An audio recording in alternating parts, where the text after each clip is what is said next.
Hi guys, how are you doing? It's your boy Dave Partner. When I first started trying to learn Salesforce development, one of the biggest challenges I faced was having to take so many different tutorials from so many different authors just to be able to learn the whole ecosystem. And then I had to go through all the documentation and a whole lot of things. It was just too hectic. And I always wished that there was just one tutorial course that I would take that will cover everything, and that is why I created this video. Alright, this video course, from now to the end of this course, it covers the entire Salesforce documentation. It's hands down the best video tutorial on how to become a software engineer coding on Salesforce. However, for you to take this course, you must have taken some other course on software development. Make sure that at least JavaScript. Okay, Salesforce coding is very similar to JavaScript, PHP, what else? Any of those other programming languages like Java. It's closest to Java actually. So as long as you know any programming language at all, you can easily jump on this and become a Salesforce engineer. Alright, so this tutorial is very exhaustive, and every now and then you see me making reference to the official Salesforce documentation so that you get an idea of where I get the things I'm teaching in the course. So it's pretty standard. If you're able to finish this tutorial, you can go ahead and take one or two practice questions, and then you can sign up for the Salesforce Developer exam, which you can take and get the certificate. Alright, so this course is not just standard, it is exhaustive, and it's hands down the best in the world. Make sure you like, subscribe, and share to other Salesforce groups and other developer groups so that other developers can take this course. Make sure you subscribe, click the red subscribe button, turn on the notifications, and join me as I take you in this journey from zero to hero in Salesforce development. Alright, thank you very much. There are some important links below this video or in the next slide. Just check there and follow the links. Join our Telegram group, and you can even reach out to me. I'll put my WhatsApp link there. You can you follow the link to chat up on WhatsApp if you have any specific questions or you need Salesforce developers to join your team. Alright, thank you very much. See you. Hello guys, how are you doing? It's your boy Dave. Now, to start as a Salesforce developer, software developer, alright, what you have to do is to visit developer.salesforce.com to create a new account. Okay, we're gonna do that right now. And then before we create an account, once this page opens, whenever I'm teaching any programming language, the first thing I want to put my students through is the documentation. If you can understand how to find what you're looking for in the documentation of any programming language, you will learn it very fast. Okay, alright, so if you click on developer.salesforce.com, okay, /docs, or you visit the home page and you click on documentation, now you can see how to browse the docs. You click on this, then you see all the different categories and sections. Okay, see there's actions, developer guide, a guide to sharing architecture, and so on.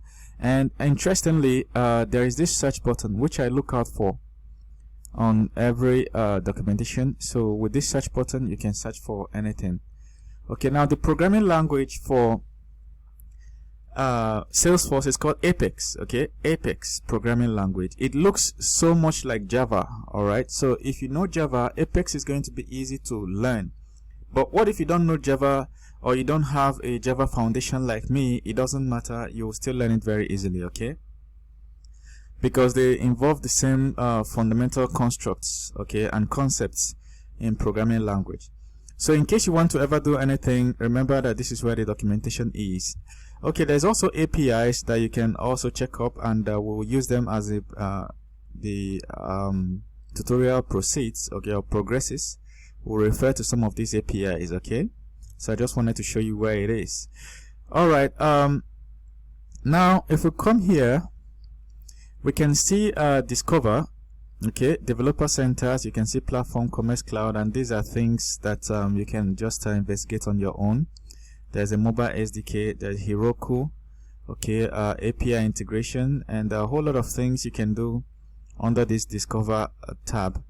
Now there's also Build, where you have a VS Code extensions, documentation link, which we just saw, and then APIs and so on, code samples for SDKs.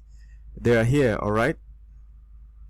Okay, so now you've seen where everything else is. Okay, let's start with the first thing, which is create an account. So here on sign up, we'll create this and complete a sign up form, alright? So one thing I want to point out is the username, alright? Look at here, it says email, and then here it says username. So your username must be in the email format. So usually I would advise people use exactly your email address. So your email address could be whatever at yahoo.com. Also use it here, whatever at yahoo.com as your email, because that's what you'll be using to log in. Don't make that mistake of trying something else. Okay, so fill this form, go to your email, of course, and activate.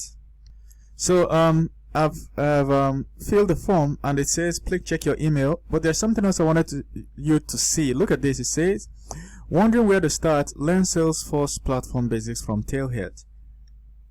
So this is like a tutorial platform created by Salesforce themselves. So if you click on this, then it will show you where to learn Salesforce. Okay, you see, get started for free, scale up for the future, learn new skills from anywhere.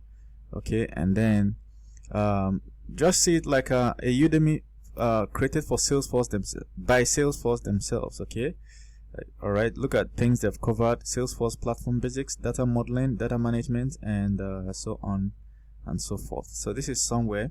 And then the issue certificates. Okay, the issue certificates per completion. Alright, don't forget. And then of course you can sign up again here. Alright, so let's go to the email, activate, and then come back. So guys, here's the interesting thing. This is the email I received. I clicked it immediately, and what I realized was that this link did not open the first time. It threw an error, so I had to wait 5-10 minutes to click it again for it to finally work. Alright, so and when it worked, it's opened up this page. So I have to say here that one thing many people don't know or wrongly assume in the first place is that the two or the different Salesforce accounts are the same. So if you have signed up on salesforce.com, you still need to also sign up on developer.salesforce.com. It's a different platform altogether, and you still also need to sign up on the other Salesforce platforms. Alright, in case you were trying to log in with your other account and it's not working, it's because you've not signed up. Okay, so this is a classic homepage of Salesforce. You can adjust the view to something else. So here we have the displays. Alright, we have the displays, and we can see switch to Salesforce Classic. Okay, let's try and switch so that you just get an idea. Basically, it's just another interface of how the old Salesforce used to look like. So if you're coming from a background where you are more used to the old Salesforce, or you're looking for something you can't find, you can switch to the old Salesforce and then find that stuff. Alright, but that's just it. We're going to have to switch back. So if you want to switch, it's here. It says switch to Lightning Experience, and boom, we're back to where we are. Alright, so this is the proper interface I was looking for. Okay, so that's the Lightning Experience interface. So let's take a quick look at what is obtainable here. Alright guys, so let's go straight for the developer console. So on your interface, if you look at the top right corner, you will see this gearbox. If you click on it, it says developer console. So here's the thing. Salesforce has its own online developer console, and look at mine. It's a pop-up, and this pop-up is basically saying that you can write your whole Salesforce code here. Alright, instead of you downloading a special editor and setting up some installation on your set of files on your system and all, Salesforce says, hey, you can do everything on the developer console here. So this is my own developer console. Now another thing you have to know about Salesforce is that this developer console contains the URL of your own company name. Okay, so this is your developer console. Now, first things first, I'm sorry that these things are tiny. There's no way I can make it larger, alright, without going outside my recording screen. So this is file, this is edit, this is debug, this is test, and workspace and help. Okay, as usual, I'll always start from the help. If you click on the help, you'll see the help docs, and then there are shortcut keys, and then there are preferences and lightning component library. Okay, so you can click on that to set a lot of preferences. Okay, but I usually go with the default. Now on here, this gives you an opportunity to create anything. So instead of you typing out stuff like you want to create a class or test case or whatever, you just click here and select what you want to create. So let's say I want to create a class. So it asks me what's the name of the class. I can say the class name is car, whatever. Just click OK, and then it says waiting, finish. Boom, it has created a class car for me. Okay, now I can write code. Alright, so that's how you do. And if you look at here, you see the API version. If you click, you'll see older versions. So at the point I'm recording this tutorial, we are at API 53, okay, version 53. Alright, and then if you click here, you'll see more options. Now let's look at what you have here. This is log. This particular tab tells you everything that is going on as you are writing your code. But then there's the one for tests, okay? So if you created a test, then you can be able to track the output here. There is checkpoints, there's query editor. Now this is for writing SQL, so your normal SQL queries can work here. So if I write select let's say all from account and click execute, so you can write here. Okay, so now we don't have anything in our account. It's so empty now. That's why you're seeing error passing query. So before we continue, I want to remind you again that the developer console itself is actually a pop-up. So in case you ever exit the developer console and you can't find it again, it's right there. Look at here in my Google Chrome. If I right click, not left click, if I right click, it gives me these options. I'm using a MacBook. Then from the options I can see the developer console. Okay, if I click that, then the pop-up reappears. Alright, so your developer console is a sort of pop-up. Alright, so we don't have any account object in our platform. That's why we're seeing all these errors. Okay, so now we've got it. Okay, so select ID from account, and it gives us all the ID on the sample account, 13 rows. Alright, so then there's view state and progress, and then there's problems. Okay, then of course if we want to go back, we can close this, and then we can go back to where we were writing a code. Now what I want you to notice here is that this is Salesforce Apex files end with .apexc. that is ApexC or Apex class, whatever. Okay, alright, one more thing in Salesforce, that there is a way to write custom code. Let's say you're writing your main program here and we're just coding here, and things are going on fine, and we need to test just a small piece of code. Alright, quickly run it and see what it outputs before we come back to our main code. There is a way to do that in Salesforce. You click on debug. It's more like a sandbox environment. Click on debug, say execute anonymous window, and then it pops up this. So here we can write code. So let's say we declare string first name. Okay, alright, we can assign it to this. This is not a purely beginner developer program, so if you don't know what this is, that means you need to at least take a course in JavaScript, basic introduction to programming code, like JavaScript or Python or PHP, whatever. So I'm declaring a variable, and my name is dev partner. Okay, always remember this name. Then let's say now we want to print it. So if you want to print in Salesforce, you use system.debug.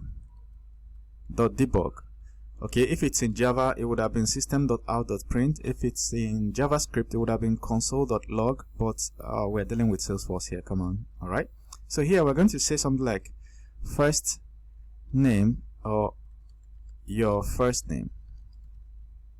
I'm going to expand this. Okay, your first name, give space. Now this is how to concatenate, to join two strings together. This is how to do that. You use a plus, just like you would do in JavaScript and just like you would do in Python. Okay, so first underscore name.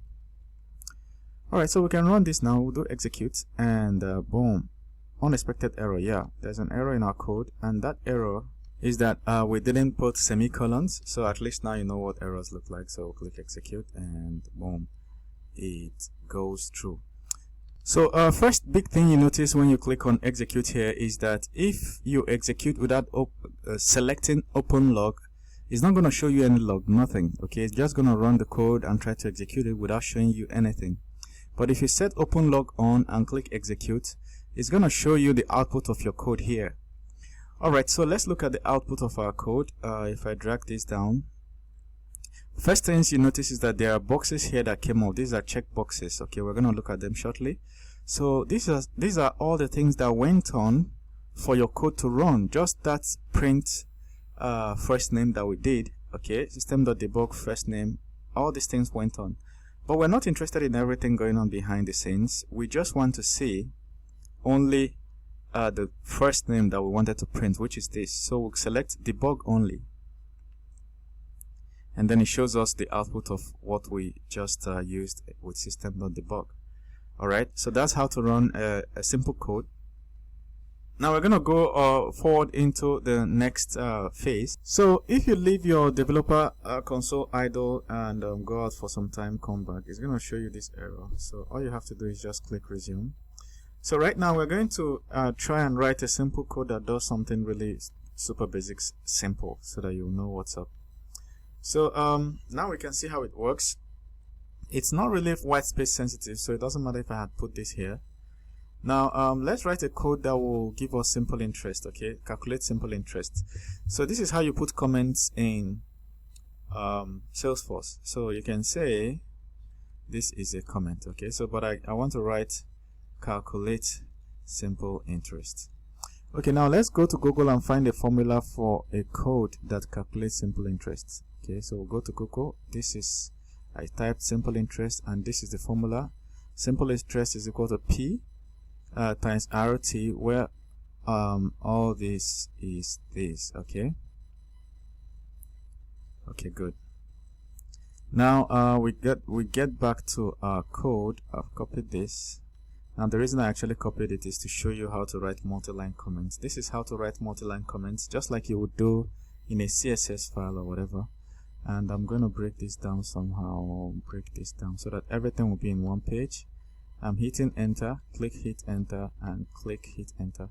So this is exactly how to put single line and multi-line comments. Okay, now how do we write this? Let us start with declaring the first one. So this is the formula. So we're going to do integer. Integer stands for principal. Okay, so we can say we had principal, okay, $5,000. Okay, and then we can also say integer, and we can say rate. Rate is, let's say, 10%. So rate should be in percentage, semicolon, and time should be in years. So let's say over 2 years. We're calculating simple interest over 2 years. So we'll say 2 semicolon. So here I'll say time. Okay, I wouldn't tell time in years or whatever. Okay, I think years was actually better. Now another thing I want to show is that in Salesforce you can actually change these things. You can say rate is equal to this, and years is equal to that, since they are of the same variable type. Okay, now in the next lesson after this, now we're going to look at the different fundamental variable types, but let's just deal with integer here. So now we're going to do system dot. Okay, let's set it up first. So finally integer simple interest, okay, I'll call it SI, is equal to this dash that. Okay, so we're going to say principal times rate times years, semicolon, and that's it. So now we can just do system.system, okay, dot debug, and we can say debug si, and that's it. Now another thing is, hey, this formula may not be 100% correct, but I just want to highlight how you can write a simple software code. Make sure that OpenLog is selected, click execute, and make sure that debug only is selected so that we can see the result. So debug only, and that we saw the result. The result is somewhere around 100,000, okay, or whatever. But that's just how to write a code. We'll get in gradually into more complex stuff, but I just want to make sure that you get all the basics. So let's look at variable let's look at data types. So I'm just going to click on debug and click here. So there are data types that you need to know in Salesforce, okay? So I'll call it a data type. So it's called in Apex data types, in Apex programming language used by Salesforce, okay? Okay, so here is a short list of the data types that are available there. If you're coming from another programming language, you already know what they are. So the first one is integer, second one is double, okay, third one is long, fourth one is date, fifth one is date time, sixth one is string, seventh one is ID, and eighth one is boolean, okay? So these are the data types. You already know what they are like. So integer is whole numbers 1, 2, 3 to infinity. Double is when they have decimals like 1.23, 30.6. Those are double, okay? And then long, so I have to show you what long is here. Look at it, says long is a 64-bit number that does not include a decimal point. Longs have a minimum of minus 2 raised to the power 63 and maximum of 2 raised to the power 63 minus 1, okay? Length, okay? So use this data type when you need a range of values wider than the range provided by integer. So long is like the senior brother of integer, okay? So I hope you get what it is now. So it's like an extremely long integer, okay? So date, you know what date looks like, okay?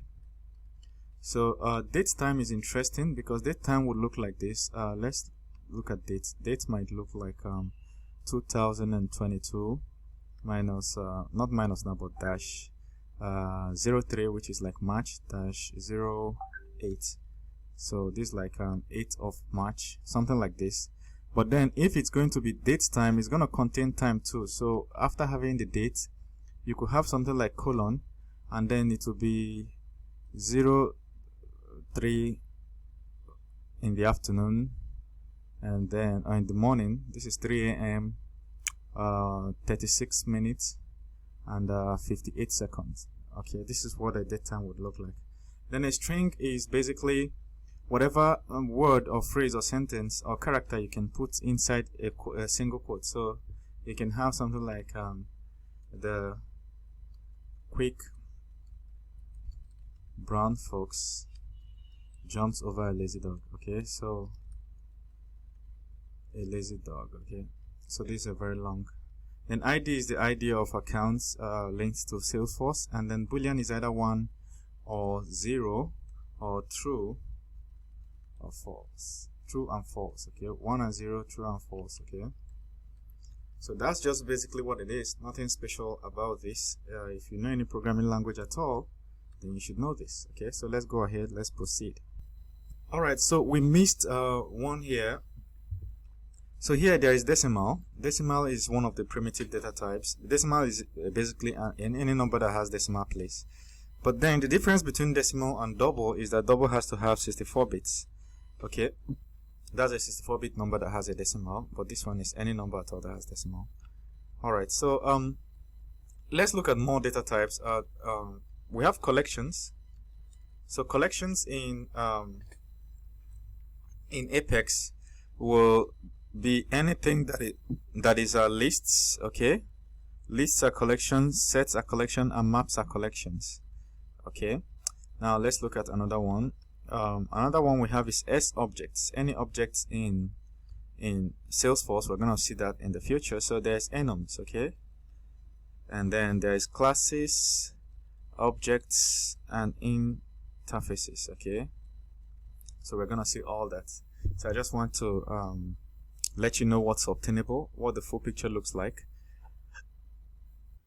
So how you doing, guys? Let's talk about dates in Apex, okay? So Apex makes date manipulation, time manipulation super duper easy, all right?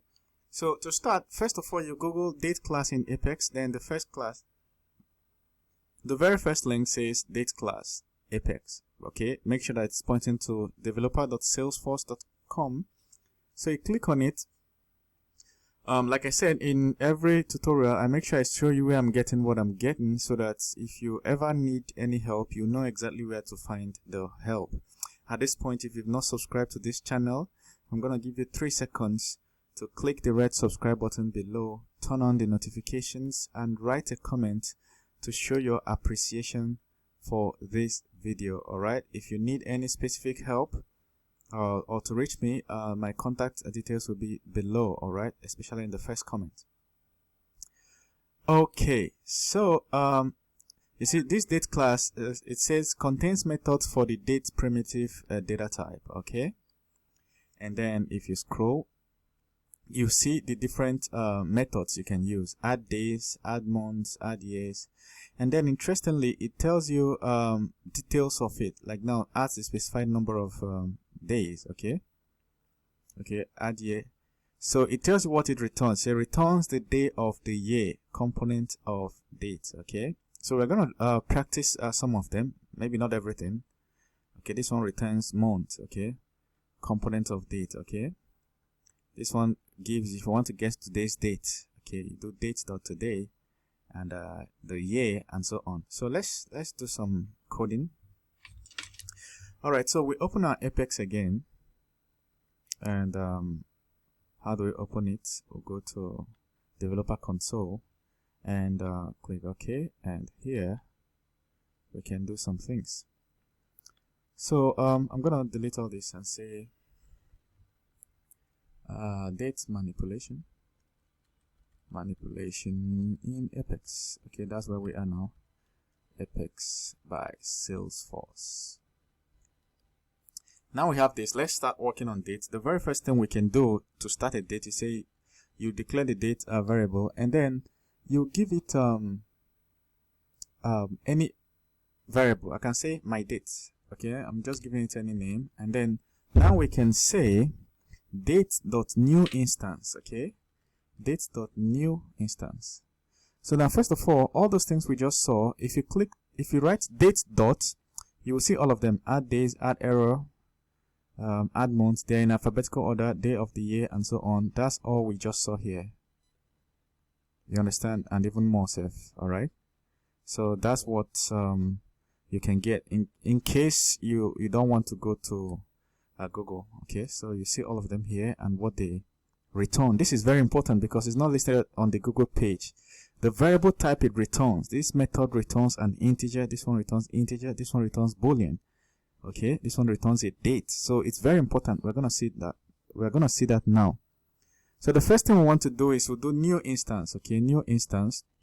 If I hit enter, it tells me that I have to enter the year here, the month, and the day. Okay, so let's start. Me entering the year would be, let me choose a year, 2027. That's the year that an asteroid will be passing dangerously close to Earth. Go and Google it. Okay. Isn't that amazing? Look at asteroid 1990, okay, MU could be passing dangerously close to Earth in 2027, okay? So NASA has launched a program called DART, okay? Double asteroid, I think, redirection test, okay? And when did they launch it? This 24th November 2021, okay? Who knows whether it's in preparation of that asteroid? So go and Google it, alright? Now you understand. We are back to Apex. Okay, so here we're going to put 2027. Let's choose a date. I'll put March 3, and then the day could be 9th March. Okay, so like this, we have instantiated the date object. Okay, now we can use it. So first of all, let's do system.debug. So system.debug, we can say my date is, we'll do like this, and then we'll do plus and say my date. So I'm just putting this here so that we can print it. So execute and remember to check this, debug only, and boom, it shows us that my date is, you see how it is, 2027-3-09. Okay, cool, at 00 hours. All right, cool. So go back again. How do we go back? Remember, we'll click debug and then we'll click open anonymous window. So that's the very first interesting thing we are going to do. Now the next thing we are going to do is to add year. So we can add year. So this is let's add 1 year to this. Okay, so I'm going to remove this. I think I should copy it out and say my date. Okay, new date equal to my date. I think the best way is to do it here. My date dot add year. So we say add year. Let's add 2 years. So we're adding 2 years to this date. All right. So if we click execute, and there is a method does not exist, incorrect. Okay, good. So what was the error? The error was that it's actually in plural, add years. Okay, so that's where we made a mistake. All right, so that's why it says method does not exist. So if we do add years, and we'll do execute, and and there you go, debug, and boom, it says 2029 because we added what, 2 years. So if we go back to debug, execute window, so we added 2 years. All right. So what if you say add day, add days? Okay, you execute. Remember, you don't need to save your code in when you're running in that mode. Okay. So first of all, let's see what we did here. So we added 2 days, and it says even though it's still at 2027 March, but then it added 2 days. So instead of 09, it's now 11. All right. So go to anonymous window, open execute anonymous window. So those are some methods we can use. Now if you want to get today's date, you can do something like this.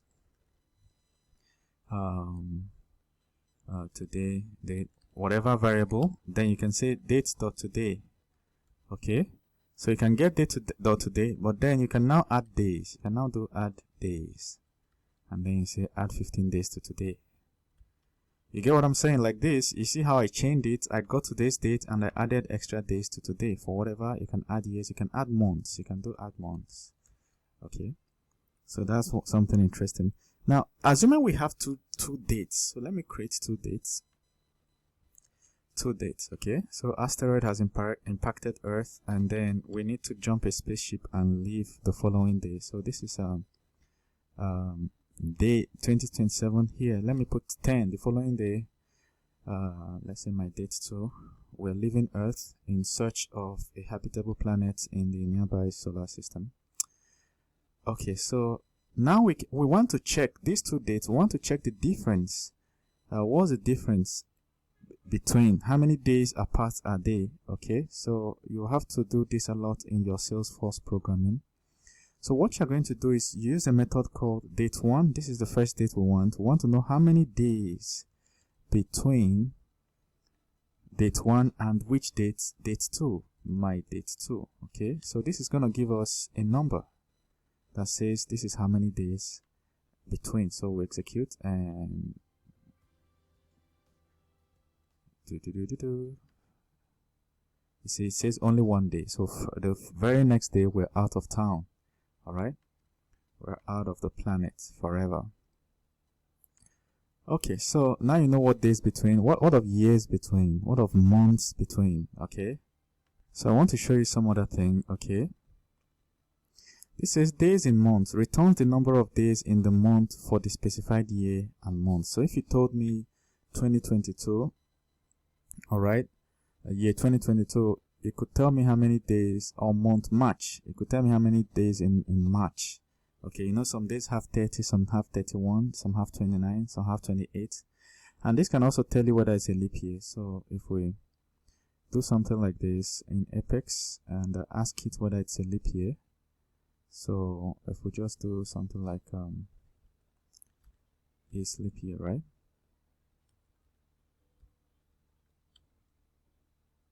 So any date at all. So we do date dot is leap year.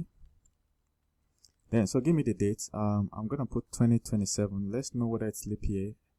All right. Maybe the asteroid will miss if it's leap year. So execute and there we go. And click here, and it says no, it's not leap year. So if you're writing your code, you can check whether a year is leap year, and you use it to calculate what you want to calculate in Salesforce.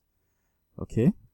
So I think we have seen a number of things. You can always go make reference to this and see exactly what you need to do in the year, okay, and sort it out. All right. So in Salesforce, there is date class, there is time class, and then there's date time class. So we just saw date class. So let's look at time class. All right. So if you had questions in date class, maybe time class and date time class will solve it. Okay, so let's do time manipulation in Apex. So it looks very similar. You start with time, and then you declare your time. I can call it my time, and then you can do time.new instance. So if you just put only time dot, you see all the time methods. Okay, there are errors. You can add errors. Then you can add millisecond, add minutes, add seconds. You can extract an hour from a time string. Okay, if they give you a time, you can use .r to extract the hour. You can do .millisecond, .minute, .instant.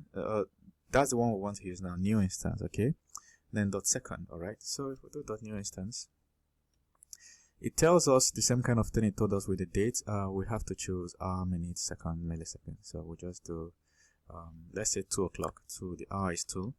And then this is 24-hour clock. Okay, so this is the minute is. Remember that maximum a minute can be 60. It can't go more than 60. Okay, so let's say 40th minute and 35th second, and the millisecond is I think millisecond can get to 1000. I think, but let me just put it at 20. So this is what it is, and we can just say system. Now you need to know that this system is capital letter, right? Capital system debug, and then we can say my time, so that we can just take a look at what this gives us. I'll do execute. Now I need to let you know something about saving. Your code can never save. We're just running in the sandbox environment, right? In the debug anonymous debug environment. Now when we start actually writing Salesforce code with Salesforce files that we're going to create, Apex files that we're going to create, what you'll notice is that your code can never save until your code is correct. So if you made any error in your code, Apex will not save it. All right. Remember that all the code we're writing is online, and your system needs to be online. Okay, so do execute, and then we'll wait a little. Oops. Here, let's even put a little text here to say my time is, okay, something like this, and then book plus, so that you can see what we're talking about. Click execute, and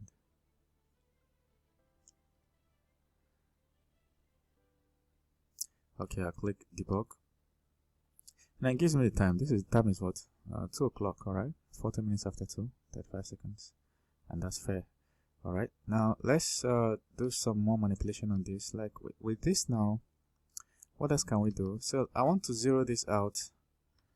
All right, I want to zero everything out so that it will be easy for us to do our next manipulation. For instance, you can do add hours. Add hours. You can say add 5 hours to this, and then we can say print. Okay, execute.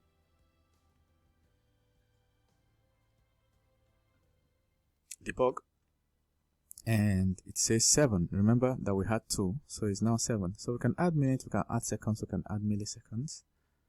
Okay, so that's basically time manipulation for you.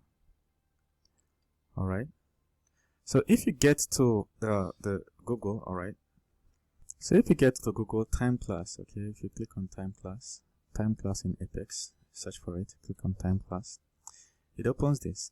Now what I didn't tell you with the date class is that you can actually click any of this. So if you scroll down, you will see the explanations of each of them. So I can click, let's say, add hours, just to see what it is. It scrolls down to this place, add hours. Okay, it gives me a proper explanation and with examples. Okay, this is a way to declare a time, declare the second time, and then you add hours. All right, now this is for testing. Okay, system assert equals, this is testing. All right, so it's very well documented, very well documented. Okay, so here are the things you can do with the time. Okay, you can extract the hour from it. So for instance, here, let's say here you can work with hours too, right? So let's look at the date time class. So here's the thing, right? This date time class, you can actually search this documentation from here. All right, like you type date time and then you search it. But I prefer Google for some weird reason. Google is a better search than this. So if I do date, okay, date time class in Apex, okay, date time class in Apex, and that shows me date time class. You see, Google is somehow much better. See what I'm saying? So date time class has all this, and add days, add hours, add minutes, add months, add seconds. Okay, add years, date, extract day, day in GMT. Okay, then you can do GMT +1. If you click here to look at the example, so you say day GMT, you see, and then format, you can format it to convert the date to local time zone. All right, what else? Get time, you can get time, GMT, and so on. You see, our date time class is much longer, but it has everything you can ever want to do. So if there's any way you want to manipulate time or date or date time while you're working in your Apex code, now you know where to go find it. Okay, so you just scroll through and then you find what you're looking for, then you use it. Alright, so I know what you've been asking, and what you're asking now is, all the while we've been doing add hours, add months, add days. What of remove? What of if we want to remove something? Alright, so first of all, let's run this code and see what look at what we have here. We added 5 hours to 2, okay, 2 o'clock. We added 5 hours. It now gives us 7 p.m. or 7 o'clock, 7 a.m. Alright, like I told you, this is a 24-hour clock. So 2 a.m. plus 5 hours, 7 a.m. What if we want to remove some hours? What we can do is we put a minus, a negative number. So if we do 2 a.m. minus 1 hour, what is it going to give us? It's going to give us 1 a.m., right? So minus 1 hour, we do execute, and then it executes. Make sure we check the debug, and you see, it gives us 1 a.m. One more test, okay? What if we say minus 5? 2 a.m. minus 5 hours is going to give us 9 p.m. If you convert it to a 24-hour clock, it's going to be like 21, right? So if we do this, we're going to see 21, see 21 hours. So now you know how to do a negative. That's why they don't have negative there. Method. Alright guys, how are you doing? Same old way, we go to Google, we'll search for string class in Salesforce or in Apex, and then we find this page where it describes all the beautiful string classes. This is the way to manipulate strings. As you can see, there are so many things you can do with strings, so many.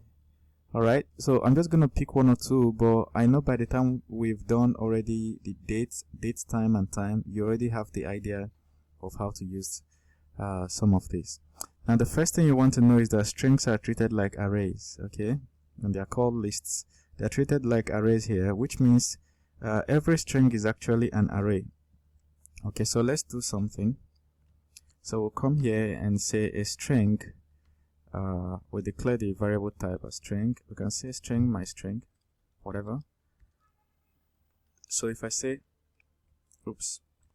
if I say whatever, okay, as a string, and I say, if you're coming from another programming language, which you should before you watch this, okay, if I say system, okay, so so let's say not like this, we'll do location 3 this way, okay, give us what is at location 3, and we run, it runs smoothly, and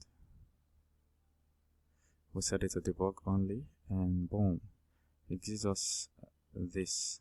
Okay, we don't have 3 in that. So, but the proper way to do that is to pick a string, a character that exists in the string. So T exists here. So if I tell it to give us what location T is, and then we execute.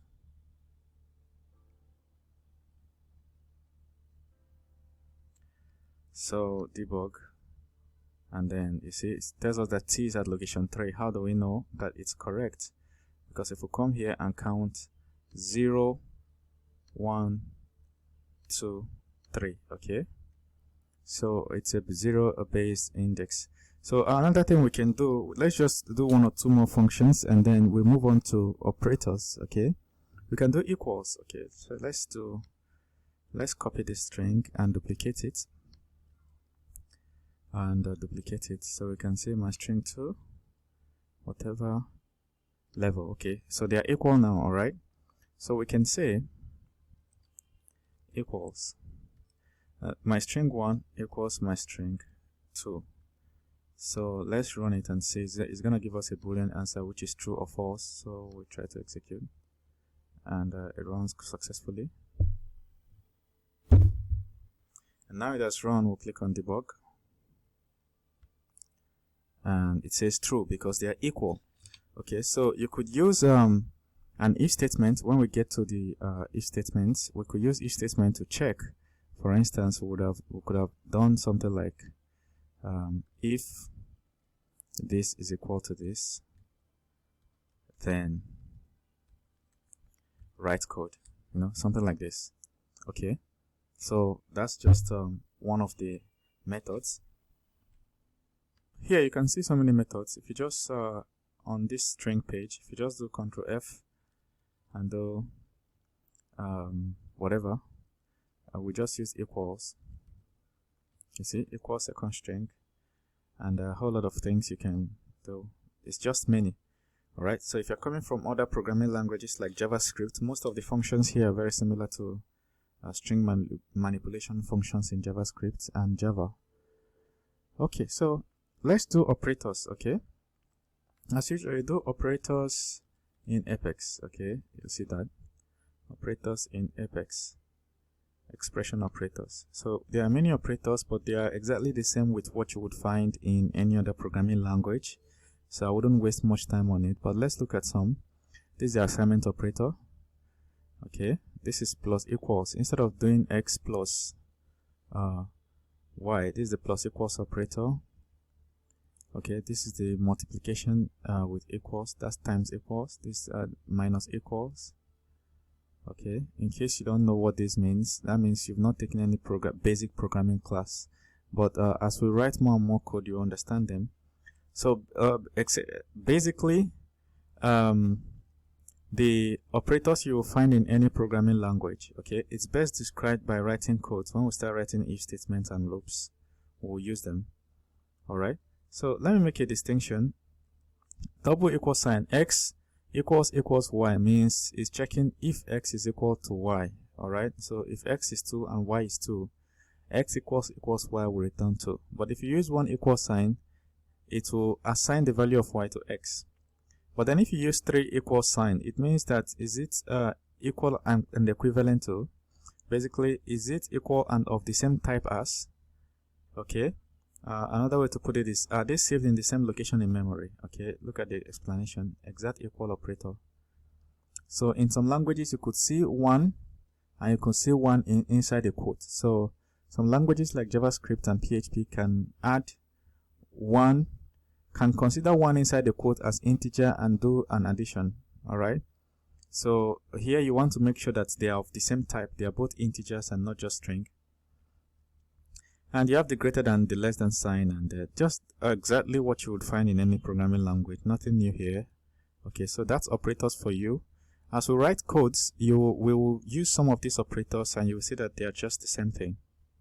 Hello guys, how are you doing? It's your boy Dave. Let's look at some really interesting facts about space. Okay, so I'll do facts about space. Okay, the first one is that the number of planets. Okay, so we'll do total number of planets, integer. Okay, humans on Earth is 7.6 billion. Okay, 7.6 billion, 7.6 billion people. Okay, so we could put it this way, but since it's a decimal, I can call it decimal. Alright, so out of how many Earths?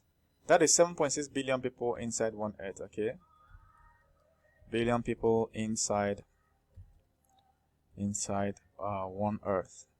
Okay, we're in Earth 1 now. In case you don't know, we are in Earth 1. So, well, scientists have been looking for Earth 2.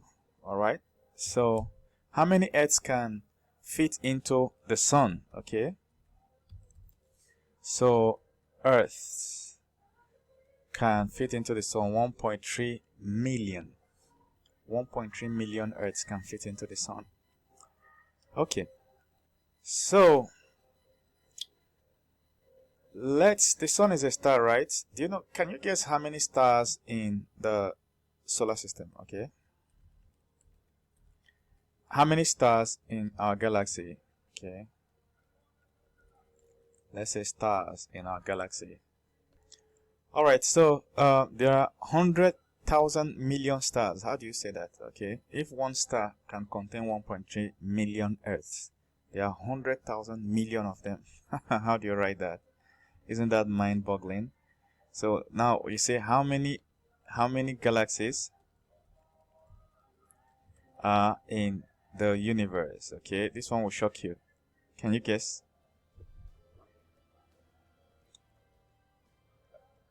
It's 2 trillion galaxies. Okay, so let's get back to our Apex code. So stars is 100,000, and then galaxies is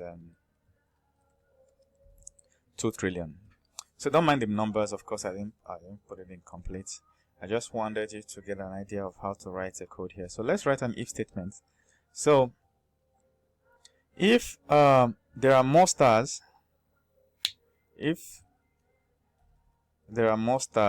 than galaxies,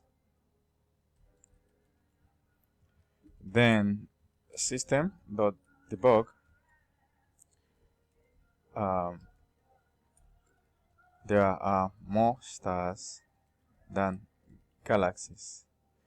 So now what if they are not? Okay, so we can do else, and then there are more galaxies than stars, whatever that means. But this is how to write if statements in Apex, so we can run this.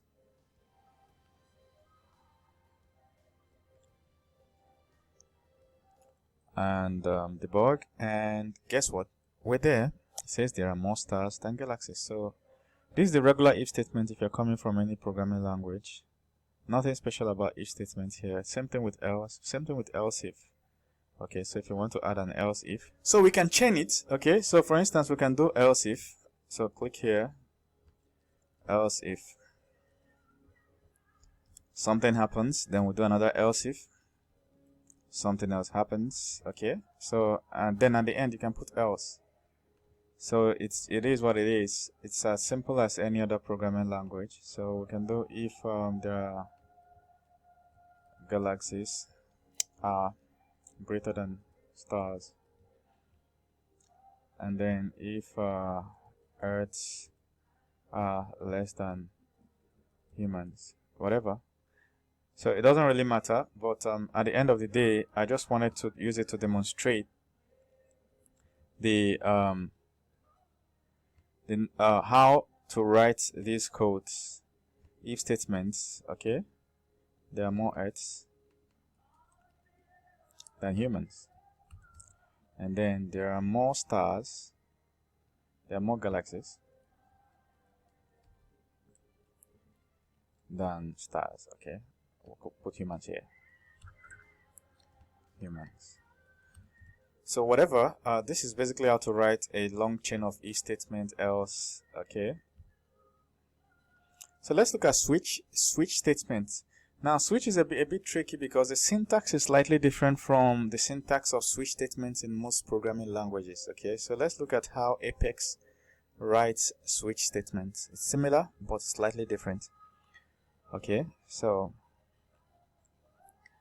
let's get back to debug, and then we start with switch. So you switch on a condition. So you switch on. That is how switches work. You switch on an expression. So you switch on as an expression. Then you when variable and when other variables. Okay. So this is how switches are written. So I'll say var1, var2.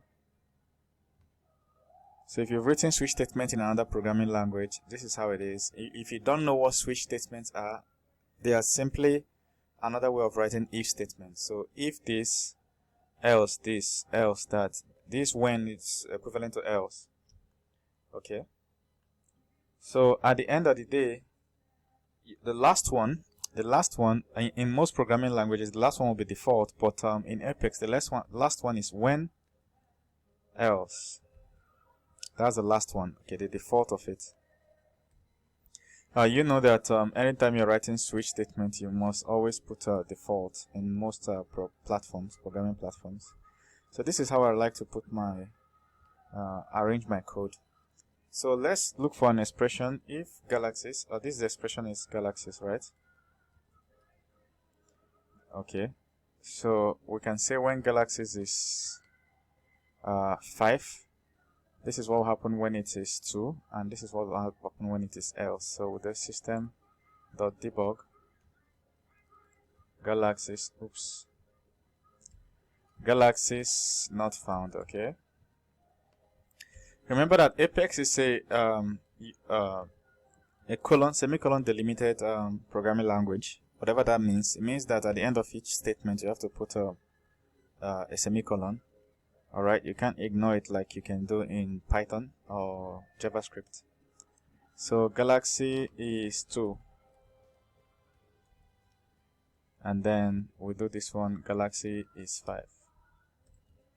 So this we check for galaxies and check the value. If the value matches this, otherwise, if it matches that, otherwise, if it doesn't match any of the when, then the last one. So let's try and run it and see what will happen.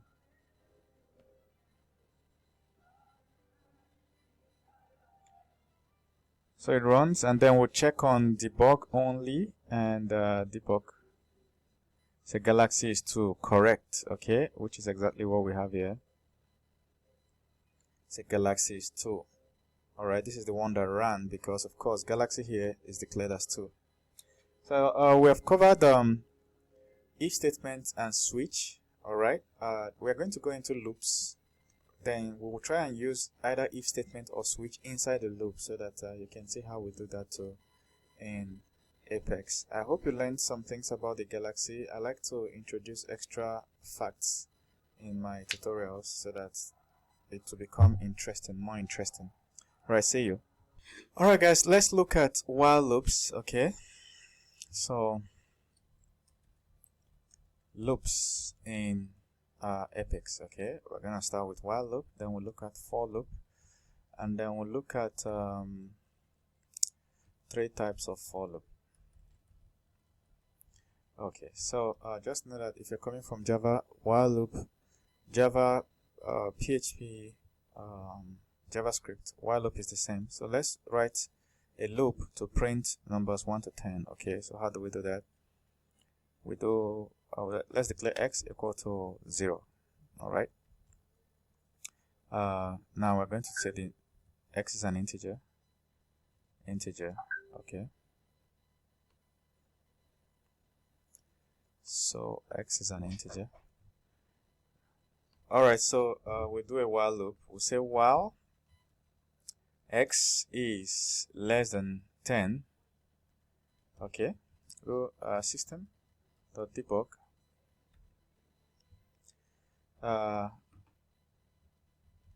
The value of x is plus x. So that's it. We're going to just increase the value of x. So we can do x plus plus or whatever. Then we'll do execute. Sorry, I accidentally pressed save. Execute. So it's going to run, and we click debug only, and we see brr.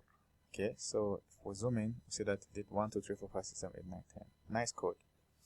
So that's it for while loop. Let's do for loop. So we'll start with the basic general for loop that everybody knows. Okay. So basic for loop. I'm going to copy this. Alright. So basic for loop, we'll do for x is equal to 0. So this is the starting point, integer x. Or without that, we can do x is equal to 0 since x has been declared here. Okay. For x is starting from when x is 0, we'll put semicolon, not comma, until when x is less than or equal to 10, semicolon, increment x for each step. So that's what the for loop says. So we'll print out the value of x. So this way. And then we run execute. And it executes, no errors in our code. And then debug only, and boom, we had the same thing, but this time around it printed 0 first. So because we told it to start from 0, I can go ahead with the next code, but I would like my code to be good. So for x equal to 1, execute. And okay, we're good from 1 to 10. So let's look at the next type of for loop. This is for loop that you use to print lists. Okay, so let's get back to our interface here. So we're going to create a list. Okay, the next type of for loop, you use it to print list. Let's create a list.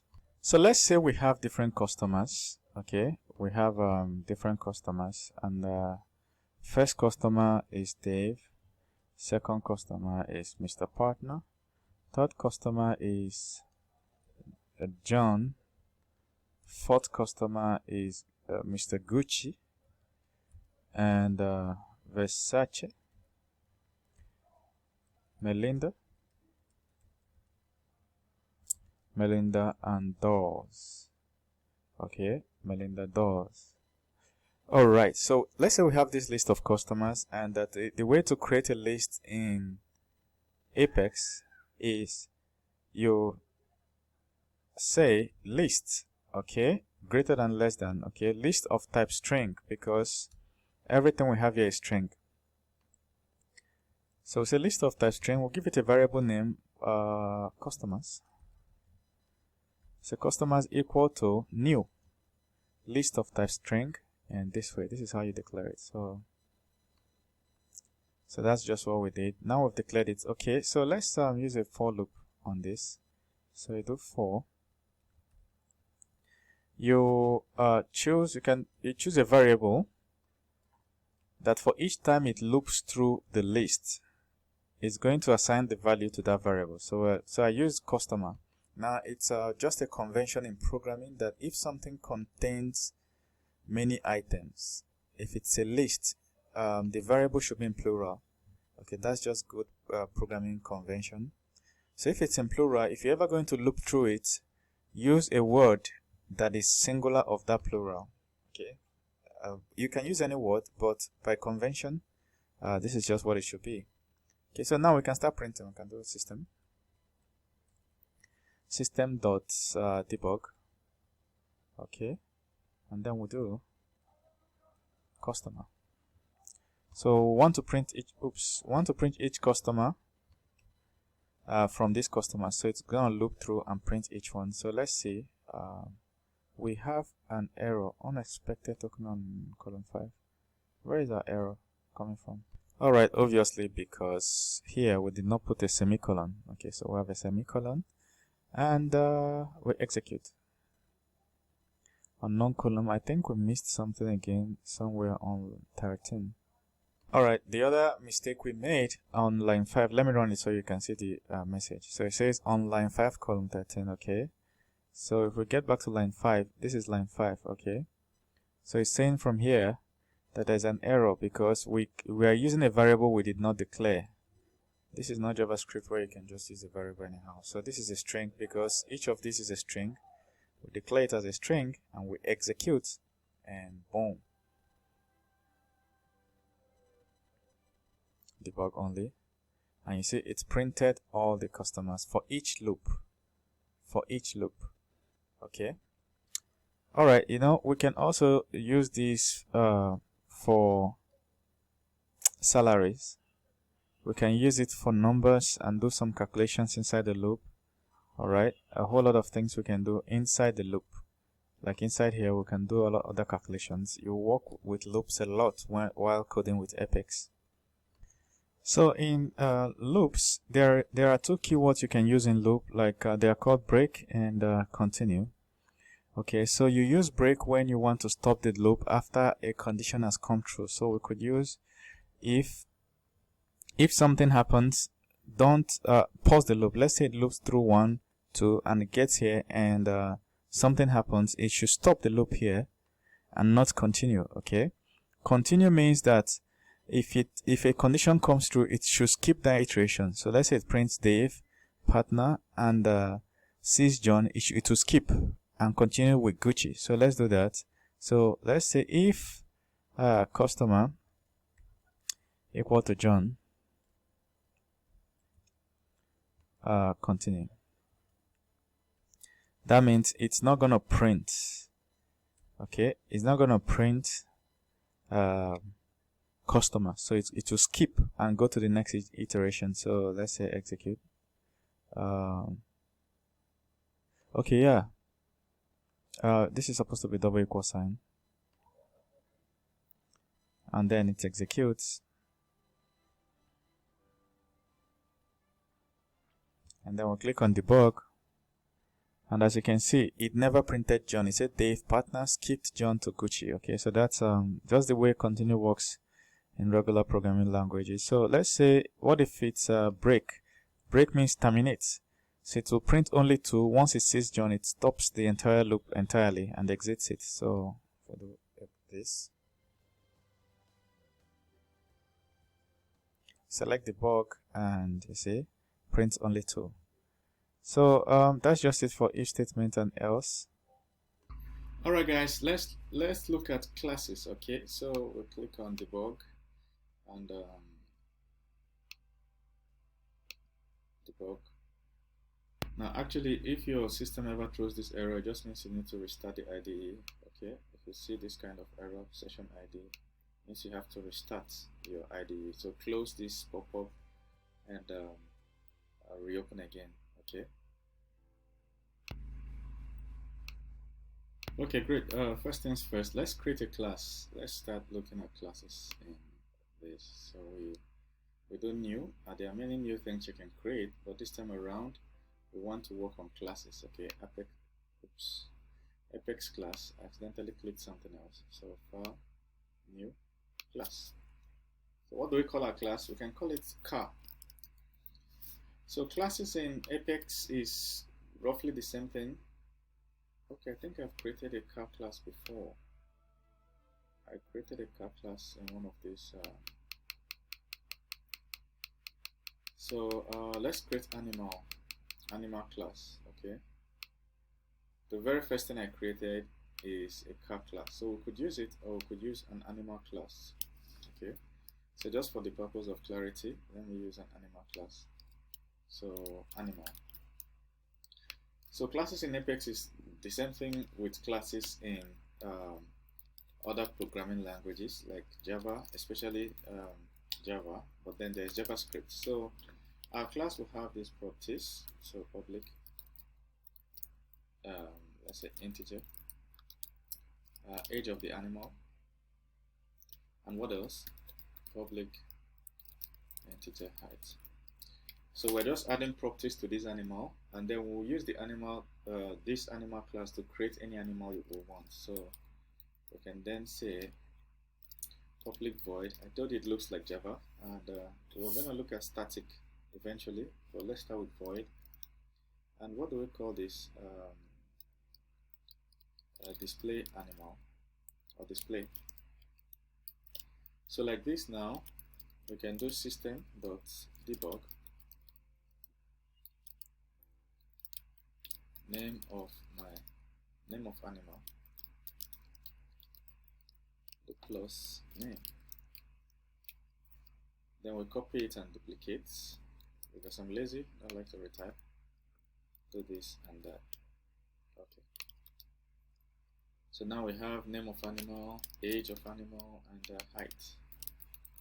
Height of animal, height, age. So this is basically a class. Now we can write code to use this class to create any animal we want. Okay, so let's create a cat. So I'll go to debug, execute animals window, and make sure that this is stretched out for you. Okay, so I'll remove this and say classes in Apex. So this is just a demo to show you the classes are just the same. So now we can write code. So let's say let's say animal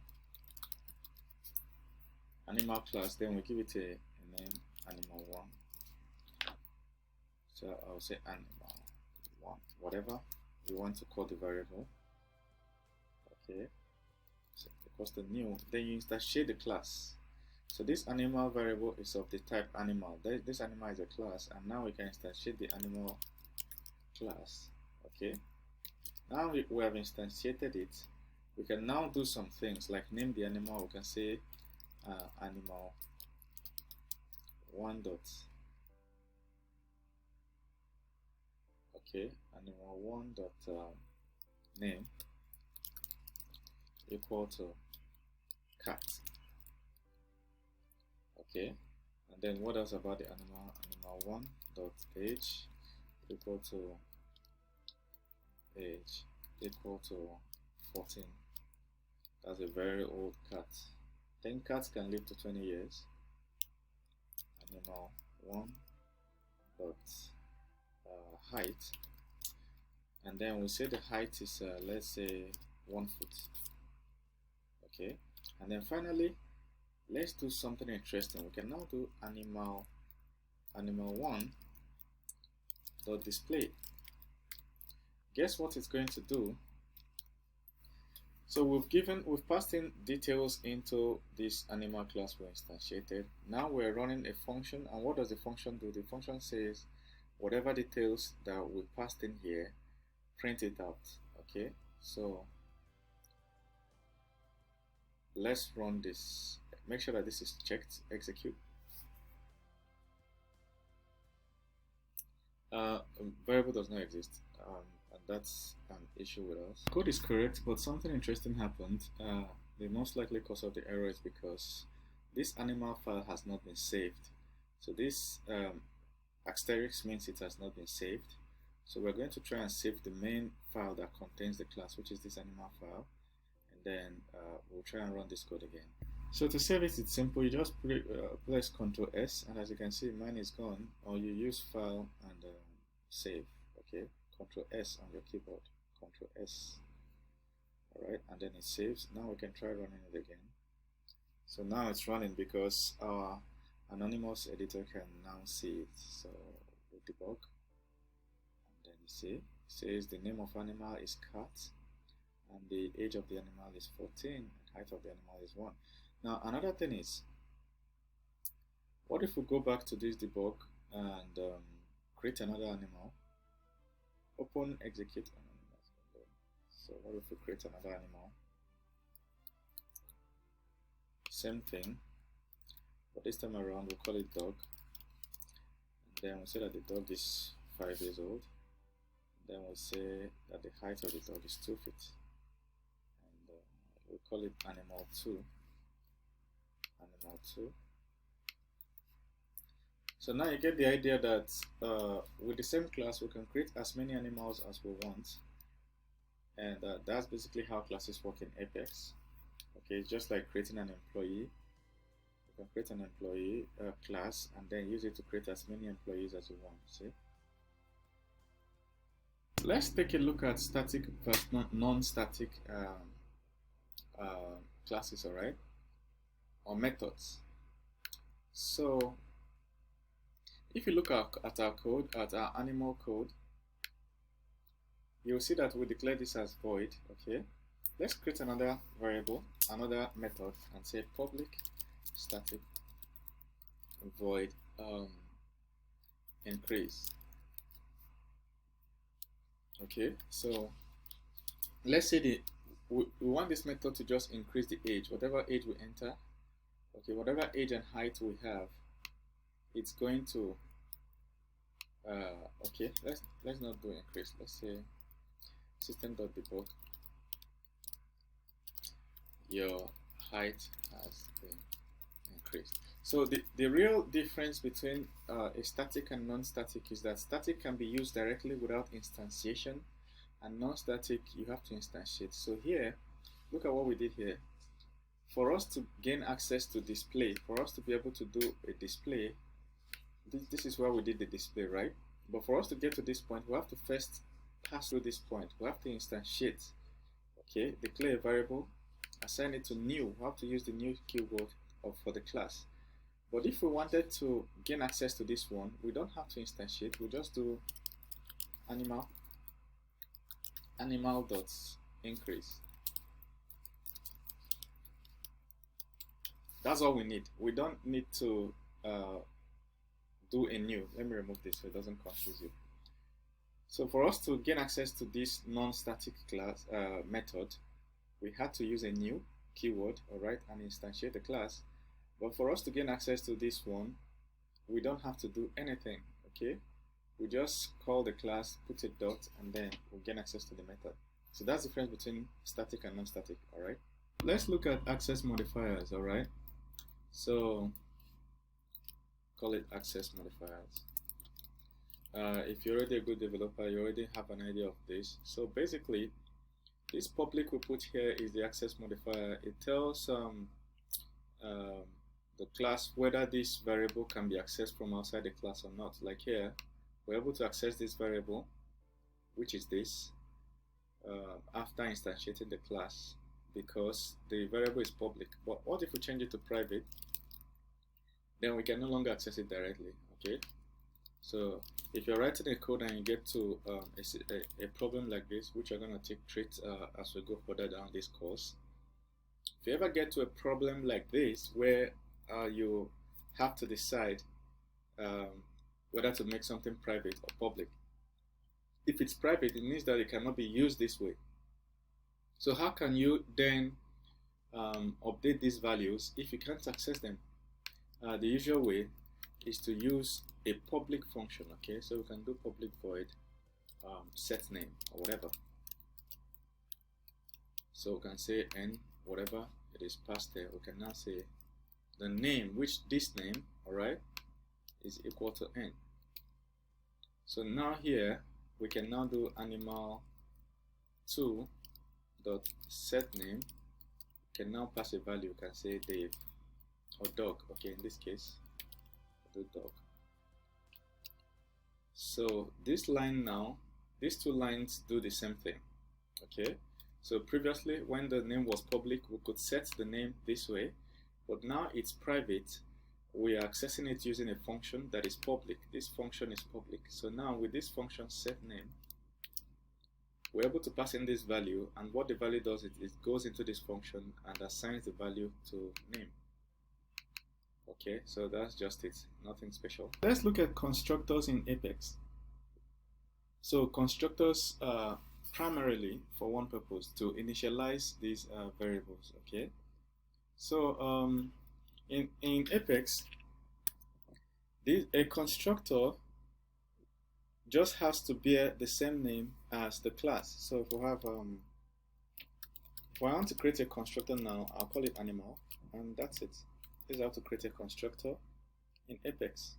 Okay, so once Apex sees that this function, this method inside this class has the same name, it knows that it's a constructor. So what's a constructor? When you instantiate the class like this, the constructor is the first function that runs automatically. It runs itself automatically. So in the constructor, we can do things like initialize these state variables and say, assuming nothing is set for name, then name is horse. Okay, name of animal is horse. The age will be 27. I don't even know whether horses get to that age. And then the height will be 5 feet. Okay, something like this. So that anytime somebody wants to use this class without assigning values to the name and all other properties like the age and height, it will have default properties. So this is how to create a constructor and assign default properties to the state variables. Now another thing with constructor is that it doesn't have the return. It doesn't use the return keyword like you would use in any other function. Like here we could do return n. Okay, in constructor you don't do that. So that's just it for constructors in Apex. Alright guys, let's look at classes and inheritance in Apex. Okay, so I'm gonna save this, close it up, and yeah, close everything. And then I'll create a new class. Let's say we'll create an employee class. Okay, so here we'll do new class employee. Okay, so we have different employees in our company. So let's do the very first thing we want to do, which is do public void. Let's say employee salary. Okay, so let's say the salary is salary not set. So public string salary. Salary can be a string. It has to be like an integer or decimal. Okay, or integer. Salary and bonus. Public integer bonus. So we have these two and probably a name. Public string employee name. Something like this. So now let's set a salary, and we can say salary pass a variable. Okay, we're passing a variable and say system dot debug salary is set to. Okay, let's say employee salary.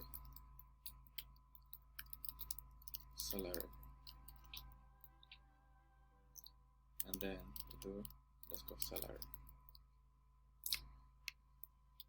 So we'll do the same thing for bonus, employee bonus. So here,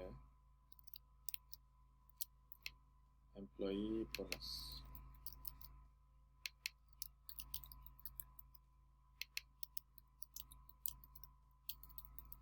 So let's say we have this. Okay, you know, we can set these things by just coming here to instantiate. We can say employee. Make sure it is saved. I've not saved mine, so I'll do Control S, or you just do save. Okay. So once it saves, this star sign will go. So I'll do save. Okay, like I told you, it will never save as long as it has an error. If it has an error, look at here, there's problems. If there's an error, it will never save. Instead of complicating it, let me make it super simple, very super simple. Okay, so let's say employee salary is not set. Just super simple, so we can demonstrate inheritance. Employee bonus is not set. Good. So this is what it's in this. So if we come here and say employee, so declare a variable, I'll use employee as a variable. We'll say new employee this way. So now if we want to set a salary, or if we want to access this, we're going to do employee dot salary. Okay, you see it's showing us here. So if we're accessing this one, it's a function, and we'll click OK. All right. So if we run this now, it's gonna print out employee salary not set. So execute, and then set it to debug only, and it says employee salary not set. Okay, so that's how we were able to use this. So but what we have, you know, we can have multiple employee types. For instance, we can have the accountants, we can have the software developers, we can have the business team. These are employees. We can have C-level executives, marketers. So let's create another employee. So how do we do that? Create a new file, new class, and this time around we'll call it accountant. Okay. So now we want to create an accountant. An accountant will have the properties of this employee. So an accountant will have a salary and a bonus, and of course have a name and a lot of things. Okay, so that's just one thing about an accountant. But then the thing is that the thing about accountants is that these things will be different. So let's say the accounting class inherits, want the accounting class to inherit the employee class. So what we're going to do is to do extends. That's the keyword for inheritance. Okay, extends employee. So in Apex, extends is the keyword for inheritance. Then we can start doing some interesting things here. But if a class can be extensible, okay, like or extensible, okay, like employee, you have to add one extra keyword. It's a public virtual. So you have to make that class virtual for other classes to be able to inherit it, okay, or extend it. So here we can now do some things. For instance, we can do, even if we leave it empty, all right, even if we leave it empty, we can do our usual debug, and then we do the same thing here for, let's do the same thing for accountant. So if we say accountant,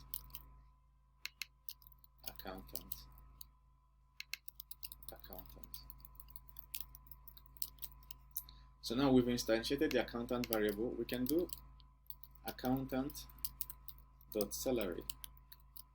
Why are we able to do this? Because accountant now extends employee. So the methods that are available in the employee are also available in the accountant. So we'll do execute.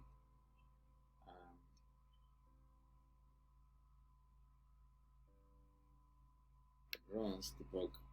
You see that this is the one for the employee, the accountant. This is the one for the employee. As you can see, the accountant class, even though it's empty, it has access to everything inside the employee class. Now let's try something else. This salary class is public. Okay, what if we set it to private? And then come to our code and run it again. Let's run that debug code again. We're trying to access it, but it's actually set to private. So if we try to execute, guess what? Error. Method is not visible. Can you see? Method is not visible. Employee salary. Because what? We set it to private. So when it's private, remember the access modifiers we talked about. When it's set to private on the main class, which is the employee class, any other class cannot see it. It can only be used within the employee class. Okay. So let's return it to public. Now you get an idea of what the access modifier does. Let's try something else. Inside our accountant class, why not we recreate one of this class and override it? Let's say we want to set salary to something else. So we can come here and say salary. Employee salary is, we can say accountant salary is $35,000 per second. Like the richest accountant in the world. Alright, so now this is the accountant. Here we instantiated the accountant class, and then we are making reference to the accountant function. Now, but we want this function to override the one that is in the employee class. But before we override it, let's just leave it like this. Let's say we just created it randomly like this inside the accountant class, and it's the exact same name with the salary method inside the employee class that it's extended. So let's try and run it and see what's going to happen. You see, there's an error. Okay, we have to save. Look at this, I've not saved the employee modification. Control S, save. Okay, it is saved. Make sure that the one in the accountant is also saved. Control S, save. Okay, now we can execute. So dependent class is invalid and needs recompilation. Class accountant non-virtual. Okay, non-abstract methods cannot be overridden. See, because what? We're not overriding it properly. We just created a duplicate name. So here, if you really want to override, you have to put the override keyword. Public override void. So if we now try, sorry, just forget to save. So we have to save. We just modified. So we'll save Control S or file save. So look at this. When it's saved, this thing will go. If this doesn't go, then there's a problem in your code. There's an error. Let's run it one more time so that you see the error, because just the way we extended that class with virtual, we had to put virtual in the class so that we could extend it, alright? So that we can extend it here. If we want to override a method, we have to use the override keyword here again. Alright, but then in the main class where this method was defined, we have to use virtual. So we have to declare it as virtual. So here, before we do that, let me run it so that you see the error. So here it says dependent class is invalid and needs recompilation. Class accountant, non-virtual, non-abstract methods cannot be overridden. Okay, it's now telling me the void salary, you cannot override it if it's non-virtual. Alright, so we'll come here and say override. No, we'll declare it as virtual. Okay, in the employee class, we'll declare this method as virtual too, just like we declare the class. So come to the accountant, we use the override keyword, and then we execute, and this time around it runs. Now, if your code ever has problem and the screen is not well explanatory, you click on problems, it's going to show you. So click on debug, and now you can see employee salary. For the employee, it says it's not set, but for the accountant, we have set it to $35,000 per second. So that's how you do inheritance in Apex. Let's look at collections in Apex. Okay, so we're gonna say collections. Collections are just a group of objects. Okay, so there are three types of collections, and they are stylistically different in the way they operate. So types of objects, okay, types of collections.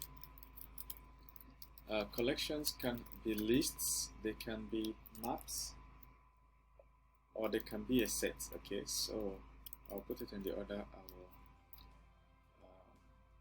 explain it. Okay, so now let's look at list. So what is a list? A list is an ordered.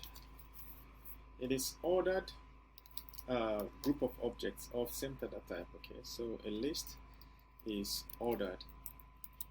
So we're going to see examples, don't worry. Just know that the way you listed the object or added the object to the list is the way you're going to, the order in which you're going to retrieve it.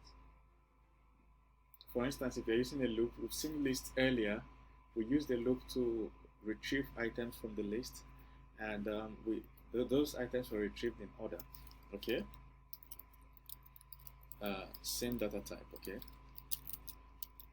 so when you're creating a list, you will have to specify the data type. We're going to see it shortly.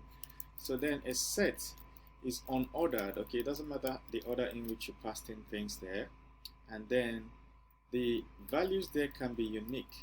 So this one, even though it's the same data type, it doesn't have to be unique.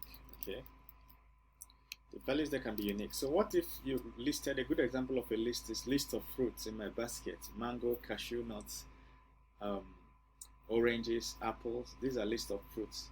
So in a list you can have so many different items, but then you can repeat them. So you can have apple at position 1, and then after putting cashew, whatever, you have another apple, and it's okay in list. But in sets, if you repeat an item, it may not give you an error, but it will exclude all the repeated items. Okay, so you have just one copy of each item. So let's say you have mango. Let me keep it here. Okay, objects. items, yeah, items. So let's say you have mango, cashew, orange, apple, cashew again. By the way, if you've never tasted cashew nuts, you should go buy it and taste. Okay, and which other fruits? Almonds or whatever. Okay, so this way you see that they are all strings. If there's an integer, this is an integer, right? It's gonna throw an error except we put it inside a quote. Strings are usually inside a quote like this, so all this should be inside quotes.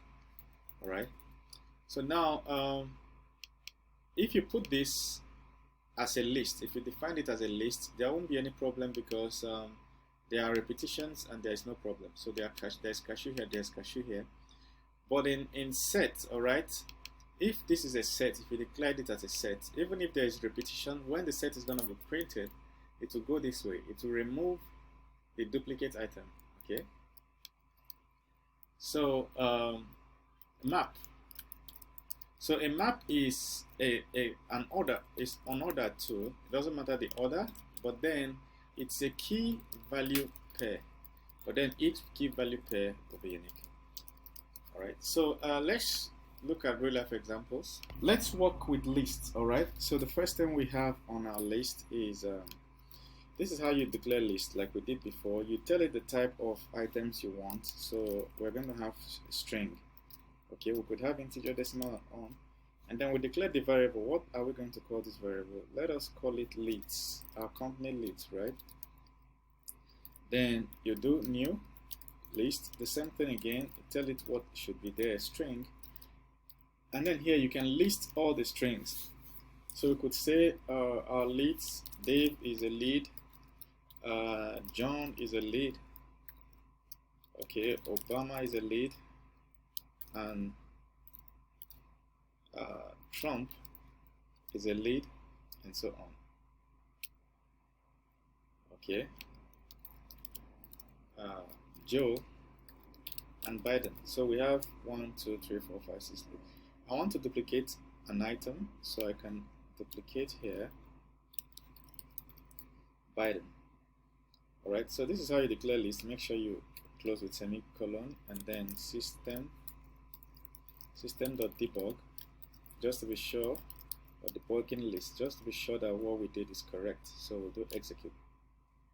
There's a problem because unexpected token on column 5, line 12, unexpected token.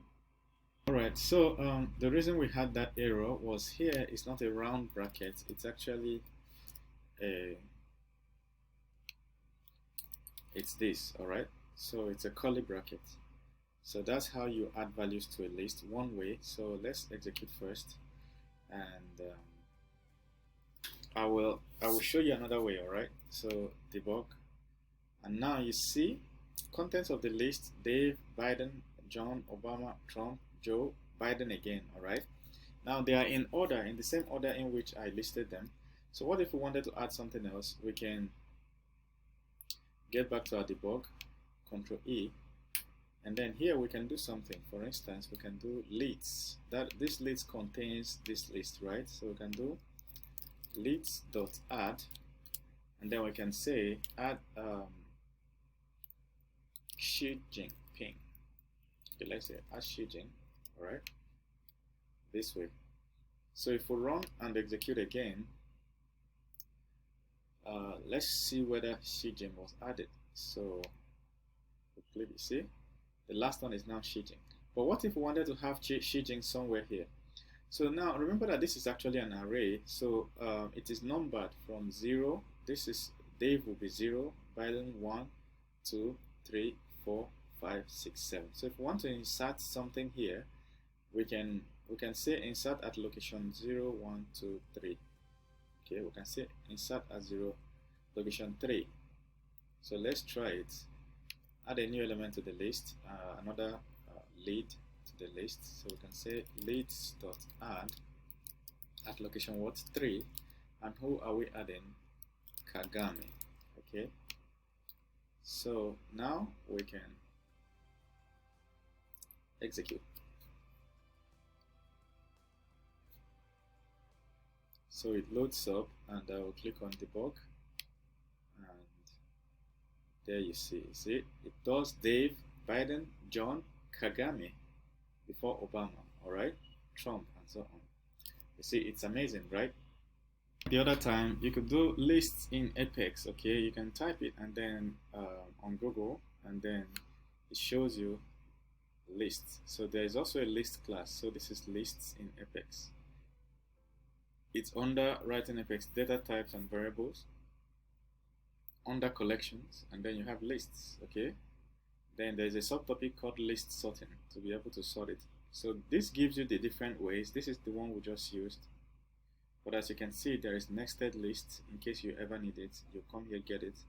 There are examples, and then there are other ways to declare lists. For instance, using array notation. So just like you would do in other programming languages.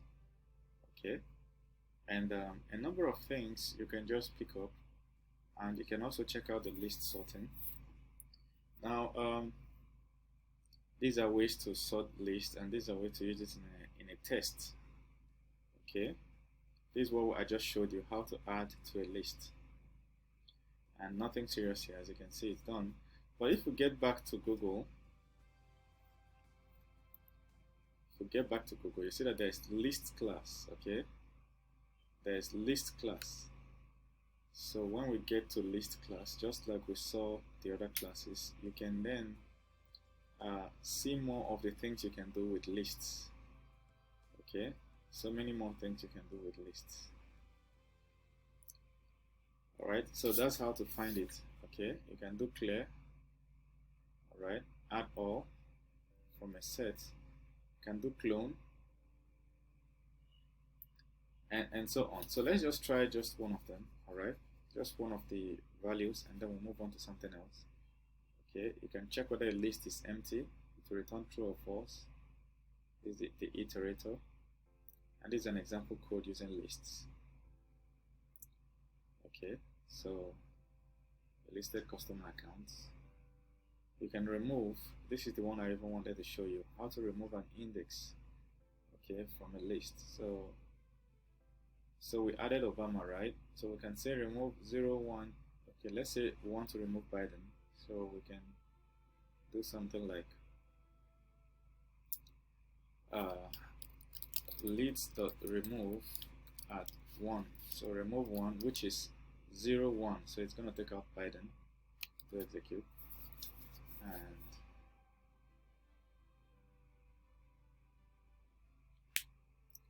to debug only. And as you can see, Biden is gone. It's no longer here.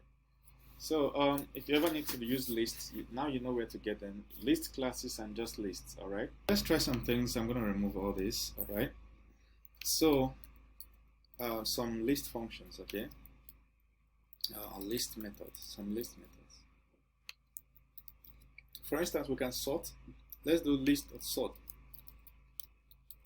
Okay, it's going to arrange them in alphabetical order, and we have an error here, and that's because we can sort it inside the debug statement. So we can sort it here. Now it's sorted. We can say print the leads, and then we execute.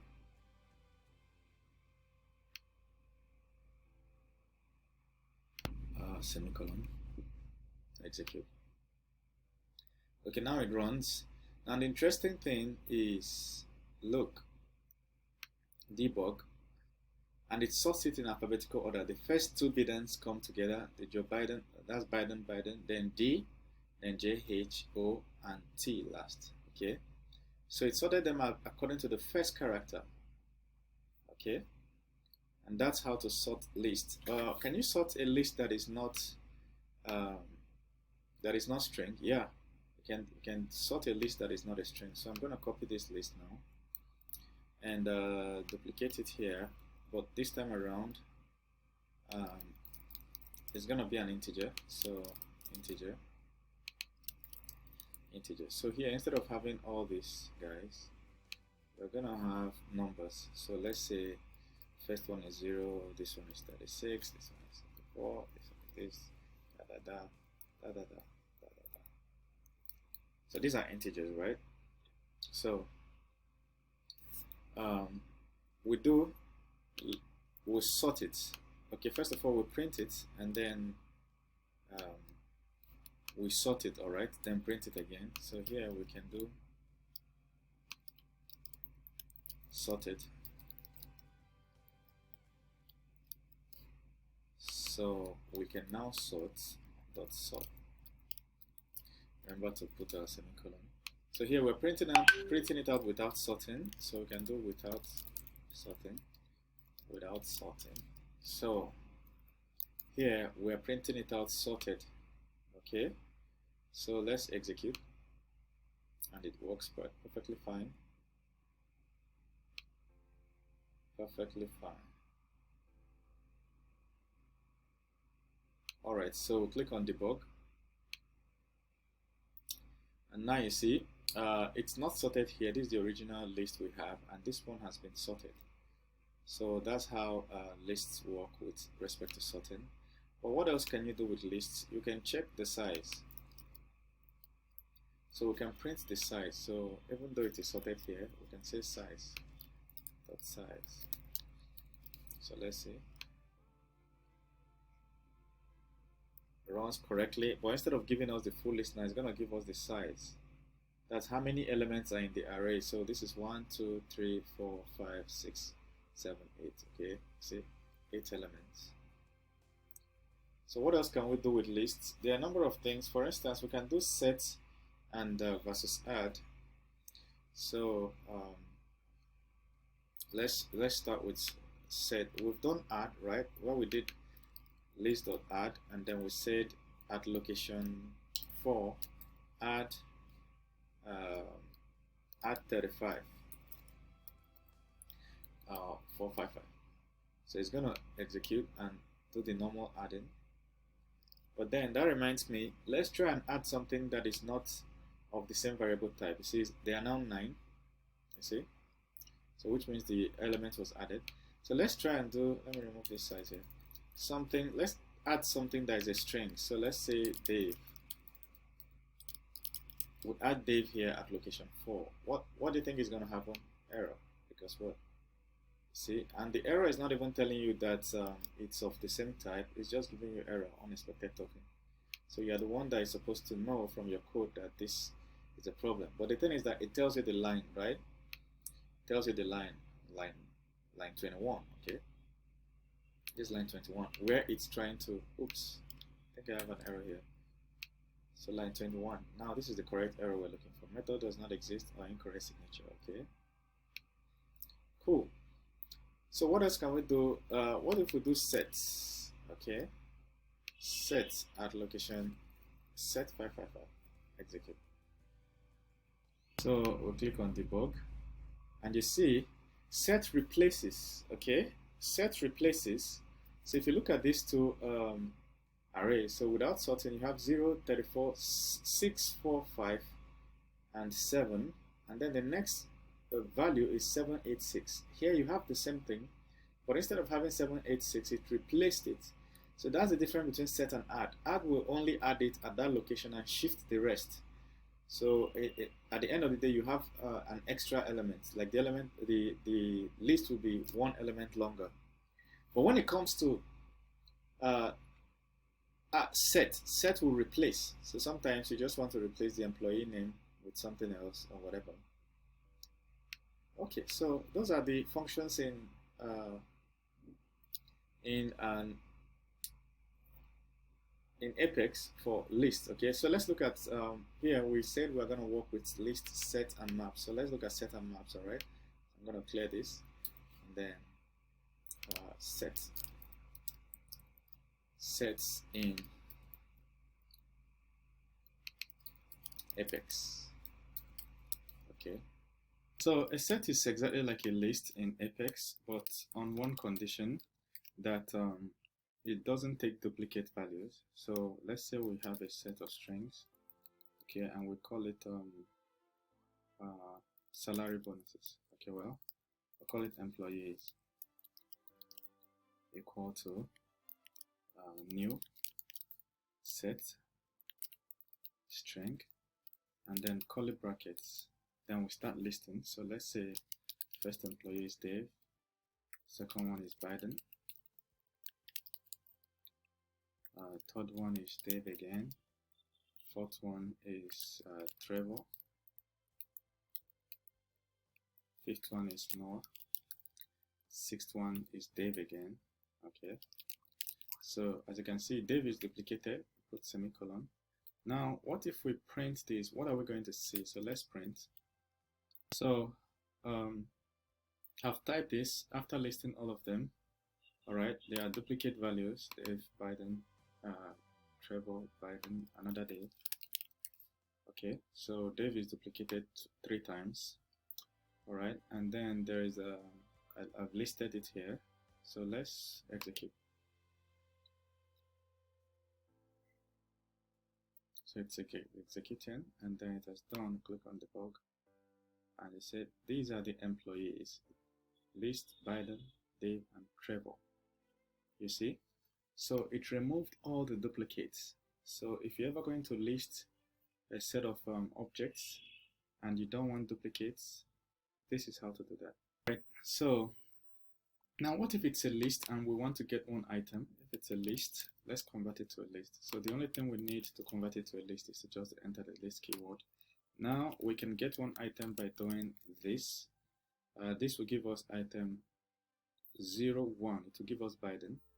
All right. So I want to duplicate this line so that we see. So the first printout is employee. This is the employee. Employee. That's location 1.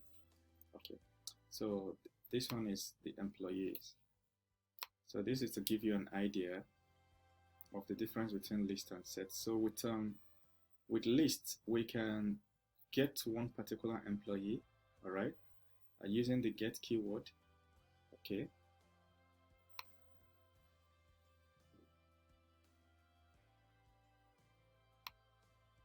So like this, you see, Dave, Biden, Dave, Trevor, and so on. If it's a list, it gives us the whole item, but if it's a set, it gives us only the unique items, and with this we can point to one item in a set, in a list. Okay, we're able to get only Biden because it's at location 1. Another way to pick out one item is to do this block brackets, just like you would do any platform that has an array, any other language that has an array. If you do this way, it will still give you, let me change it to 2, it will give us Dave. So that's basically it for list and set, nothing too serious. But let's look at map. Map is a little bit different. So click debug only. You see, it gives us Dave. Now map is a little bit different. In map, it has a key value pair, so you have to not just mention what's going to be in the key, you mention what's going to be in the value. So if I can do string, if it's a map. So let me change this to a map. Say employee details. Then here, call it map, but then we'll go string again. So map always contains a second option, 2 options. So since it's a key value pair, now we must use 2 strings. So here we can say first name. You get the idea now. So I'm going to remove most of this. Okay, we'll do last name. That's underscore name. You see? Then we'll do age.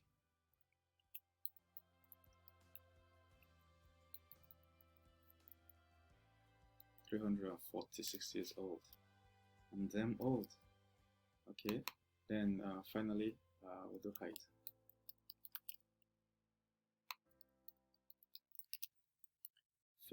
35 feet. Whatever else, but you get that it's a key value pair. You can't just keep single items there. So now we have this map. We can now print out this map. So let's try and print out this map. The employees, these are the employees. Now let's try and print, while it's printing here, in the next one we'll do employee at location 1, how you would print it in a map. So you would do employees, at location. With this map, we'll use the value, the key value pair, right? So here, if we want to print it, we can say give us the first name. So that's employee details dot get. We can say give us the first name of this employee, or give us his last name, or give us his age. All right. So if you do, so let's print first name, all right, of this guy after printing everything about this guy. So do execute.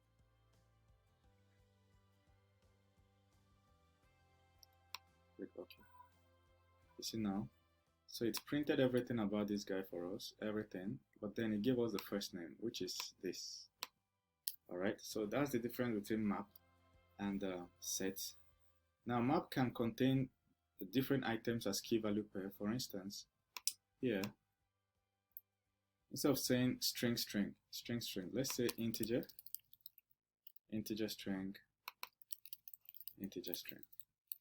A good example of map is if you're storing location where you have to store longitude and latitude, okay, the longitude and latitude together. So you have like decimal places, you can have decimal, all right. So here, instead of having string here, now we have to have like employee number 1, employee number 2, okay, employee number 5 or 4, and then employee number 39 or whatever. So like this, you can have these places, the first parts, the keys must be integer because you've already told the map that it has to be integer. If you change it, there's going to be an error. So here, instead of saying this, we can say give us whatever is at location 2. Or let me use location 35.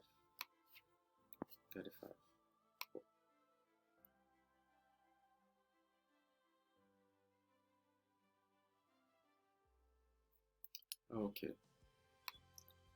So we have this. Oops. Okay, so click on debug. Now we have it, you see, 35 feet. That's what's at location 35. So at location 35, we have 35 feet. You understand? Okay, so that's it with map. Okay. Hello guys, how are you doing? Let us look at sObjects. So if you get back to your Salesforce account, all right, what you're going to see here at the top, you'll see these options that are like menus. All right, these are called concrete types. Here's what I mean. You have opportunities, you have leads, you have tasks, files, accounts, contacts. So we can write queries and programs that will be able to use some of these things. Okay. All right. So at the end of the day, if you come to this extreme here, you'll see there is more. So they are known as concrete types in Apex when you're writing code with Apex. For instance, cases now. So let's say you want to create a case. You know, Salesforce manages leads, all right? So let's say one of the leads has an issue, or one of the customers has an issue, and you want to create a case for it. Okay? So this is how you create a case, and then you click New.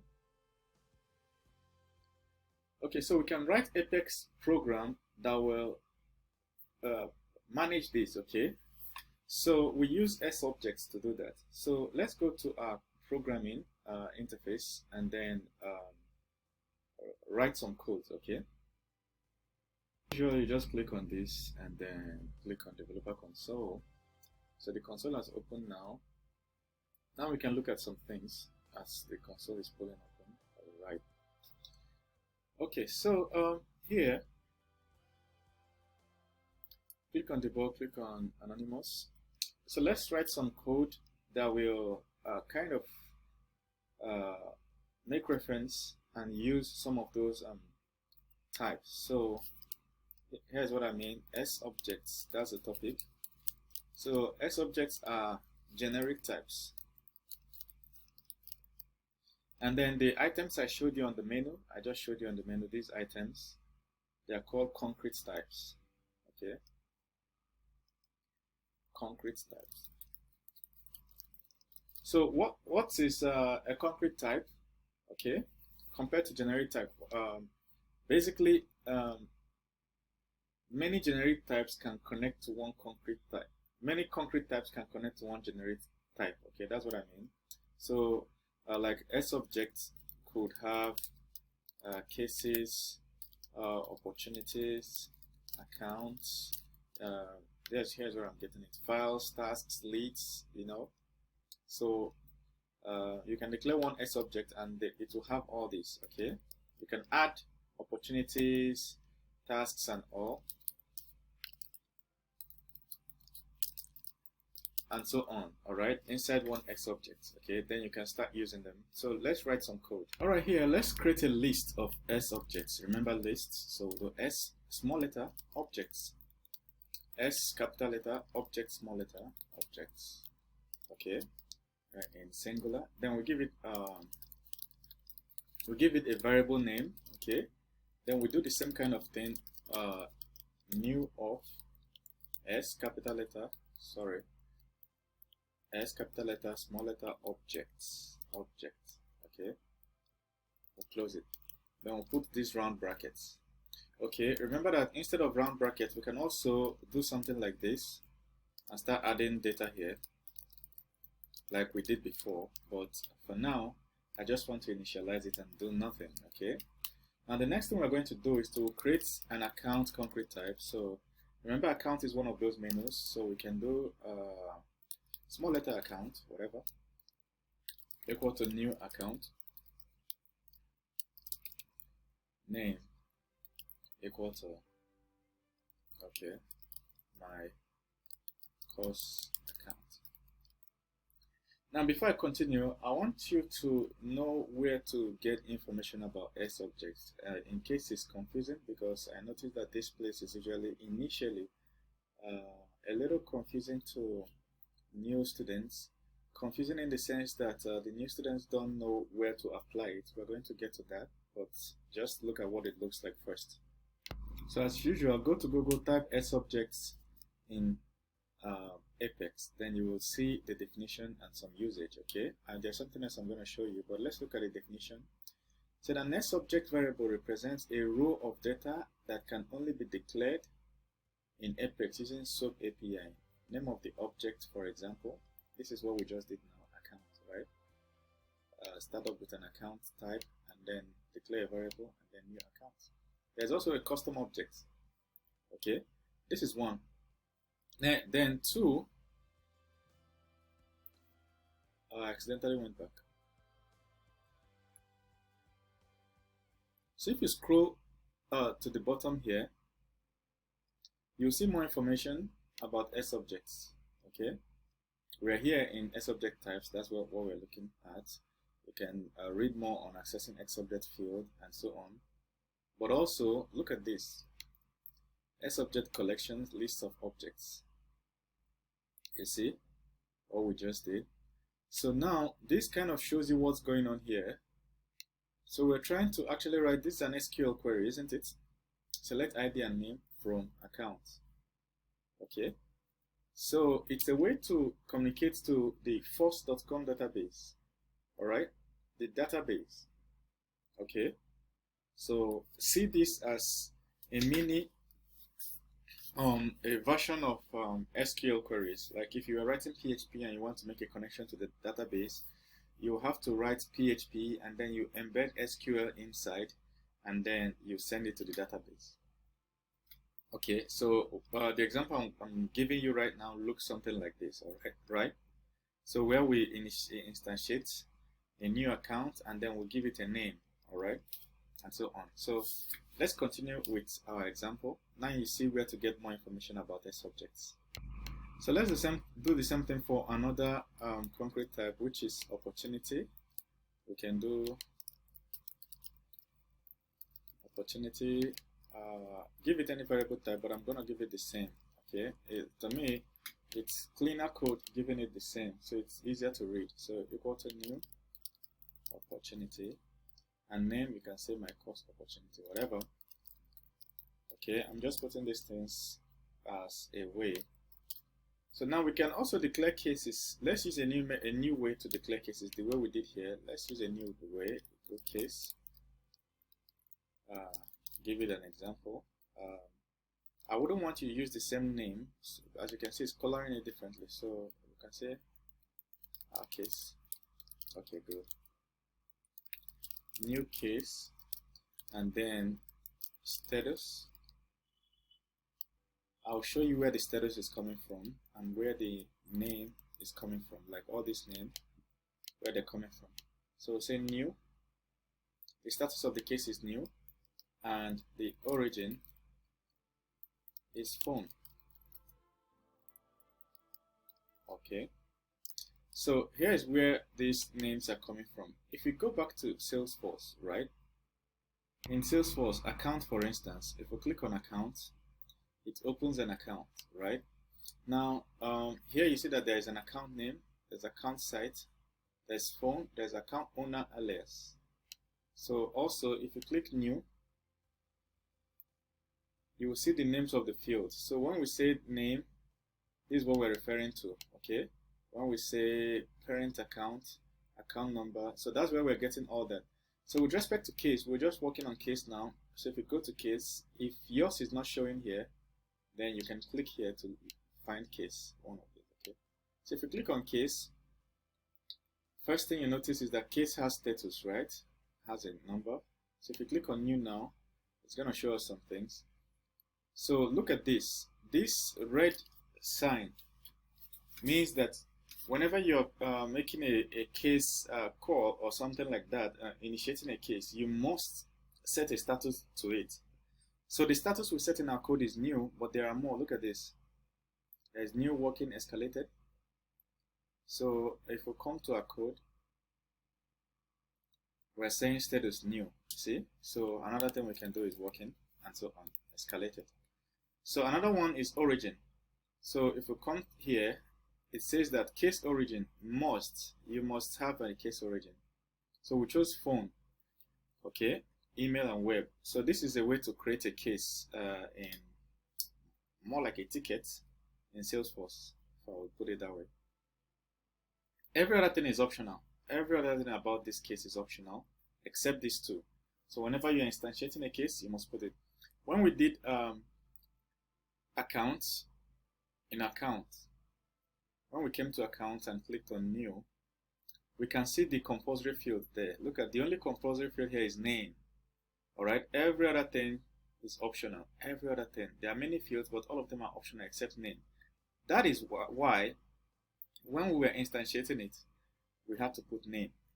So we can also instantiate case exactly the way we did this, like start with case, then a small letter case, and then new opportunity. But I just wanted to use this way so you'll see another way to do that.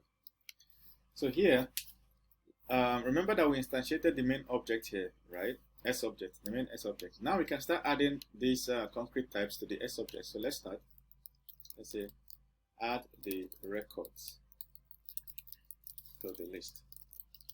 Okay. List of sObjects. Okay, so here we're going to do, what did we call this? Our object. So we'll do our object.add. So we'll add account. Okay, then we'll repeat. I wouldn't want to retype everything, so oops, space. So here, instead of accounts, we're going to add opportunity. And then we're going to add case. So now let's print out this sObject and see what's there. Okay. You can say system.debug. Okay.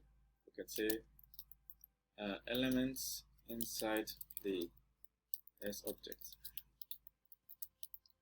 Okay. Then we can do our, where is it? Our object. So this way we can now execute, and everything works well. Click on debug. Now if you zoom, look at it here now. If we zoom, it can tell us that elements inside the sObject, okay, we have account, and that account has the name of this. Oops, I accidentally double clicked.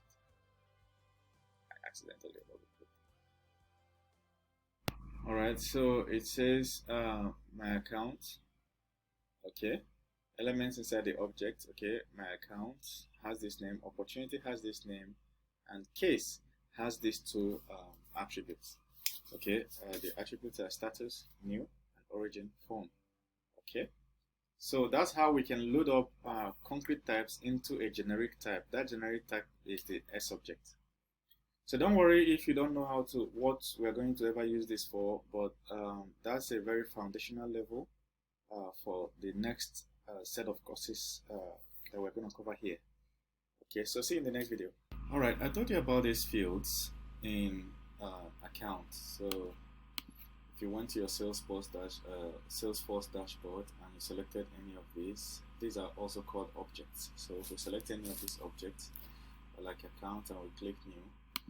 So now, one of the questions you would be asking yourself is, how do you know the field names?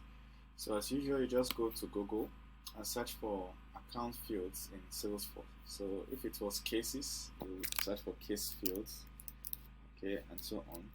So in this case, we're dealing with accounts. So you're going to see the fields, but also look at this, developers.salesforce.com, then you click on account. It will give you all the details about the account object, okay? So look at account under Salesforce.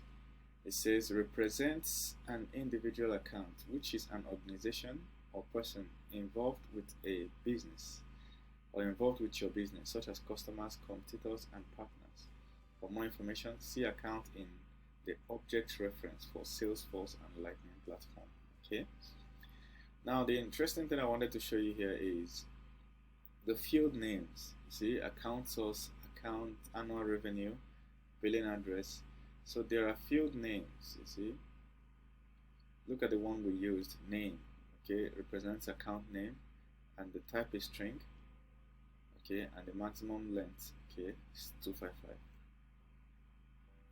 So these are all the field names, okay.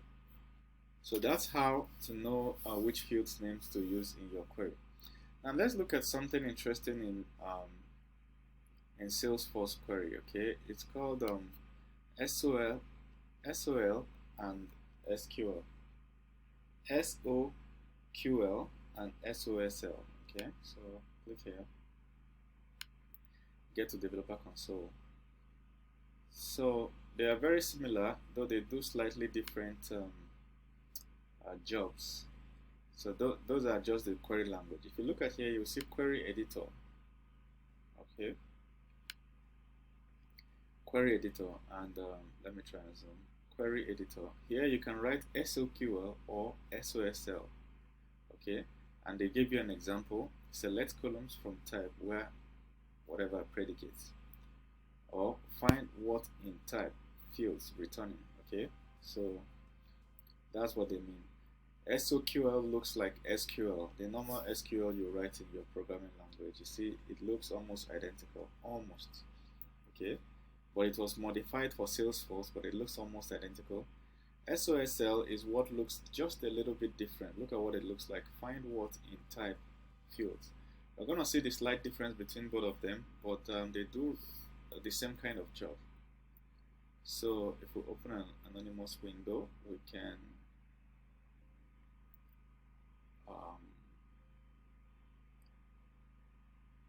this way. Okay, cool. So let's delete all this and then look at SOQL versus SOSL. So there are some similarities and then there are some slight differences.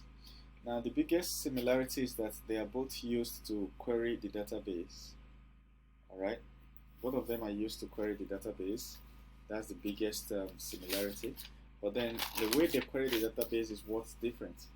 So SOSL is used to do text searches only. Text-based search, like when you're searching for fields. So let me do this.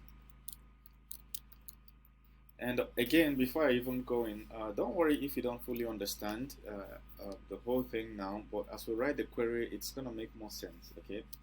So SOQL versus SOSL. So, and I told you SOSL, the primary thing is that SOSL is used for searching text-based search. Okay, it also like when you want to search for email fields, all right, name fields, etc. Okay, SOQL is Salesforce Object Query Language, and this one is Salesforce Object Search Language. The S here is for search. Okay, so I think I should be putting that. So this is one of the questions they usually ask in interviews. That's why I'm taking my time to explain it. Okay, so Salesforce Object Search Language. So it's used for performing text-based searches. Okay, Salesforce Object Query Language. So the thing with this query language is that it looks more like SQL. Okay. Now it's used to read record. Used to read, okay, from the Salesforce database. So this is used to read record. This is used to search text fields. Okay, so this one can search across multiple objects. By now you already know what the objects are. Those menus we saw on our Salesforce dashboard. Okay, across multiple objects. Okay, this one can only search for one object at a time.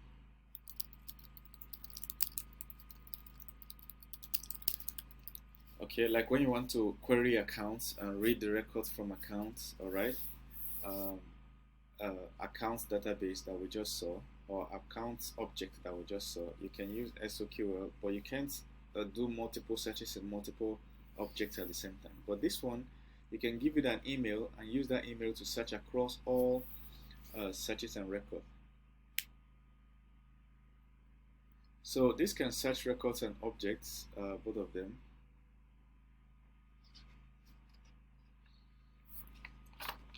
So now, still on the differences, SOQL can search any type of fields.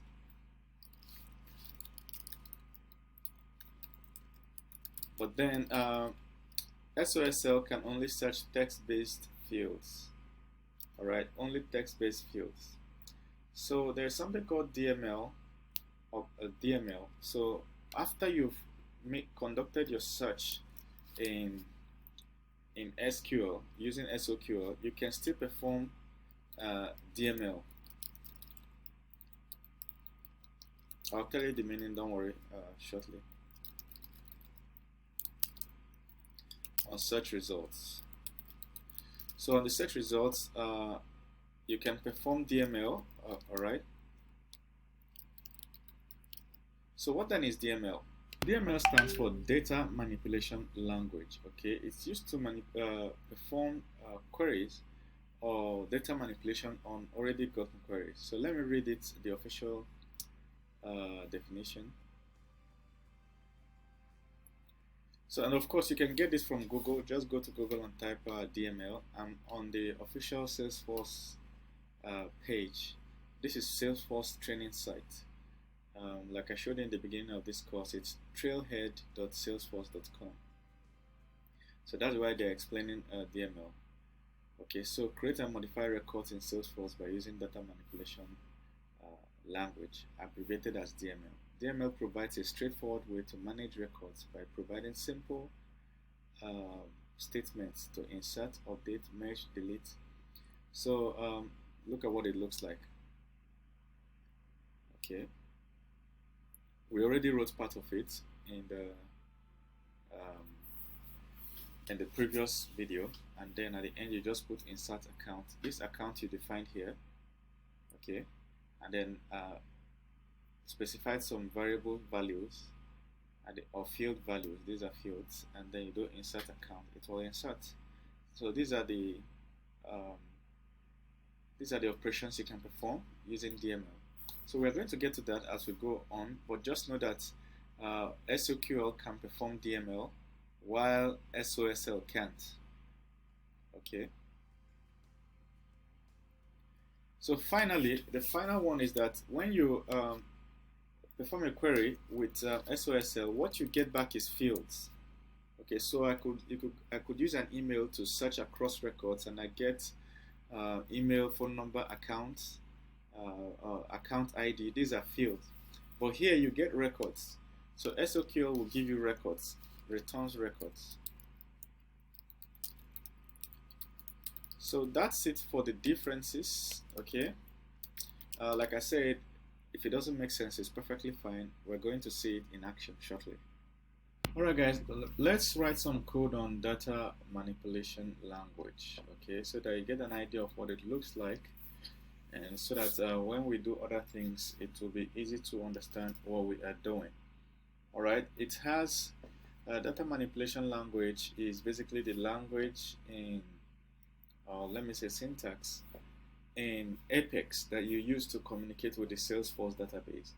Now the difference between Salesforce Apex and other programming languages is that when you're writing Apex, you don't need any special code to connect to the database. Apex by default is connected to the Salesforce database.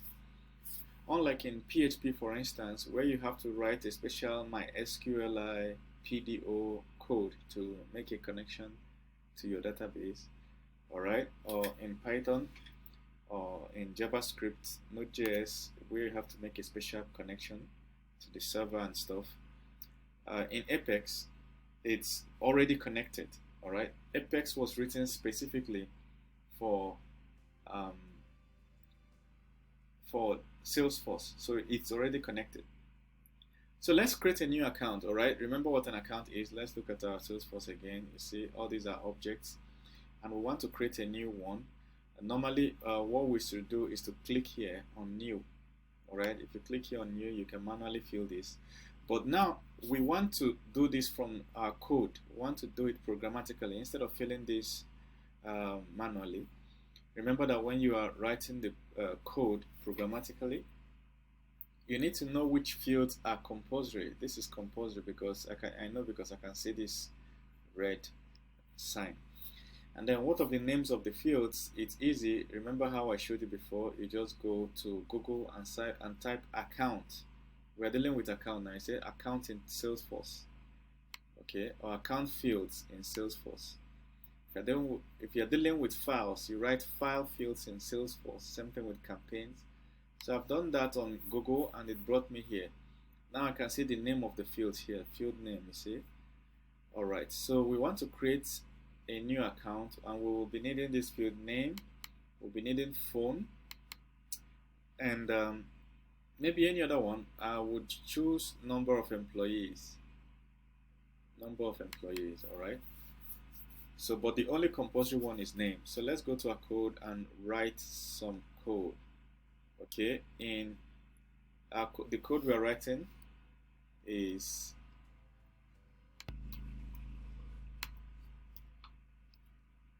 alright. I'll be commenting this so you know what we're doing. So let's create a new account in DML. Alright, I'll put this in capital letters so you know that we're talking about the okay, so I'll call it account. So this account variable account equals account then name. You know, you can also do this, right? Okay, so this works. Okay, so this is the field name we want to work with. And what's the name of the company we need? I would call this company John Doe Limited or whatever, John Doe. Then we specify the phone number of this company, single quotes 012345678. That's the phone number. So we also specify the number of employees, okay, equal to 100, let's say 100 or 200. Okay, then put your semicolon. So let's insert this into the database. The first command here, all right. How do you insert into the database? So we'll do insert into database. All right, Salesforce database using DML. Okay, meaning there are other ways to do that we're going to see. So the way to do that is just to run the insert on this variable. Okay, this variable is the account. That's the way to do that, and that's all. Now if we run this code, we're not going to see anything because it just puts stuff into the database, but let's try and retrieve what we just inserted just to be sure. So we're going to say retrieve the new ID of the inserted object. But you know, like I told you when we're explaining sObjects, this account is a concrete type, but the sObject is a generic type. So account is a type of sObject. For instance, sObject could be animal, okay, and then under sObject you would have animals like a dog is a type of animal, a cat is a type of animal. So that's the way it is. So you have sObject, and then you start having things like account. Account is a type of sObject. Opportunities is a type of sObject, and so on. I can't even spell opportunities well again. Okay, you have case, you have files.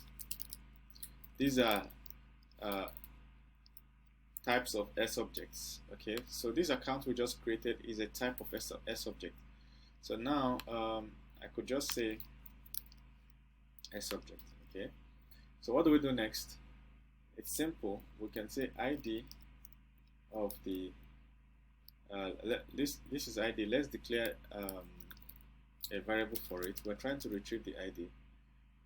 Then we can say it is the same as account.id. This account we just inserted, we will pick its ID, all right, and save it inside this variable of type ID. Okay, so ID is a type. Remember when we did variable types in the beginning of this course? ID is a variable type. Okay, so display the ID. Okay, so the way to display it will do system.debug. Okay, let's say the ID is this. So this guy here is the ID. Okay, so let's try another thing else. Let's try and execute it and see what's gonna happen. Hopefully there's no error. There is. We said on line 13 variable does not exist name. Okay, so on line 13 it says this variable does not exist. Yeah, of course, because we need a new statement here. Execute, and now it works. Okay, so it's gonna give us the ID. So click on debug only. It says the ID is alright, so which means our insert was successful. It successfully created that record and then it added an ID. Now interestingly, let's go check out something. If we're back to our Salesforce database, right, our dashboard, and we're on the accounts, if we refresh, you will see that the John Doe has been added with this phone number, and there's an alias that was added, and then a whole lot of things. If we click here, we can see more details about John Doe. You see more details, and we can add more details here. So we have programmatically created a new record called John Doe. See, account John Doe, phone number, owner, account owner, they've partnered because I'm the one that is logged in. All right, so you get an idea of how Salesforce works now. So we can do more manipulations using DML. Let's try some more things, some more cool stuff. I know the question in your mind, what if you want to retrieve a record? For instance, when you started a record, what if you want to search, perform a search and retrieve a record? You can't do that with DML, because if you look at the things we can perform with DML, you see that it's insert, update, upsert, delete, undelete, and merge. As you can see, there's no read or retrieve here. Okay, so it's good that you know the limitations of DML in case you're asked in an interview. All right, with DML, you can also perform queries on multiple objects. Like this one is just one object, or we can do like queries on multiple objects. So I'm going to remove this, and then let's insert multiple contacts. And what is a contact? If you come to your Salesforce dashboard, among these you see that there are contacts. Okay, and a contact is opened. I can click here to create contact. As you can see, mine is still empty. If you already have some, you can import. All right, but we're learning how to do that programmatically. So here, let's start with creating contacts. Okay, insert multiple contacts. So it's gonna be a list because of course it's multiple, right? Contact. Okay. All right. So let's call it contacts. So that's the variable, right? So new list, and that list is of type contact. Okay. So now curly brackets. Let's start listing the contacts. So it's a new contact. The details of the contact, the first name equal to, let's say, John. Okay, comma, and then what else that can we put? Last name. By now you already know where I'm getting it from. Just go to Google, search for contacts fields in Salesforce, and it's going to show you the fields. John Doe, we can say department equal to finance. Okay, so this is the first. So in Salesforce you can put lists inside lists. So this is actually a list inside another list. Okay, so you just have to separate the list with multiple comma. So I'm just going to copy this line and duplicate it into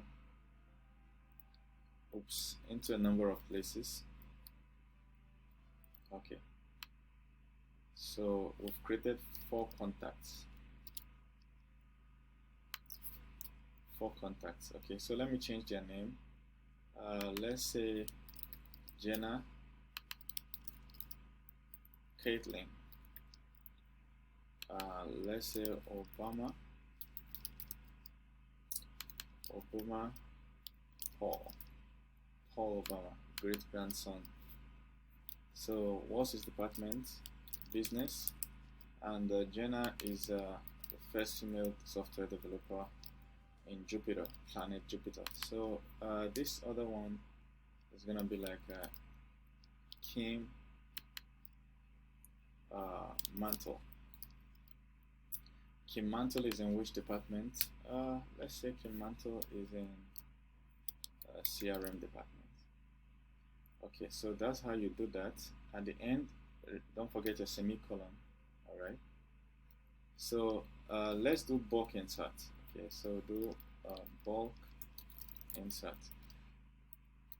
Now DML is so smart that if you do insert, if you call insert on this now, it's gonna insert everything here. So do insert, then contacts, and that's it. That's all we have to do. So now if we run this code, it's gonna insert these, but it won't give us any results. So I would like us to see a result. So we'll do list to hold the new contacts update. Okay, so create list contact. So now we want to update, right? We want to update the contact. So do contacts to update. Okay, I know why I put it in plural, because it contains a list of contacts. So we'll do the same thing, list contact. So we just declared it, and that's just it. So we're going to need a for loop to iterate through the contacts we want to update. All right, for loop to iterate. So this first part of the code lists all the contacts. This one does the insert. Now we want to find each one in a way and try to update it. All right, so here we're going to say for. Okay, so I think I need to create more here. I need to create more. Okay, let's just to duplicate some of the departments. So CRM, yes. Instead of here, I can do she Jinping. Okay, I can also have another one here that says the same CRM, right? The same CRM department. I can say Pooh, Mr. Pooh, and his surname is Tin. Okay, good. So now let's iterate. We'll do for every. I've declared a variable and I'm calling it con. Okay, I just declared this variable and it's of the type contact, right? Which is an object. So for every of them inside this list, for everyone, we're looping through this now. For everyone inside this list, now do the following. If the department con, okay, if the department is CRM, okay, how did I know this department? It's a field inside a contact, okay, it's one of the standard fields inside contact. So if the department is CRM, change the title. You know, contacts have title, right? So contacts have title. Where is it? Title. Okay, so we're trying to update this field only if the department matches what we have. All right, so go back. So if you change the title to customer relationship management department. Okay, so that's just how to update. So now we have to push the update, right?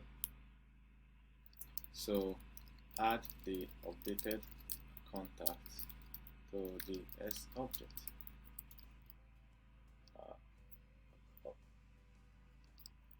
sObjects to the list. So we'll just say this guy here dot add.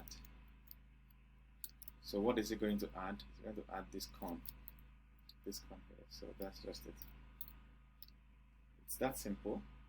And finally, once you have added all of them to the list, now you got to push the update. So now do bulk update all contacts on the list update. What do you call it? Here.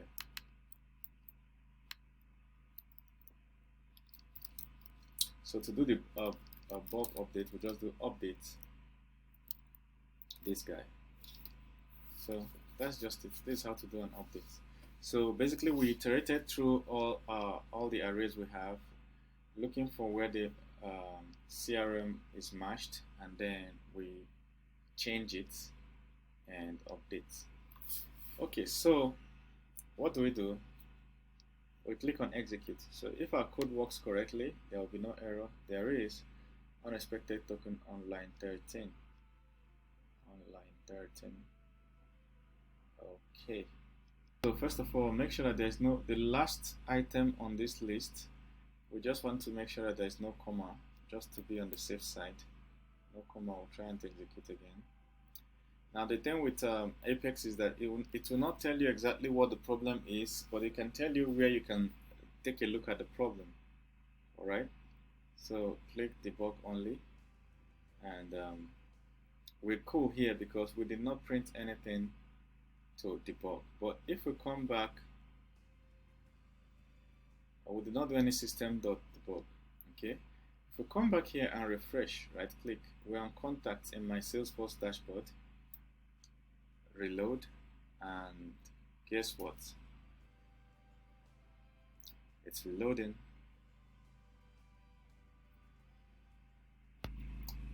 We have this, you see, all of them.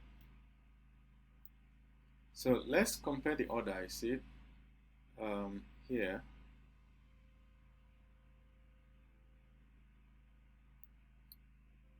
Debug, execute. So if we scroll up here, you will see that the first one here is John and the last one is Putin. Okay.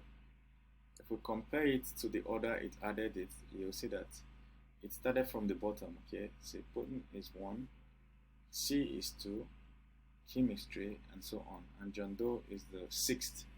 So it's kind of in reverse. So that's how to do that. Now, if you want to see the department, you just click on them, then you see more details. You see, much more details are available, including to the right, which I'm not even showing you.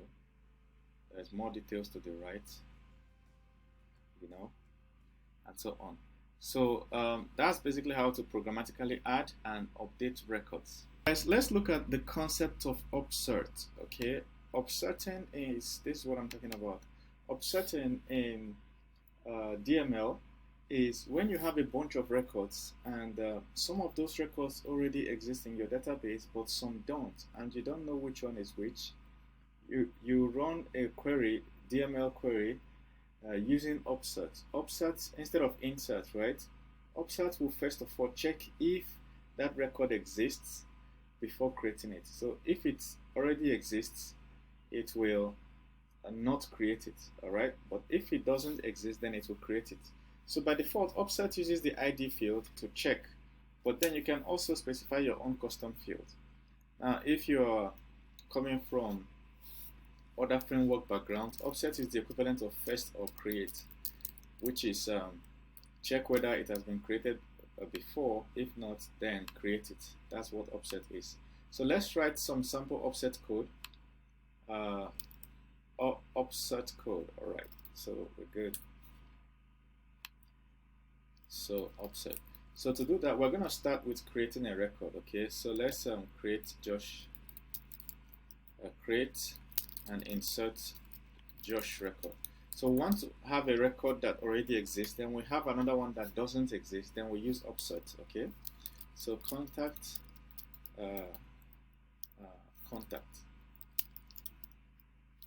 equal to new contact. So we specify the first name of this contact. So we call this contact Josh. Okay. And then the last name of this Josh is I have to move this Donald, and then the department is equal to finance, and then you put semicolon. I will come to the next line and we'll insert it. So this is how we'll create a Josh record. We'll say create contact. Okay. So instead of contact, I will call it Josh contact. So it will be a contact Josh. So the contact of Josh. Okay, so we've created it. Now the next thing is, and inserted it into the Salesforce database. So now it exists there. So now this variable Josh now has an ID. So this, we can now do things like contact Josh dot. Okay, we can do contact Josh dot ID. Okay, but what I want to do is contact Josh dot description, so that we can update the description. So let's say Josh is an experienced financial analyst. Okay, period. All right, now we've created a description. So let's do the same thing for Kathy. We'll create another record, call it anything. So let's call this one Orangina. I don't know if a name like that exists. I just created it out of Orangina. Okay, the sister of Josh, and Orangina is in the tech department. Okay, she's a programmer. Okay, so now we're going to check if so let's put these two contacts, this 1 and 2, let's put them into one list, just one list, so that we can perform the Upsert command on it. All right, so we'll create a list contact. Remember, a list is the equivalent of an array. So we've created a list. It's a new list contact. Okay, so we add the two of them. So the first one is contact Josh. Remember that contact Josh exists, but instead of contact Josh, we'll call it contacts or Orangina. I still didn't spell it Orangina. Okay, so we add contact Josh and contact Orangina inside. Did you see the magic? So Orangina has not been inserted into the database, all right? Hasn't been inserted into the database, but Josh has been inserted. So we are putting two of them inside one array or one list. Now we can Upsert, okay? We'll do Upsert contacts. So that's just it, all right? So just for the purpose of system.debug, for visibility, so that we can just see contacts updated.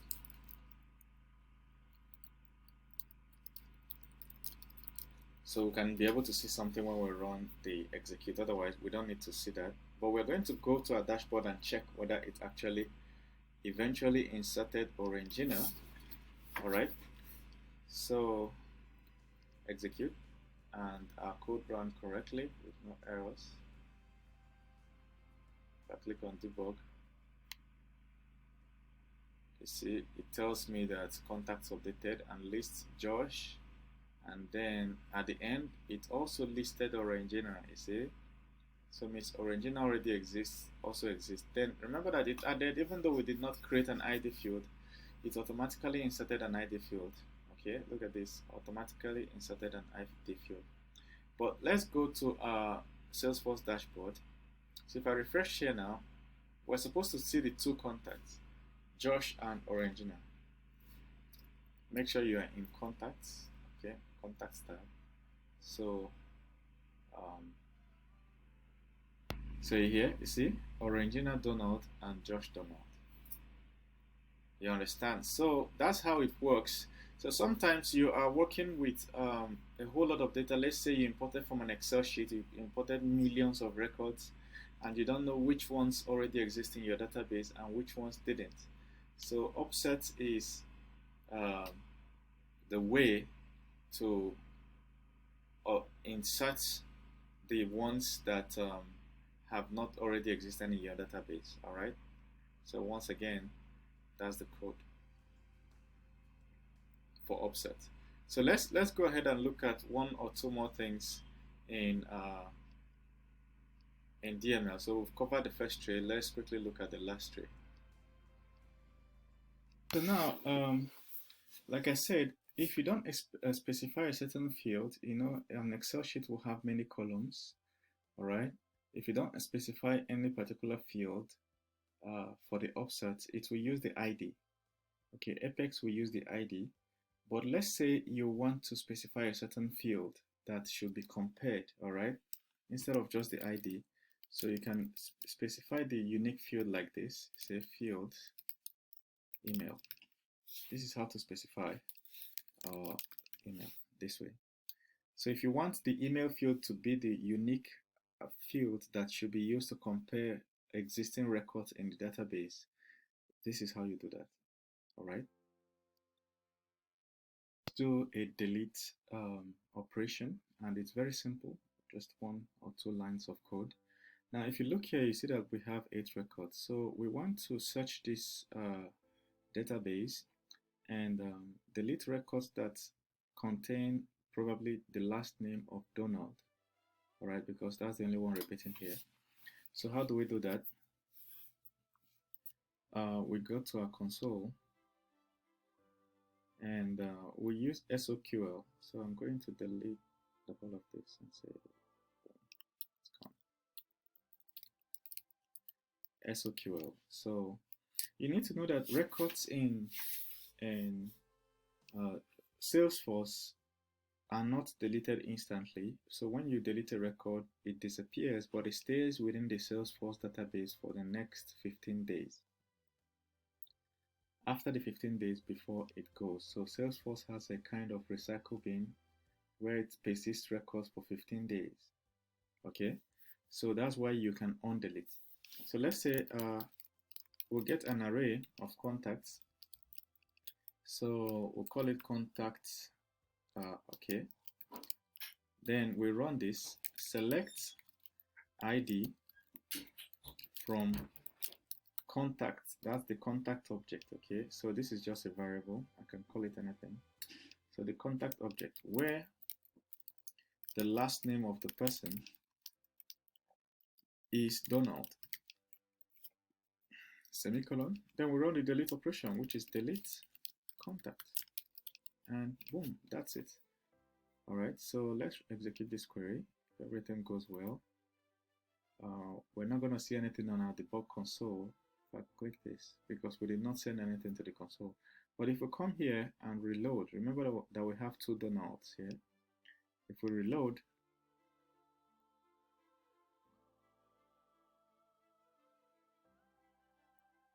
guess what? It's gone. So we now have 6 remaining instead of 8. So that's how to delete. So this code we wrote here is actually SOQL, not DML. Like I told you in the beginning, DML does not have a read. There's no way to read data, okay? So this is actually SOQL. And the SOQL, like I told you, it looks like SQL. As you can see, this is almost perfectly SQL. So let's check the last topic here, which is the really last topic we need to look at for this is the exceptions. Okay, so let's look at exceptions. As for all the other topics, we're going to cover it as we go, but here, so let's try and we're talking about try-catch exception, right? Try-catch exception. So let's try and insert a record without the required ID field, and then it's going to throw an error. We want to catch that error and display something else, a cleaner message. So we'll do try, and then we're going to write a problematic code, a code that is not correct. So say go to account, got a new account. Okay, so we do insert account. So remember that we're supposed to actually state the items that we want to insert, like the fields of the account and the values. We're supposed to state it, but we did not. So this is going to throw an error. All right, so but we don't want it to spit out any kind of error. We want to catch the error. So the ML exception. We'll give it a variable. Say system dot debug, and then we'll write in the sentence here. We can say a DML error has occurred. Okay, and then we'll say error, which is this error dot get message. So that's just it. So this is how to do try-catch exception in DML. So if we run this, everything runs well, but when we check the debug, we're going to see what we're looking for.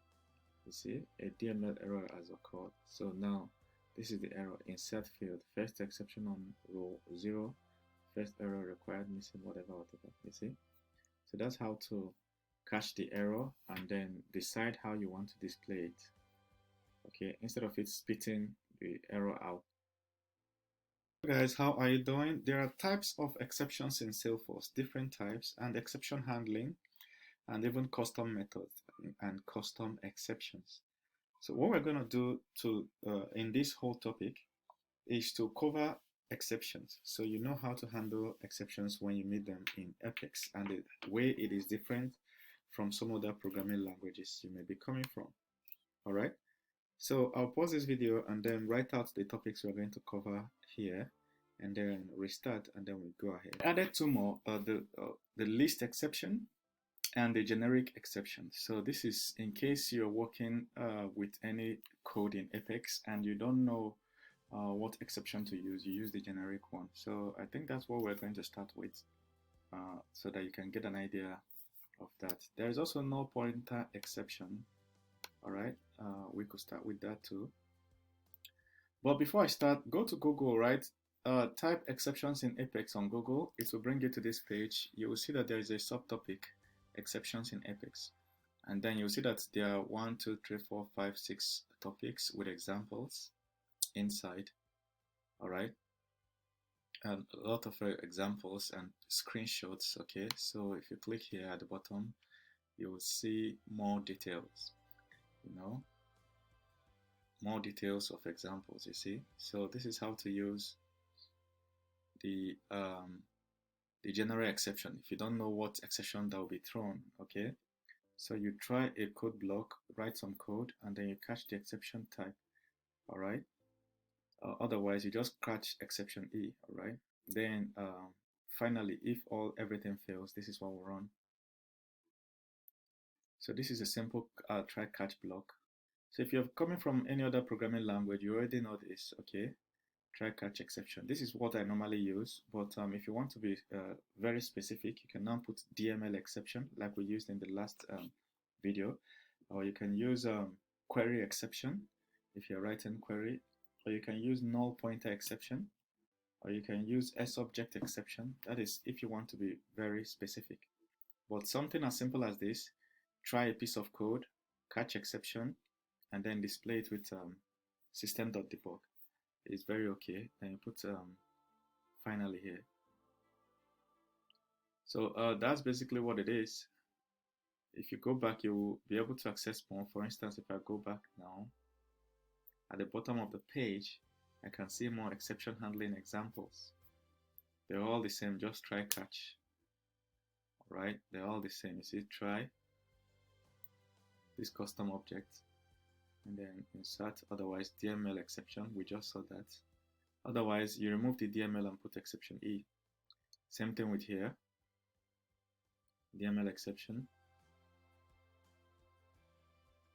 So it's good to scan through the documentation and get an idea of how to use some of these exceptions. Nothing really complex there. It's exactly the way we just covered with the DML exception. So now look at, there's built-in exception methods.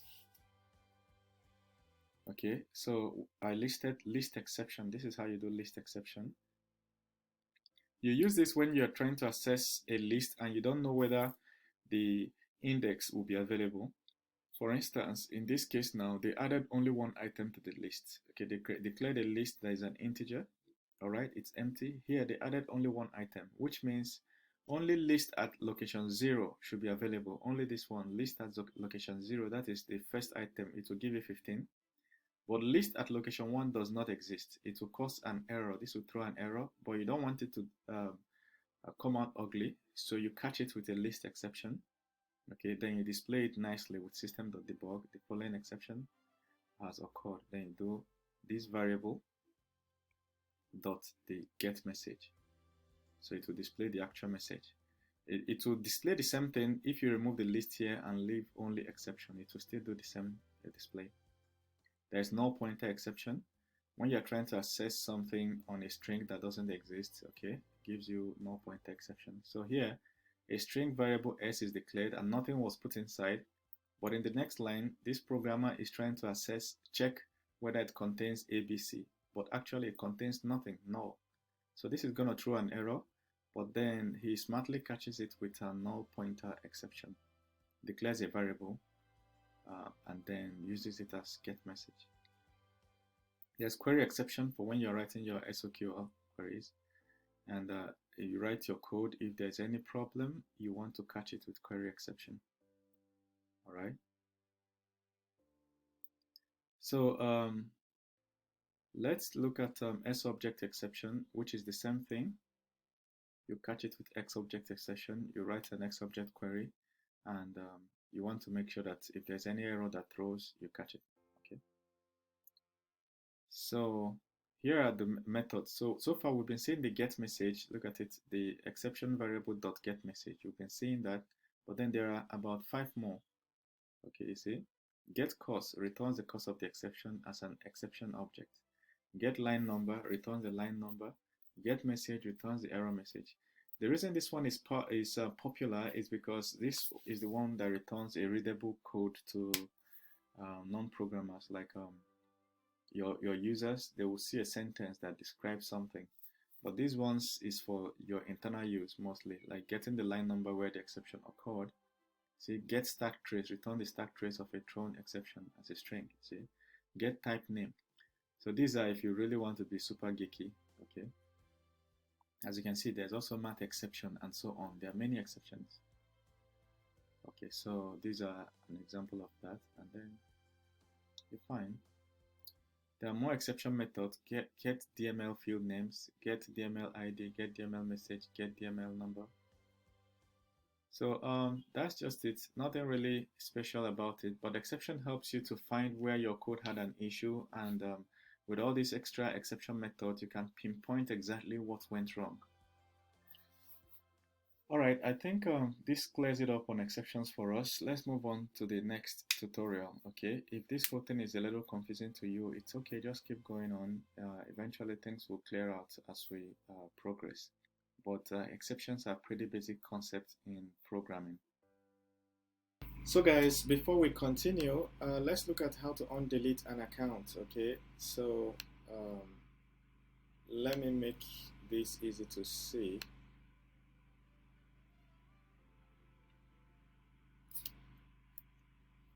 So we have this query, all right, and this query says account equal to, we run some SOQL here saying select ID and name and billing city from account objects, okay, where the name of the account is account 1. So once we have selected it and saved it inside this variable, we can then delete. So this is how to delete. All right, select whatever you're looking for and then execute a delete command. But what if you want to undelete? Remember I told you that whenever you delete anything in Salesforce, it still stays there for another 15 days in the database. So the Salesforce database still carries what you deleted for 15 days in the recycle bin. So what if you mistakenly deleted something and you want to undelete? So this is how to do that. You have to add all rows. So you say fetch all rows, and then here you can do undelete. Alright, so if you execute this query, if it can find this, then it's going to undelete it. Alright, so that's how to do undelete. Remember, you can also Google this and read more about it from the Salesforce documentation. Yes, let's look at SOQL queries in depth, so that you get an idea of SOQL queries. I already told you that they look almost exactly like SQL. So SOQL, that is Salesforce Objects Query Language. Looks like what? SQL or SQL, the one you use to connect to your MySQL database. Alright, so let's if you want to write SOQL, you have to enclose them inside block brackets. So let's write a code that will retrieve all accounts. So what do we do? First of all, we say we need the account object, all right, an array of account objects, and then we give it a variable. I'll call it accounts, and then we say that it is equal to select. We can do select all this way, select all from, but this is a bad code. It will work, but it's a bad code to just hijack everything. So we can say select the name field and the phone field from account. Okay, so that's the account object, and that's it. So here we can do system.debug accounts. Execute. So this is the most basic SOQL query that we can start with. So here I will click the button. And as you can see here, it gives us a list of all the accounts in our database. So if I zoom in, you would see that this is a list of all the accounts. Now the first one is Edge Communications. The phone number is this. And the second one is Burlington Textiles Co. phone number. Third one is Pyramid Construction. So these things came default. They're like default dummy data that was generated by Salesforce. So if we come back to our Salesforce dashboard, we can look for accounts here. And if you click on it, then you can see accounts. So let's write a code that will retrieve all accounts for us. That will insert account here. All right. We want to insert accounts here. See all those accounts that we retrieved with the code we just wrote. You click this drop down, you click all accounts, and then boom, you see it has a number of accounts. Okay, so here account owner status shows that I was the one that these accounts were assigned to. These are dummy accounts that was assigned to my account. Same thing with, you can click my accounts. Okay, you see when I created a Salesforce empty account, brand new account, it generated all these ones for me, and this is the one I programmatically created earlier. So but now we want to create some more programmatically, just to be sure that everybody taking this tutorial is on the same page, because we want to do some manipulations on accounts. One way to create it is to click here. Once you click here, you start filling up these forms one by one, but we're going to do this programmatically like we did earlier. So we go to console, developer console, go to debug, execute debug. Okay, now we're good. So let's create an account object, small letter account variable, say new account. So here we're going to say name, the name of the account, we'll call it whatever holdings account. So that the phone, I want to put this in separate lines so that it will be easy to read. The phone is equal to whatever number, and then the number of employees, number of employees. I hope you know where I'm getting these numbers from. I'm getting them from the account fields. All right. If you go to Google and type account fields in Salesforce,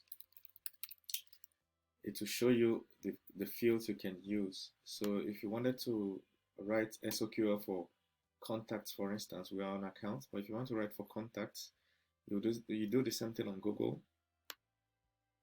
You do the same thing on Google, you will do contact fields. So it will show you the documentation where the list of all the possible fields are. Okay, number of employees 50, and then we'll do billing state equal to San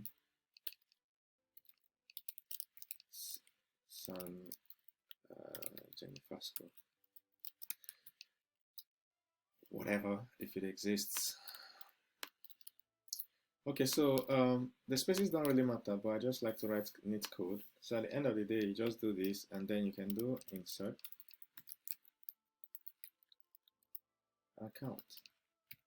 So this line is the DML that will insert this account. But let's do this.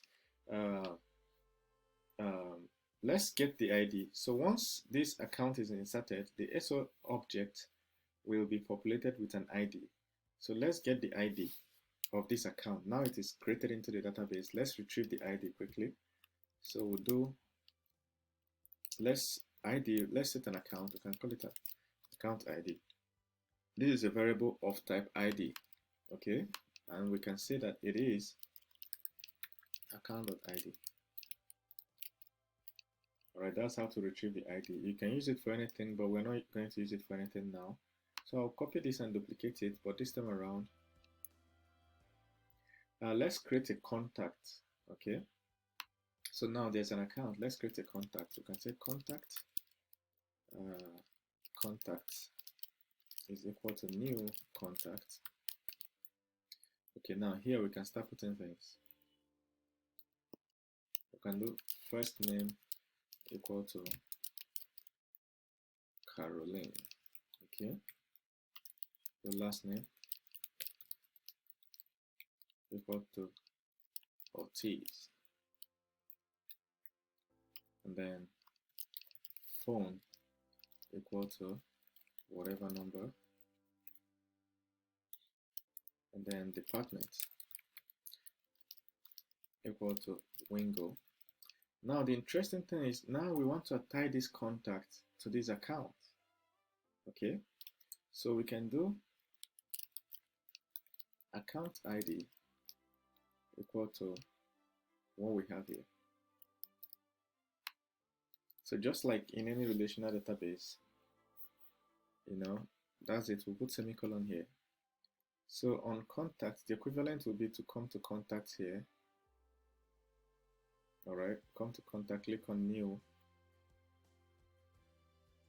and then fill this form. Say name, home, phone number, last name, account name. You see? So we have one account now in recent accounts. We can import more. So you understand what's going on here. So when you're creating a contact, it will ask you to attach it to an account. So programmatically doing this, it's easier because here we can just write a code to retrieve the account we just created and then populate it here. So at the end, we can insert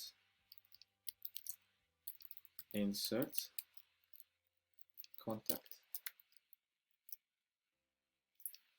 So let's add one more account with no contacts. So we're performing 3 operations here. So I'm going to paste here. Add one more account with no contact. Okay, so here it should be like add contact to account. So don't mind my spelling. Don't mind my spelling. So create brand new account. Okay, so we created an account, added a contact to it, and then we want to create another account with no contacts. So we're gonna call this Jingle Bell Limited. Okay. So phone number, any phone number is okay. Number of employees 500, and where they are is San John Bosco. Okay, now let's add another field. Doesn't really matter, but just for the fun of it, description equal to expert in Christmas celebrations. So let's insert it. Insert instead of calling it, let's say insert account 2. Insert account 2. So we've created an empty account, and let's run the query and see what happens. So we'll run the query. It's running correctly, and our code means our code is okay. And we click on debug, and nothing happens here because we didn't tell our code to print out anything to the screen. But now we have 6 on the contacts page. We have 6 contacts, but if we refresh, reload, what you're going to see is that the new contact has been added. You see, Caroline Ortiz has been added. Okay, and which account? It belongs to whatever holdings account that we created, and the phone number of this Caroline is this. So if we click here, it will take us to the accounts page of whatever holdings. So if we get back to whatever holdings, to accounts, we'll see that whatever holdings has been created, and then Jingle Bell Limited has been created. You see? Now, interestingly, if we click on whatever holdings, we can see more details. Now, under whatever holdings, you will have type, phone number of their website. We didn't add it. Their account owner, okay, which is me, and a whole lot of details. But here is the interesting thing. Under contacts, oops, sorry, I went back. Under contacts, there's Caroline Otis, you see, with a phone number. Isn't that interesting? All right. So programmatically, we could have also added opportunities, cases, all these objects. We would have added them for this account. All right. Makes sense. Okay. So let's continue.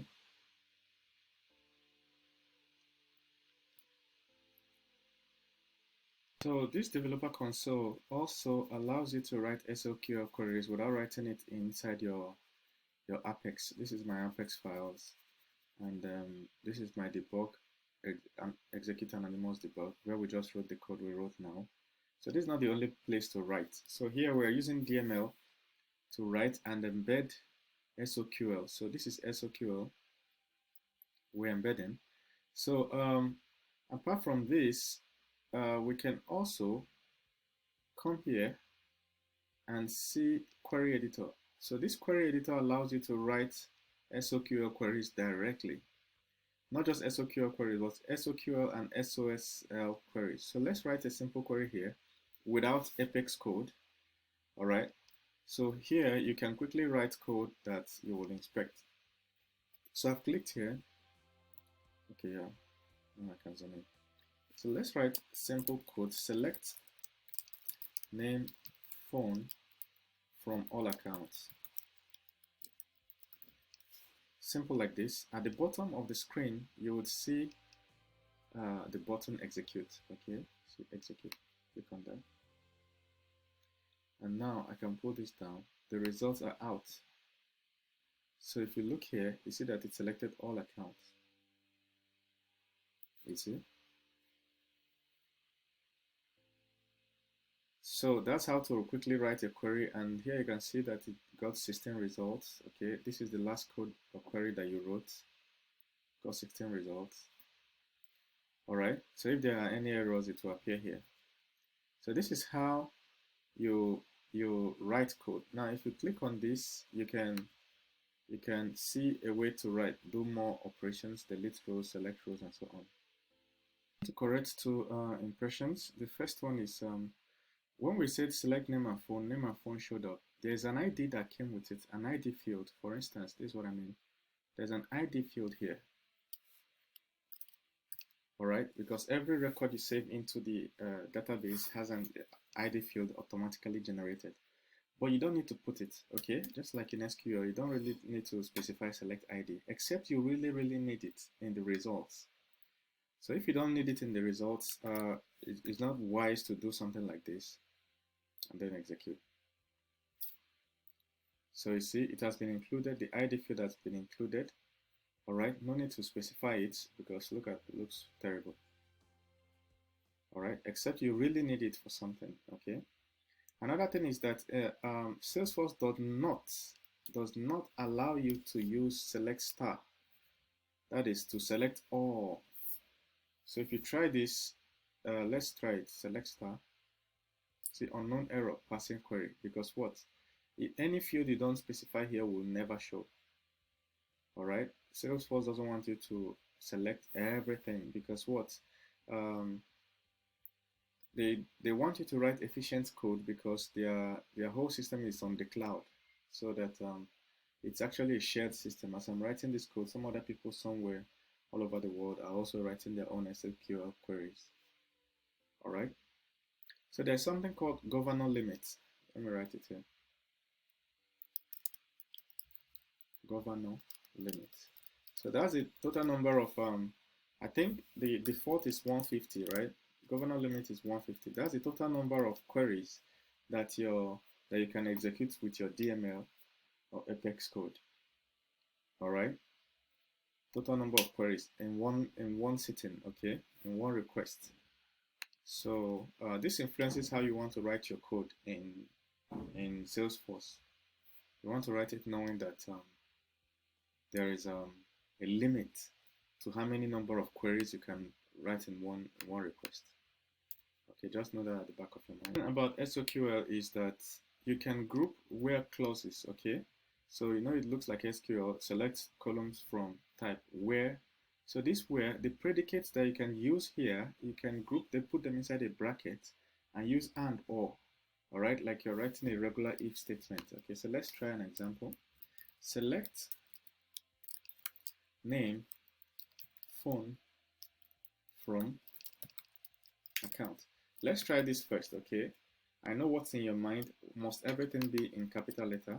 So let's run this first. It's going to run and then return around and put everything in small letter because whenever I'm teaching coding, I like people to know. So look at the results. Okay, so if we reduce this to small letters, small, select, small, execute. So you see, there's an error. If it's in small letters, there's an error. What if we put only from capital letter? It works. So this from has to be in capital letter, but this one doesn't really matter. So if we put it back in small letter, see what happens. Okay. Finally run this time. So look at the sObject, which is accounts. What if we put it in small letter and run? So the casing doesn't really matter, but then the fields. What if we change the field to small letter? Change one to small letter and run. See, doesn't really matter. So it all runs. So you could write your code all in small letters, but putting it in capital kind of makes it easy to read. So nothing special about the casing here. Okay. So we're trying to see where clause, how to group where clause. Okay, so we do where, and then we can put we could simply do like this, where name equal to whatever holdings. I think we had one like that. So if we have a code like this, we can simply execute. So it found us the one that had whatever holdings. Notice that the casing doesn't matter too. Look at casing. This one starts with H, and this one starts with a small h. Doesn't really matter. Okay, now another thing is, what if we want to also put and where something else? Okay, so let's say, then you can group this. Like if we wanted to put and number of employees equal to, or let's say greater than 30, something like this. So it's always better to group this where. Let's run this first and see whether there was going to be an error. So we'll run it, works perfectly well. But it's always better to put your where inside a bracket. So where, then you put bracket. So you can now chain a lot of requests here. Okay, they call it predicates. A lot of predicates here. You say name, where name equal to this, and employees equals to that, and this, or you can use or too. All right. You can use or. So it's okay to put everything inside a bracket. All right. So what it now did is it looks for where the name matches whatever holdings, or where the employees are higher than 30. So that's why it gave us all these results. Okay. So I think we should include number of employees in it. So select name and number of employees. So execute. So yeah, I want to see the employees, number of employees, you see. Here is another thing. You can actually chain more. Like for instance, we can do name is whatever holdings, or number of employees is greater than this. Okay, and see how I'm putting them inside brackets. And you can say billing city is San Jenny Fasco. I think we had something like that. So you see, I'm using here or and then opening brackets to pass in more details, just like you would do in a complex if statement. So you can do that too. So it matches one. So that's perfect.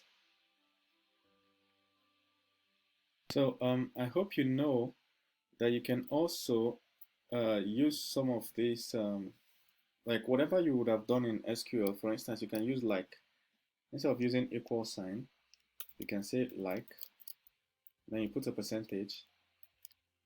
That means if it starts with whatever holdings, if the name of the company starts with whatever holdings, okay.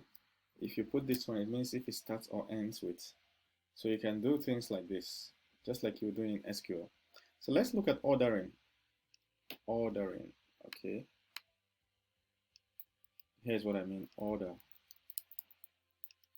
So you can do this exactly the same. So if you left this like this, let's execute this query and look at the order. So by default, as you can see, it really doesn't have an order, but you can add an order like this. You can say order by the name field ascending. So now we can execute. So the name field now starts with B, okay. Now you can see B, D, E, E, E, G, G, G, G, G, J, P, and so on. So it's now ordered. All right. So even if I remove ascending, by default, the order is ascending. Once you put order by a field, the order by default is ascending. As you can see, it's still the same thing. It starts from B. What if we do desk descending? Desk. So if we go back, it starts from the last letter, which is W, U, U, U, S, F, and then B comes at the bottom. You see? So that's a simple way to execute your order. You can limit queries that are returned. For instance, now it's returning everything, but what if we wanted to limit something? So we can do limit 3. So we want only 3 results. Say execute. So now only 3 results are returned. All right, so that's just a simple way to limit. So you could chain queries, right? Inside, you could put queries inside queries in Salesforce. Okay, so now let's get all the accounts and their associated contacts. Okay, so so let's say select the name of all accounts, and also we'll put in bracket here, select the last name of each contact associated with this account. You understand? And then we'll do from account. So basically, if I remove this now, this simply means select name from all accounts. Okay. What if we now add this? This means select name and select the last name of all contacts from each account. That's what it means. Remember, you can add where clause here. So the where clause you add here, you can say where name is equal to San Jenny Fasco or whatever the case may be. So this where clause belongs to this account, but if you want where clause here, you can also put where clause here for the contacts. Okay, where whatever, the predicate. So outside that, this is good. So let's try this. Execute. You see? Now look at what the result looks like. See, it looks like an object, right? It gave us a list that has what last name of each contact.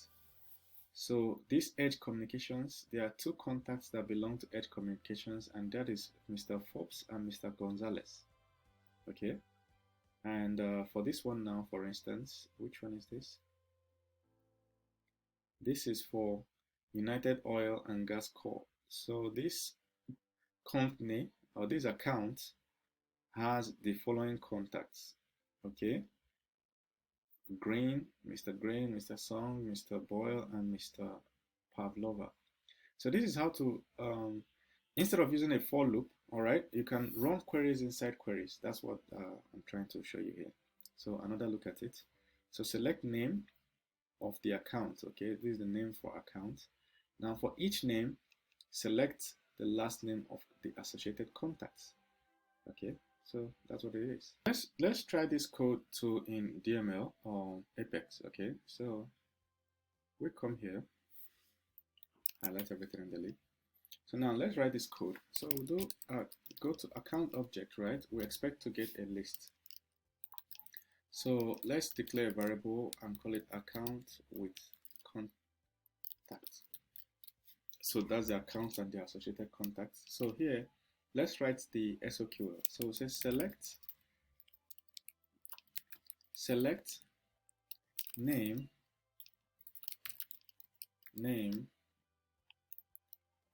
from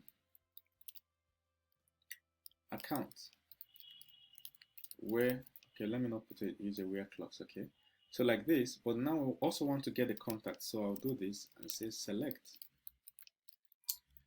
first name, last name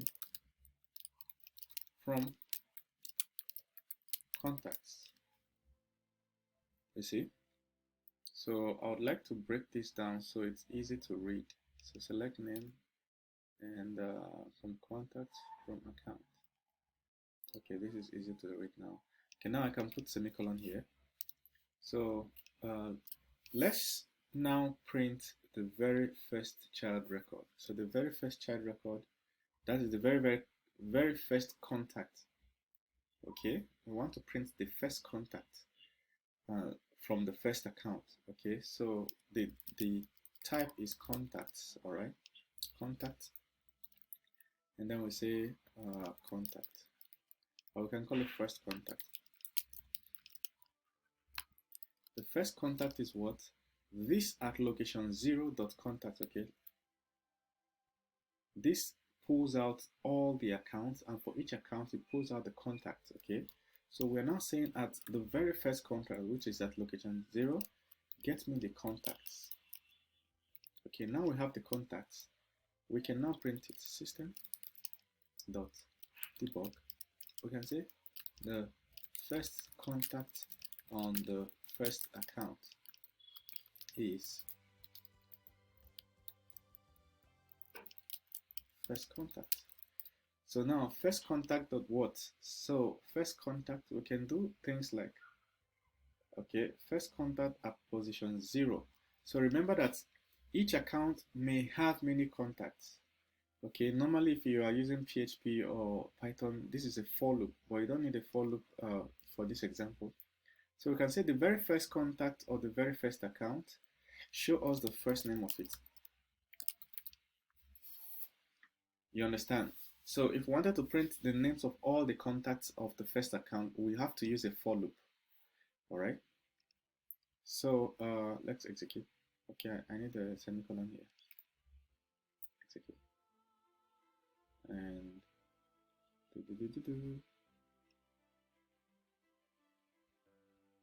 you see, the first contact on the first account is shown.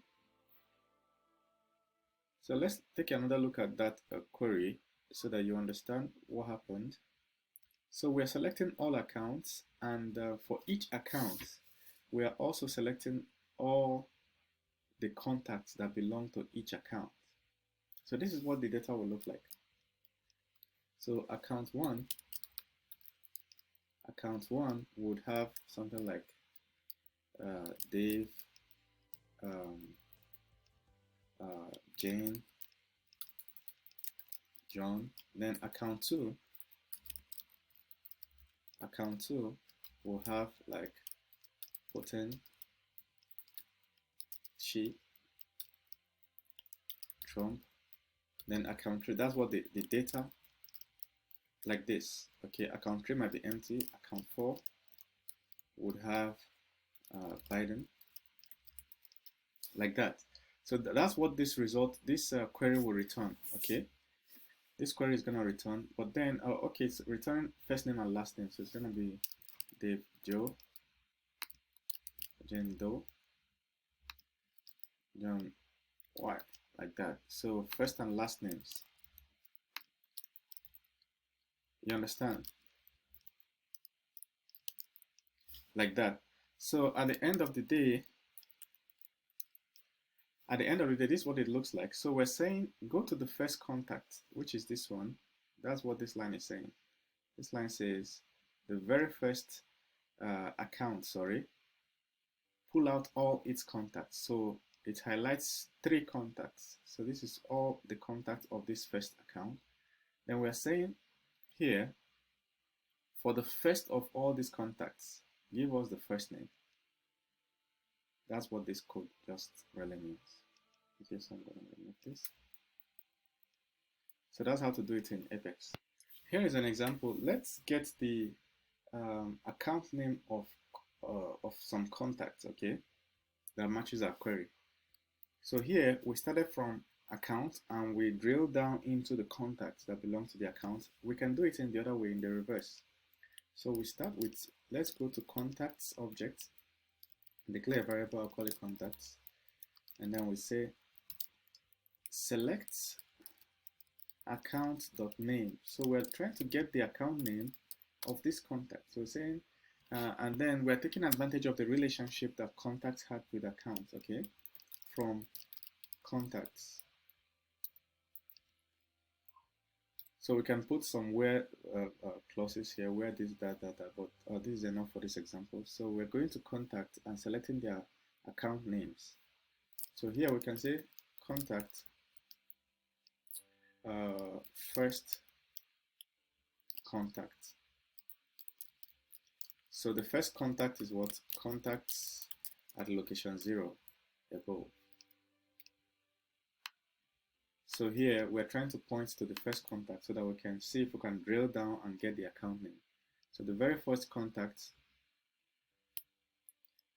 all right, so the very first contact we're getting, say string dot account name, so will be first contact dot account dot name. So the reason we use the account name here is because in Salesforce you must specify the field or number of fields you're looking for. So here we're just trying to pull out the account name. That's why we specified it. Okay, so here we have retrieved the very first contact, and we drill down using dot notation to get the account name. So now we can do system.debug. System.debug, and then we can say something like the account name of this contact is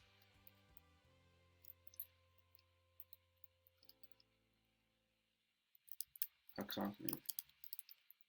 Now what if you just wanted to drill to get the contact's name? You can do like this, name.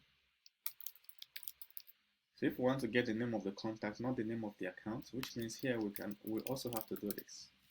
Okay, so get account name and name of the contact. But I'm reversing. Another thing we can do to make this code work is to look for where the account name is not empty. All right, like where there is actually an account. So, but that's how to chain these things and go in reverse order to get the contacts that belong, the accounts that belongs to this contact. All right, it seems I have an error somewhere. Where is the error? Line 7, unexpected. Okay, there's no semicolon. So that's it. Invalid type schema contact. Oh, good. This is contact. Yeah. Okay, now it runs.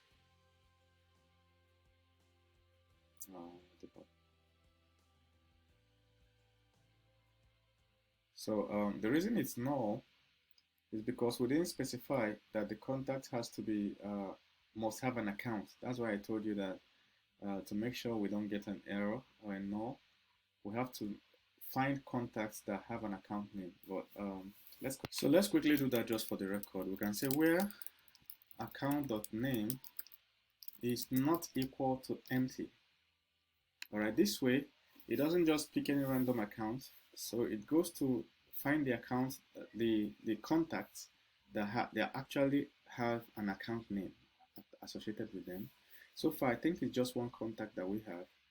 So I'm executing now. I think it's just one contact that matches that. So we'll do debug only, and boom, it tells us the account name is whatever holdings. You see. So a quick modification, like I told you before, we can just do slash name. Okay, so here we just duplicate this. Okay, good. So here we can do another debug, system.debug. We can do the contact name is, we'll do first account like this.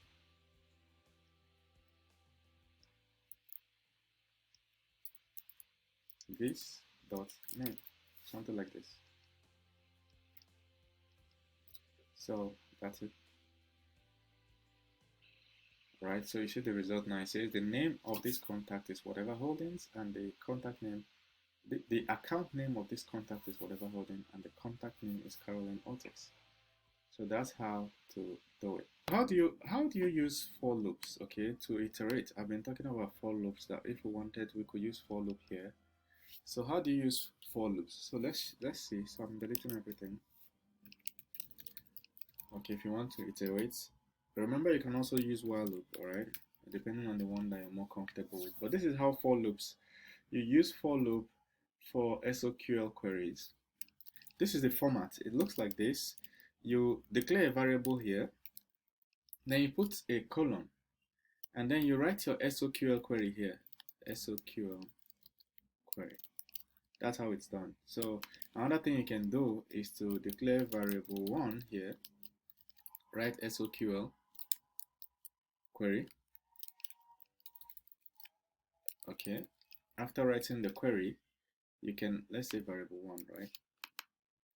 Then here you can do colon variable 1 this way, and then you write your code block here, what will happen for each iteration. So this is the format. So let's see a real life example now.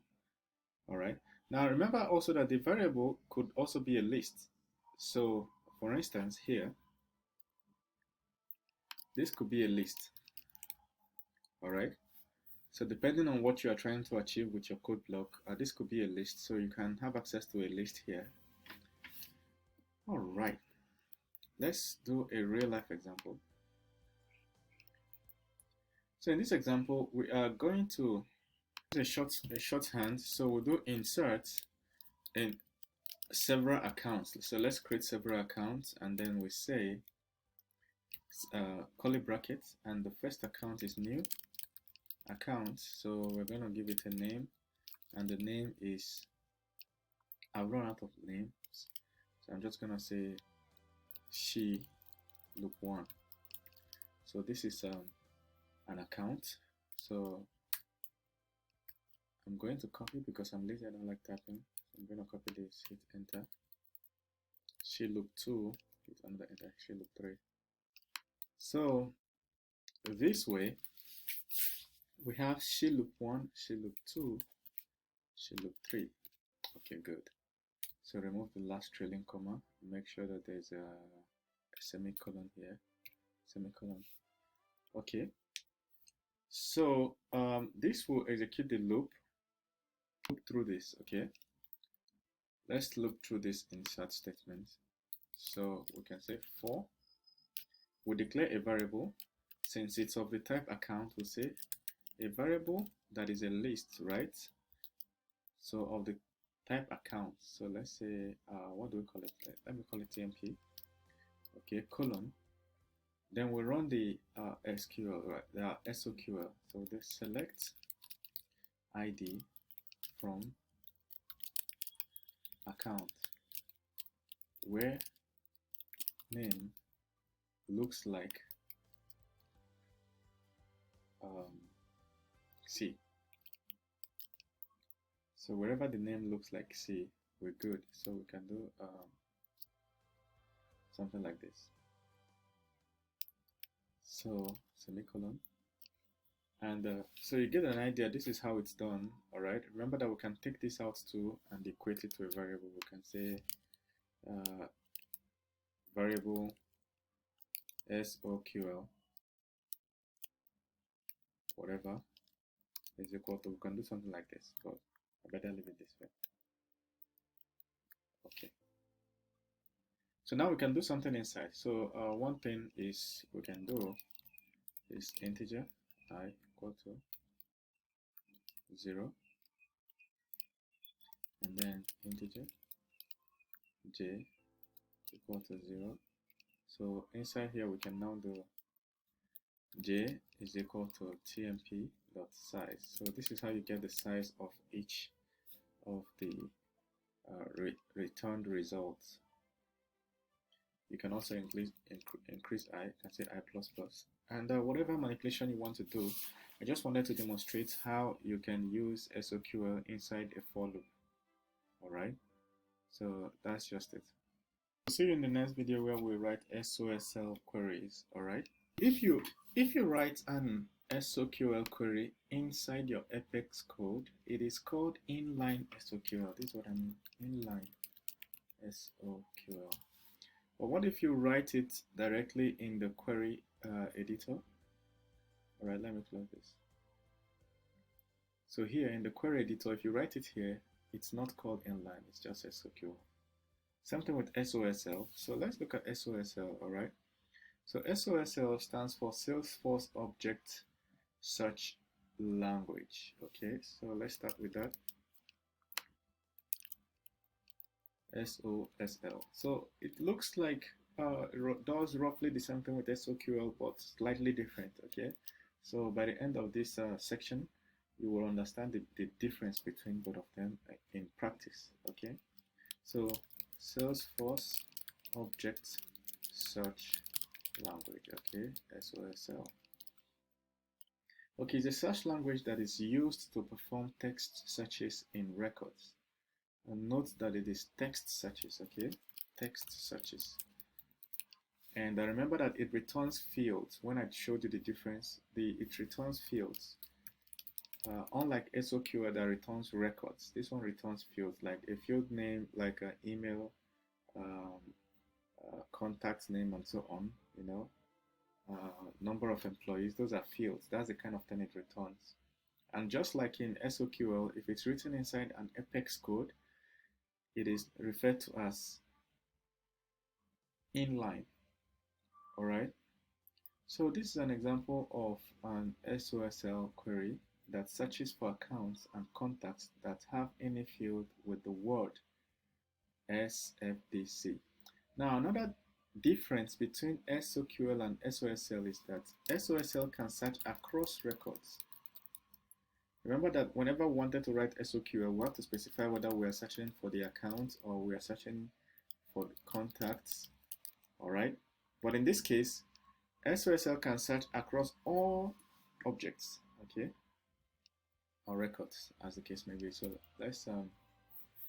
let's write this basic SOSL. So we'll do list.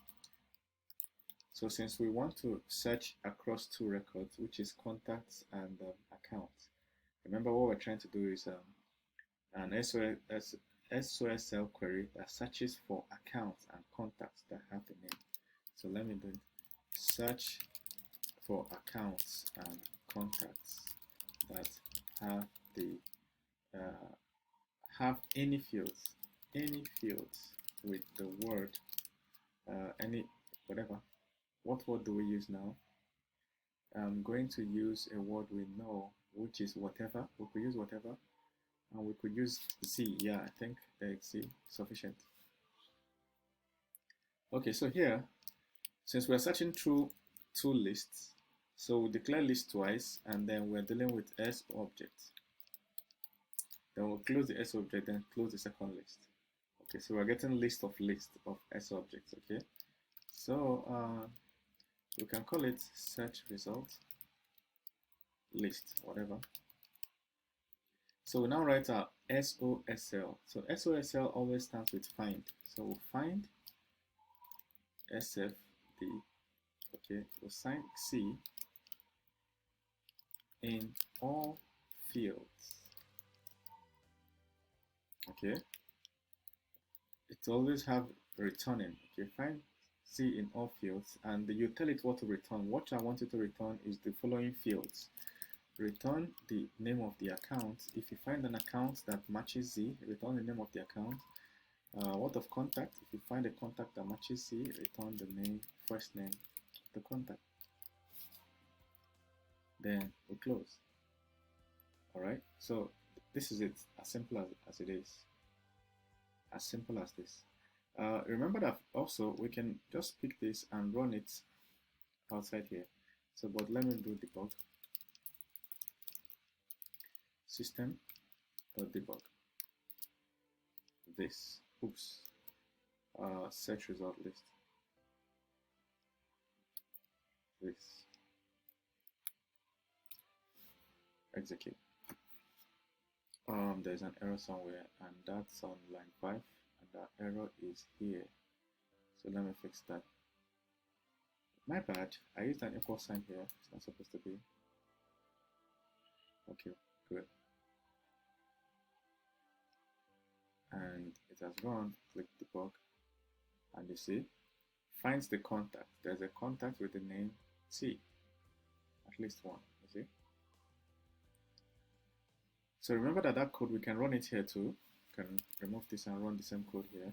So if I want to debug, execute, I can copy this code, the SOSL code, close this debug window, and paste here. Make sure there are no spaces. Yeah, like this. You can run this code like this and it will still run.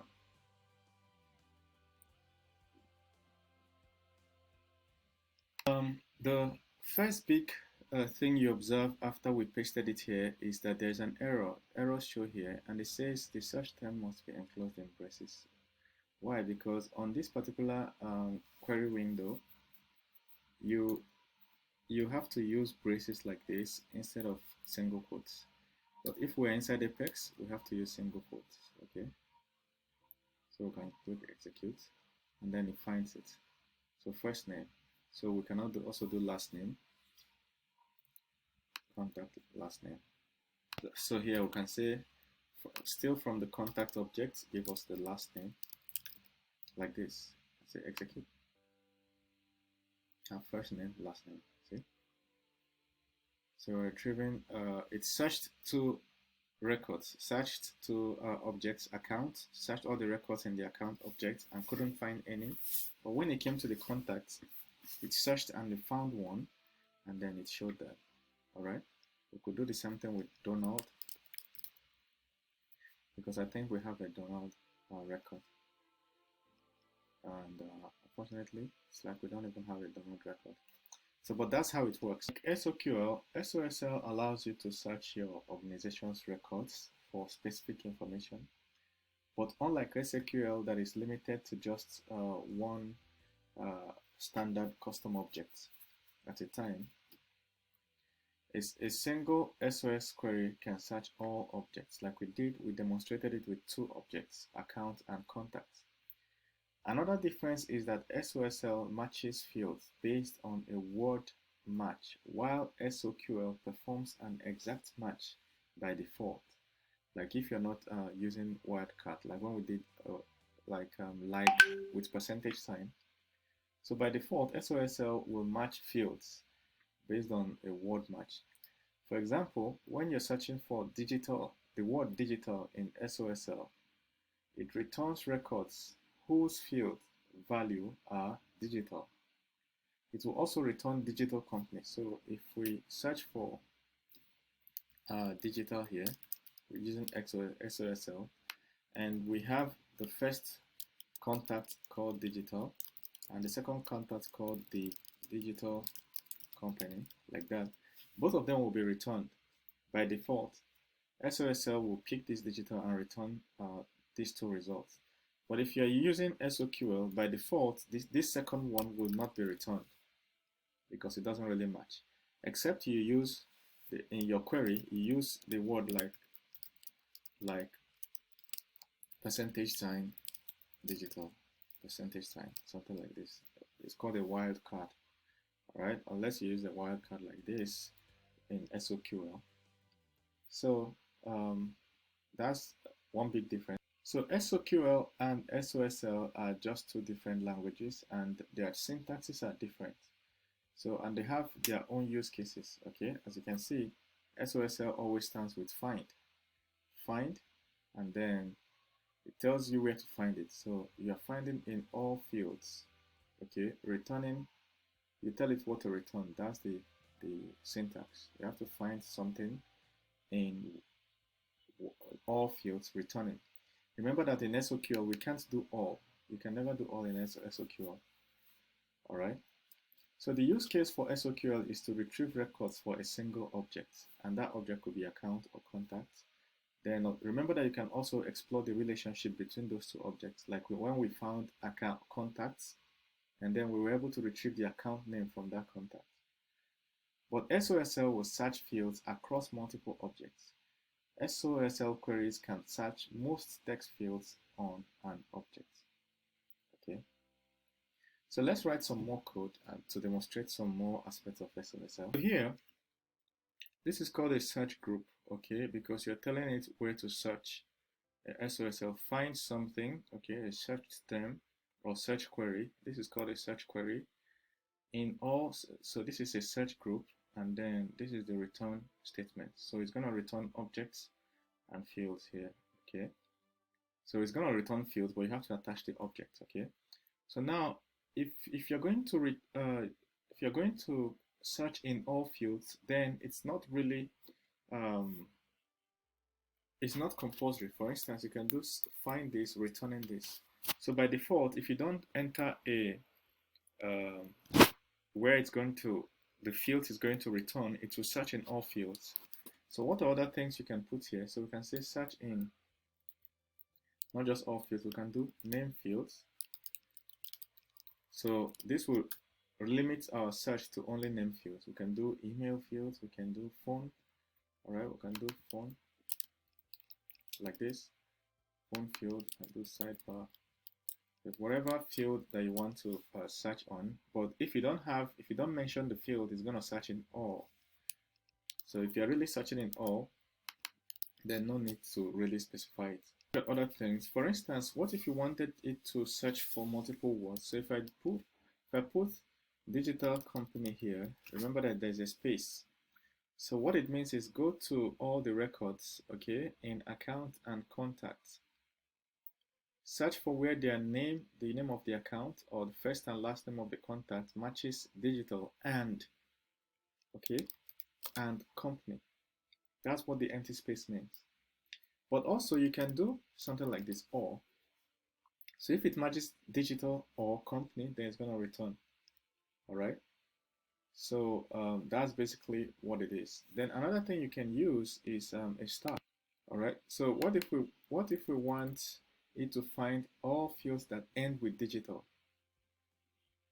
All right. That starts with digital. So digital will be returned. Digital company will be returned. No, this will not be returned, but this will be returned. Any field that has something like digital academy will be returned. What of digitalization will be returned because it starts with digital. So when you put that asterisk sign, that's what it means. What if the asterisk sign is in the front? It means that if it ends with digital, all right, so these ones will not be returned because they don't end with digital, except the first one. The first one will be returned. So what if you put it front and back? It means that if it contains digital at all. Okay, so that's how you manipulate some of these records. There's a lot you can use here. You can use where. Okay, you can add where clauses and a whole lot of things. Just make sure that you check the official documentation. if you ever run into issues using SOSL. But let's go to another interesting topic called triggers. Okay, triggers are pieces of code that you write that will execute at different points when an action is taken in your Salesforce. Okay, so let's say every time somebody creates a new account, you want a certain field to contain an item or certain something to happen. All right, maybe a message, an email, a field to be updated. All right, so that's a trigger. Okay, so we're going to look at triggers in this video. Writing a trigger is simple. Triggers are pieces of code that execute before any of these operations in the database. So before you perform an insert, you can write a trigger that a piece of code that runs before an insert operation is performed on any record or a specified record. Same thing with update, delete, merge, upsert, and undelete. We've seen all these operations before. So let's look at what a trigger code looks like. It looks like this. Trigger, you put the name of the trigger, okay, and then you put the object, for instance, account, okay. So put the object name. We're going to see the actual code, but this is just a pseudocode. Okay, so you put the trigger events here, and then you write your code block here. What's going to happen?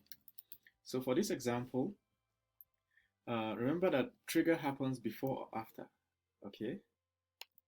Before or after any of these operations. So let's write a simple example. To create a trigger, all you have to do is, let's close this first. You come to Files, on this developer console, okay? You come to Files, New, then you see Apex Trigger, okay? And then you give it the name of the trigger. So in this case, I'm going to call it Hello World Trigger. So always make sure that your triggers end with trigger so that it's easier to read. And then Salesforce will understand instantly that you are talking about a trigger. So now, what is the sObject? There are so many sObjects, so many in Salesforce, but let's start with account and submit. Now it's going to create a new file for us. Look at the file's name, helloworldtrigger.apxt, and it wrote a default code, hello world trigger on account, okay? And then it says before insert. Like I said, there is after insert, okay? Before update, after update, and so on, upsert, and so on. Okay, so let's say every time somebody creates a new account, say before a new account is created, okay, before a new account is created, okay, do system.debug, print out this message, a new account about to be created. Okay, so that's just what we want. So we know that it's before because we use before insert, okay? We can create another trigger, different trigger that does the same thing after a new account, but let's start with this first. So we'll do execute here. So I'm going to just say a simple code that creates an account. I think, let me not use this, let me use here. So here we can say in the query editor, right? I just want to write a simple query that creates a new account. I can say account. Not really, it's not going to work here. Let's use the debug. Okay, so delete this and then write account. Okay, I'm declaring a variable of the type account and say this account is new account, and just give it the name our trigger account test. That's the name of the account, and then I'll say insert operation account. So we're inserting this account. So if I run this now, if I execute this query, it should create an account. But before it creates an account, it will print out a message. So it's executing and it will print out a message to the console. So if I come here to the debug, okay, nothing happened because our trigger, hello world trigger, was not saved. Look at this, we did not save it. So I'm just going to click file save, and it's saved. And once it's saved after a few seconds, say it's saved now. So we can rerun that command. Here we can say debug, execute.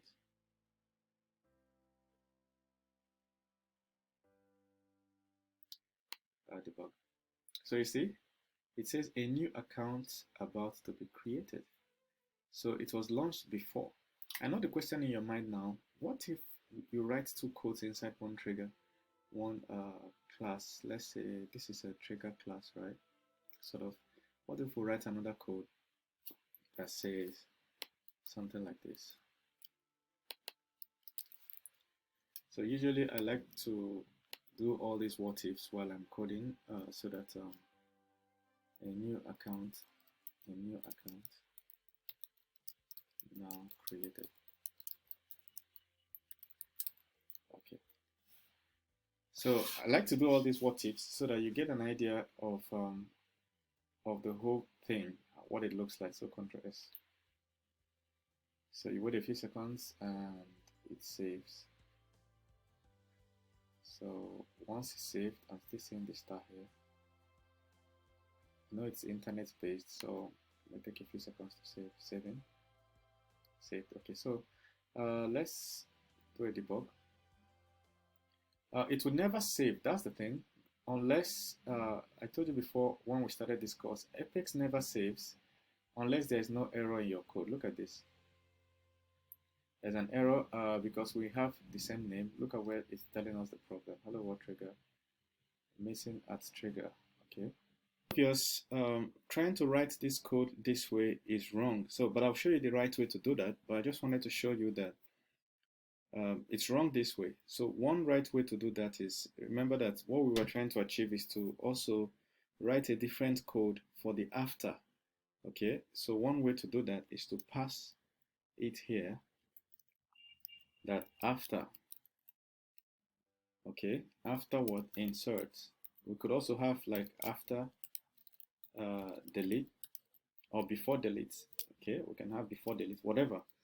All right, so we don't need this extra class here. So this way it's going to print the same thing before and after. So we're going to see this line twice. So let's do that first.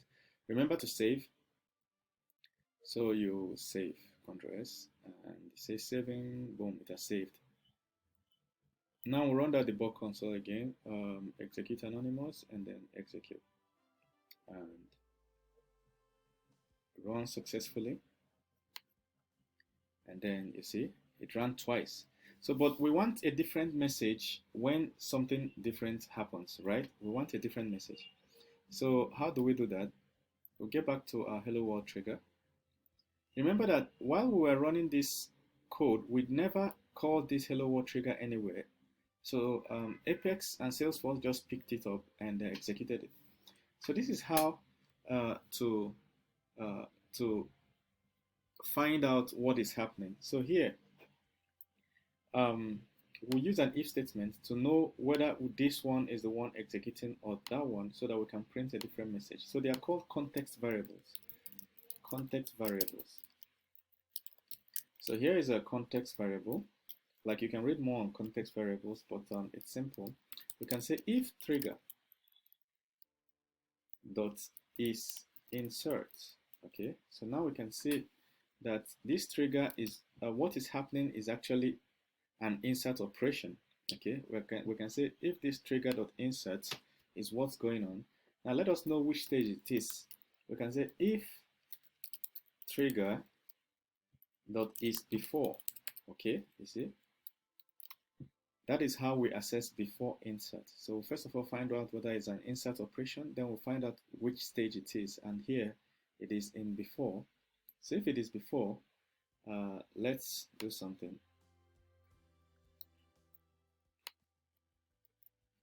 Okay, so we can also do else, but let's, instead of else, let me use else if so that you can see what the other one is. So we can say if trigger is after. So do something else. So let me paste this after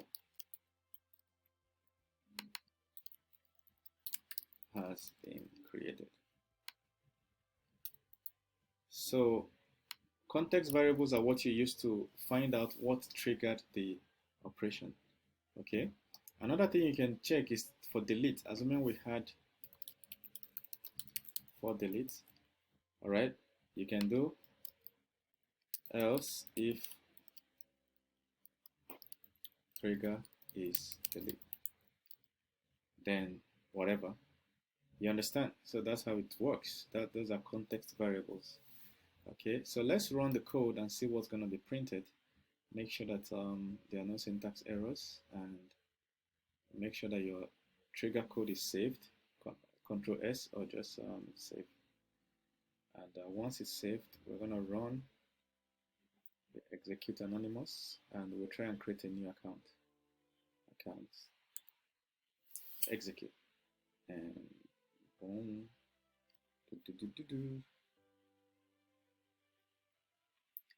Okay, so click on debug only. And now you see a new account about to be created. A new account has been created. All right, so there's a whole list of context variables. The ones I used are just the basic ones. Is before, is after. There is new. There is new map. There's old map. There's operation type. There's size. So you can check the size of what is being inserted and execute an operation based on that. There is before, is after, is delete, is update, is insert. Okay. There's is undelete. And then there's is executing, to know when something is in progress. Okay. So you can always read more about context variables when you Google it. Google context variables in Salesforce. Okay. So we can also call a class method from a trigger. All right. Let's say a trigger is happening. We can send an email. For instance, we can click send, use send mail or email manager. So let's see an example that a trigger is executing. Let's try and do something like send an email. Okay, so here, let's say once an account is created, send an email. So I'll do send email. What do you do? There's a class called email manager. Email manager in send mail. Email manager has a what do you call it? A method called send mail. So send mail in Salesforce email manager will carry the title. So the title of the email will be here, and the body of the email will be here, and whatever else. So now, how did I know this? Because you Google it. You can Google how to send email in Apex. Okay, then you'll see that there is this mail manager class. So let's say sorry, this is not the title. This is the title comes here. This is the email to be sent to. This is the title. The second parameter is the title, and the third parameter is the body of the email. So let's make this work now. Let's say the email to be sent to is real dev partner at gmail.com. Okay, and the title is new Apex trigger account created. So I'm going to hit the enter button to make sure that this is. I say, hi Dave, your new Apex account has been created. Something like that. It's that easy, that simple. So another thing is this is warning me of some problems. Variable does not exist. Email manager. So it's confirming that the email manager variable does not exist. So the reason there is an error here complaining about email manager is that we've not created the class, and it's a little not what we're talking about now in terms of we're on triggers, not on sending emails. But if we want it to work, we just need to create new class and then call it email manager and write small code inside the class that is going to send this email. All right, but I just wanted to show you an example of how you could write more code inside a trigger class. So also we can work with related records. So let me clear out what we have in here. Everything we have here. Let me clear it out. And So let's say related records. So let's write a code that does this.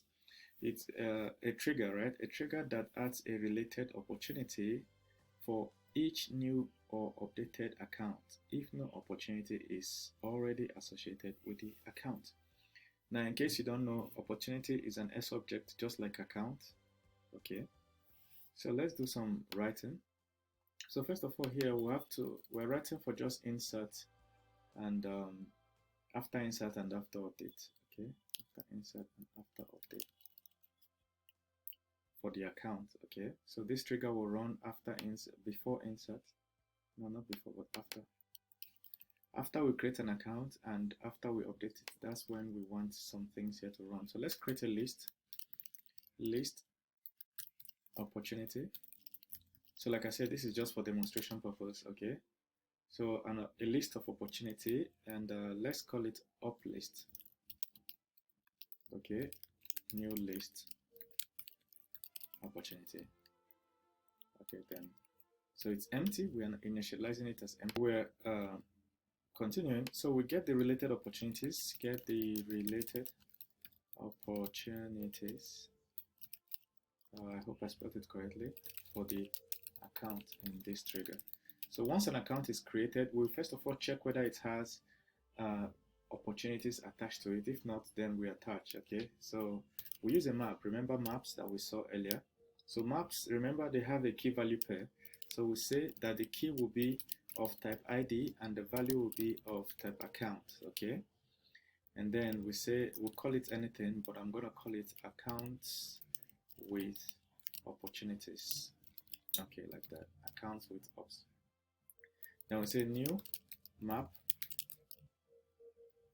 ID, all right, account. So we're initializing it now, and then let's pass in some values inside. This is a round bracket, round. Okay, round bracket. Okay, so we'll write some code. All right, so it says select. So this is SOQL. Select ID, and then we run some more.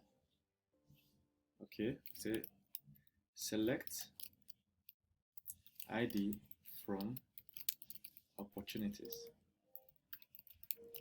So remember, this is how to chain your select statement. So as you're selecting from account, you are selecting the associated opportunities. That's what this code means. So select ID from account, but also get the associated opportunities. Okay, the ID of the associated opportunities. That's what we're trying to do there. So we do where ID in trigger.new. So this is a way to use those variables we just talked about. We just did context variables. So if you want to use context variables inside your SOQL or SOSL, you have to use a colon. Okay, put a colon and then you put the context variable. So what we're saying is here, select ID of all the accounts, okay, where the account is new, like it was just created, okay, and then select the associated opportunities. Put semicolon, then add an opportunity. You have to forgive me for this spellings. Opportunity, okay, for each account if it doesn't already have one. Okay, so now we can iterate through each account. Now to do that, we use a for loop. Okay, so remember, for, we declare the type of the variable. The type of the variable is account. Let's call it A. Okay, then we put a colon, then we'll put our SOQL statement. But in this case, we just want to check every time. We want to get the most recent action that was created, which is we just created an account. So we say for each new account, what do you do? System.debug. So we print out the following statement: account with opportunities dot get a dot id dot opportunities dot size. So we're getting the size equal to, so now let's write it. So I'm just gonna copy this and paste here. So remember that this is small a. So I think I should bring it down here. Oops. So what we have here is saying that we go to accounts, which we have here. Mistake. Account with opportunity. So this is account with ops, all right, and it's a map of all the accounts and their associated opportunities. And we're saying get of the ID, whatever the current ID is. So the one at the location of the ID we passed in, which ID? This iteration, we're iterating here. So for each iteration, get the ID, get the opportunities that is inside, and get the size for us. This is what they are the extreme here. So it's the same thing, we're just getting the size, okay? So put this, and then we're good now. So we write more code. So here we're checking if the account already has a related opportunity. So that's what we're trying to check. So how do you check that? A little query. So we're going to say if the accounts with, I think I have to copy this so I don't make a mistake, because that's what's about to happen now. This and this. So I have to paste it so we don't make the mistake. Dot get at location a dot id. Okay. Dot capital letter of opportunities dot size equal to 0. So what happens? So if the size is 0, all right, that means it has no opportunity. So if it doesn't, okay, we can add a default opportunity. So we're just checking the opportunities. We'll get the account. We'll check whether it has an opportunity by just checking the size, number of opportunities that are there. This is an array or a list. So we're checking the size of the list. If the size of the list is 0, that means there's no opportunities contained. And then we create an opportunity for it. So how do you create it? So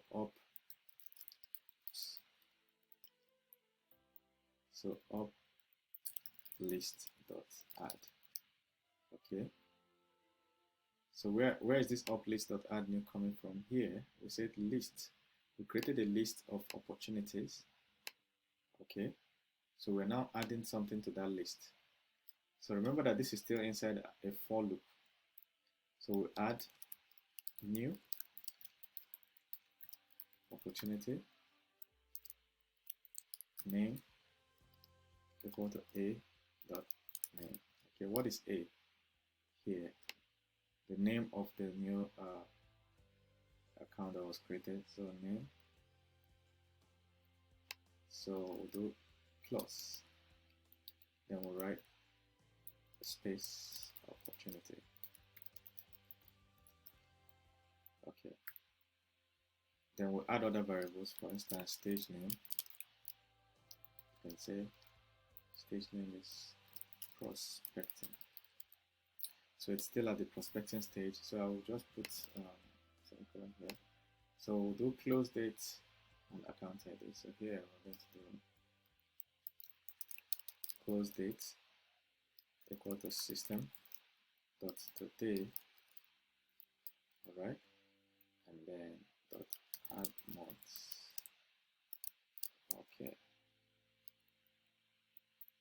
and then we do account ID equal to a.id. So this is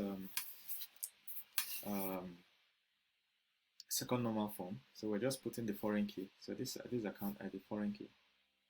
Okay, at the end we close it. So we're creating an opportunity with the name the name of the account and space opportunity.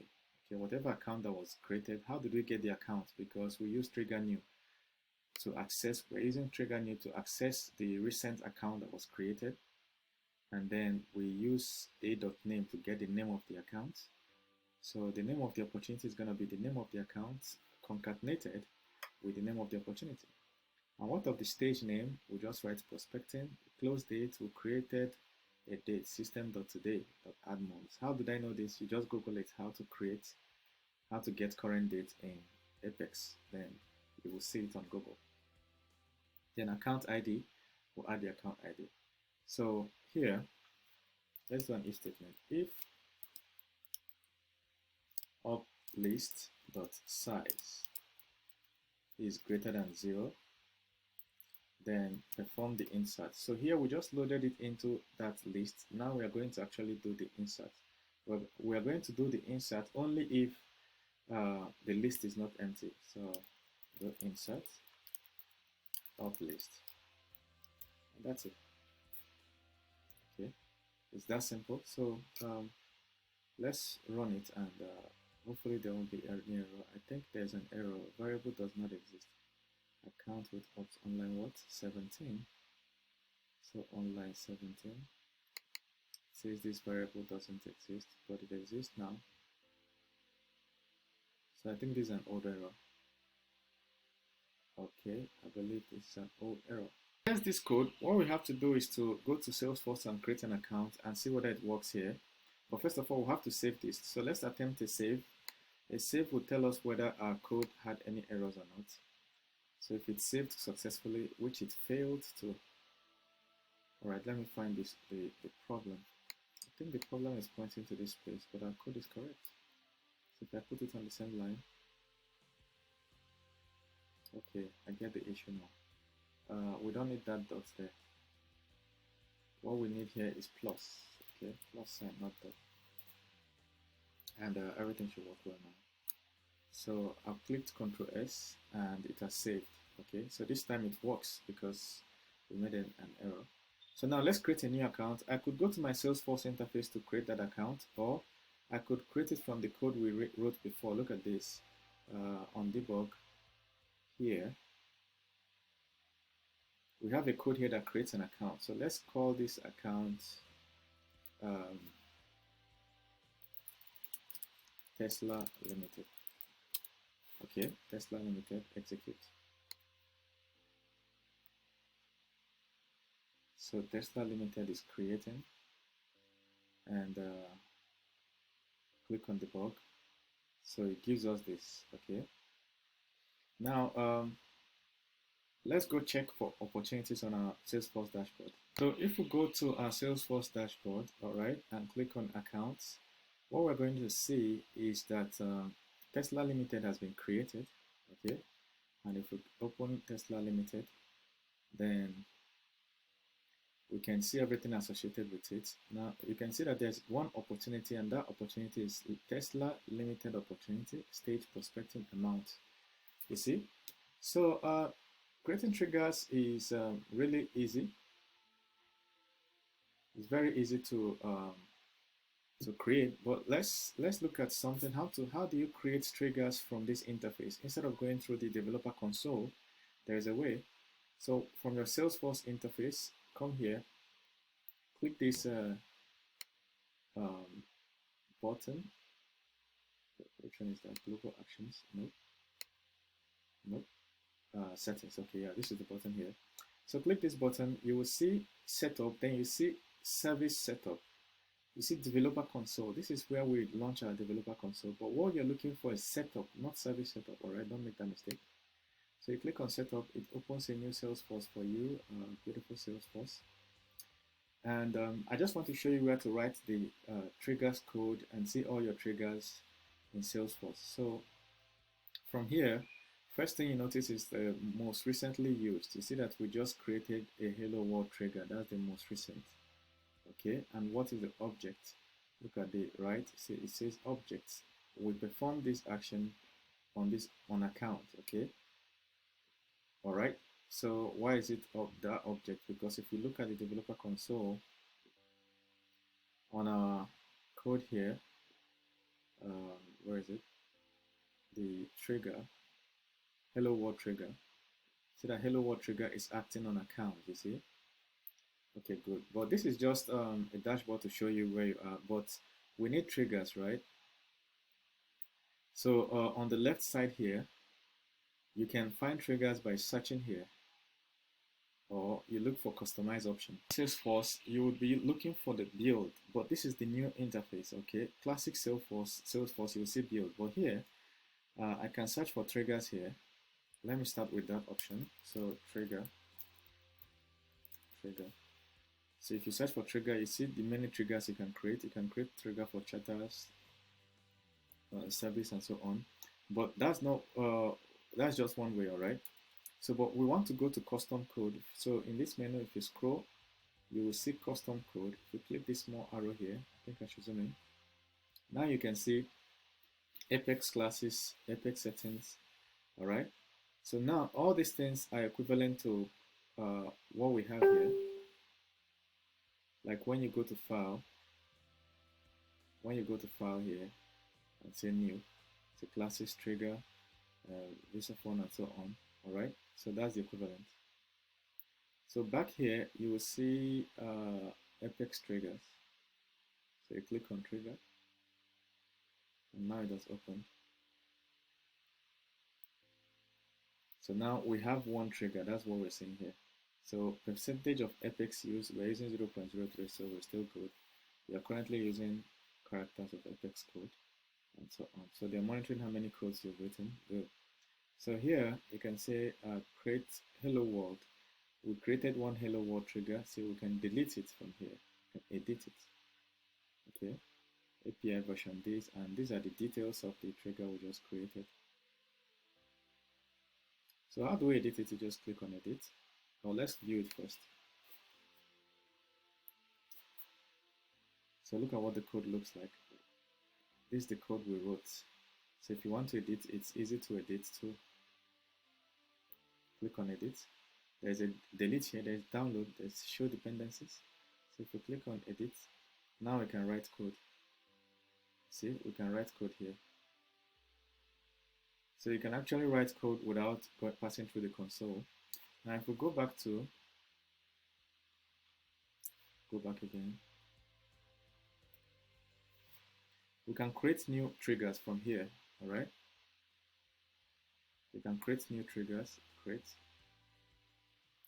write the name of the trigger and so on, and set things that would happen, all right? After doing all these settings, it's gonna write the code for you. So for instance, the name of the trigger, you write it, if it has a unique name, fine.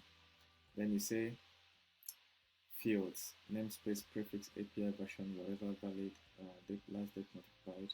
Then you can configure it here. So it's that easy. All right. So that's triggers for you. Let's look at trigger exceptions. You can add exceptions to triggers too. Like when something goes wrong, you generally want to take care of that issue. All right, without throwing some sort of error to the user. So that's the use of exceptions. So nothing really too complex there. Add an exception for Salesforce. And what's the exception? Exception helps you to stop the execution of an SOQL query. So let's say you wrote a query that is supposed to create an account, okay? But you want to also check some things. Maybe you want the user to have entered a certain number of fields, specified fields. Otherwise, an error should be thrown. That account should not be created. That's what the exception does. So let's write a simple SOQL, a simple query or code that prevents the creation or the deletion of an account if something happens. Okay, so let's go to our Apex code. So these are Apex code. So we're just gonna find somewhere and say if an account, let's say before delete. So let's say somebody wants to delete an account. So we can write a code that does something. What does the code do? we can say for. So the code simply does prevent deletion of accounts if they have related opportunities. So in this case, if somebody wants to delete accounts from Salesforce dashboard and there is an associated opportunity, we want to prevent that deletion. It shouldn't go through. So we can say account A. Okay. And then we write SOQL query and say select ID from account where ID in, then we check if there is an, we try and retrieve the associated opportunity. Say select, what's happening? Fail to create content number. This usually happens if your system has been logged out. I think I've been logged out of Salesforce from the Salesforce dashboard. So that's when it usually happens. So let's refresh just to be sure. Oops, no wonder there is no internet. So I'm going to add my own internet and then we'll continue with the code. So while the internet is coming up, let's get right back to the code.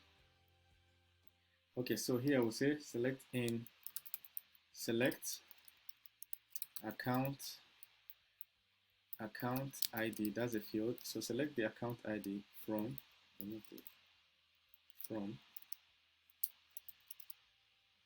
account ID from opportunity, okay, and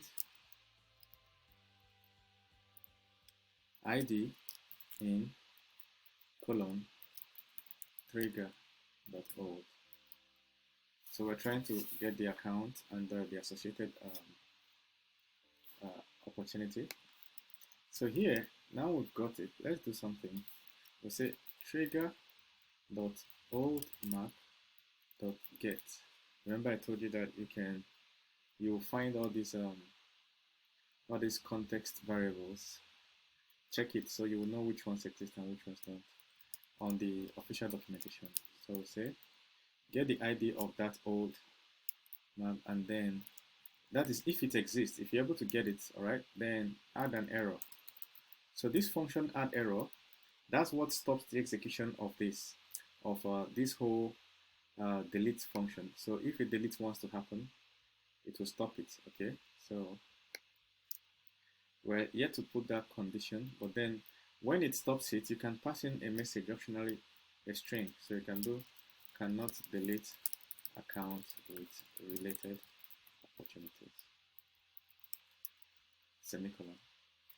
So let's use an if statement to make sure that this only happens when there is a delete about to happen. So how did we do it here? I think we deleted it already. If trigger, we deleted that. So we'll do if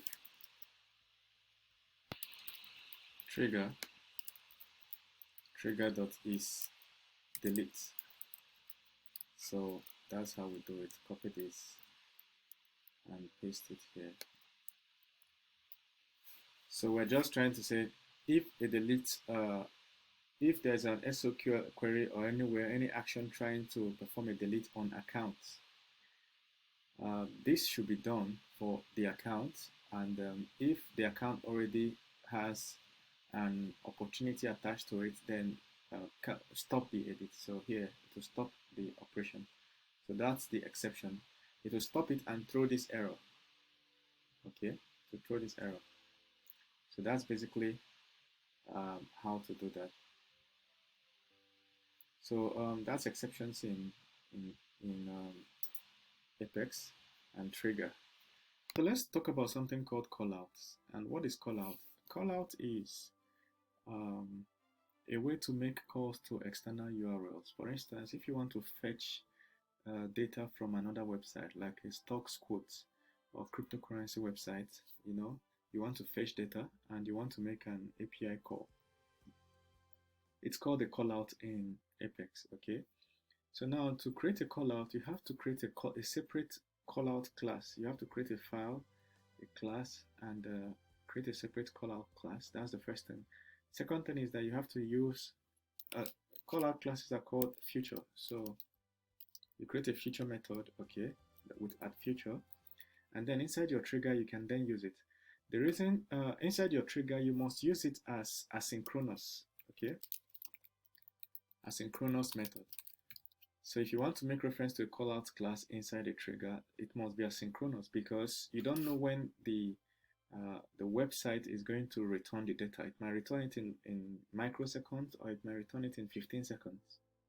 So you don't want your trigger to halt while waiting for that asynchronous method to return. All right. So let's create a callout class and then use it inside our trigger. To start with, you just need to go to File, Apex class, and then you do callout class. So that's just what it is, okay, like this. So this callout class, so we're going to use add feature. That's how Apex knows that, hey, I have to wait. Okay, this thing might not return something on time. So we're setting it callout to true. So Apex is now ready to expect a method that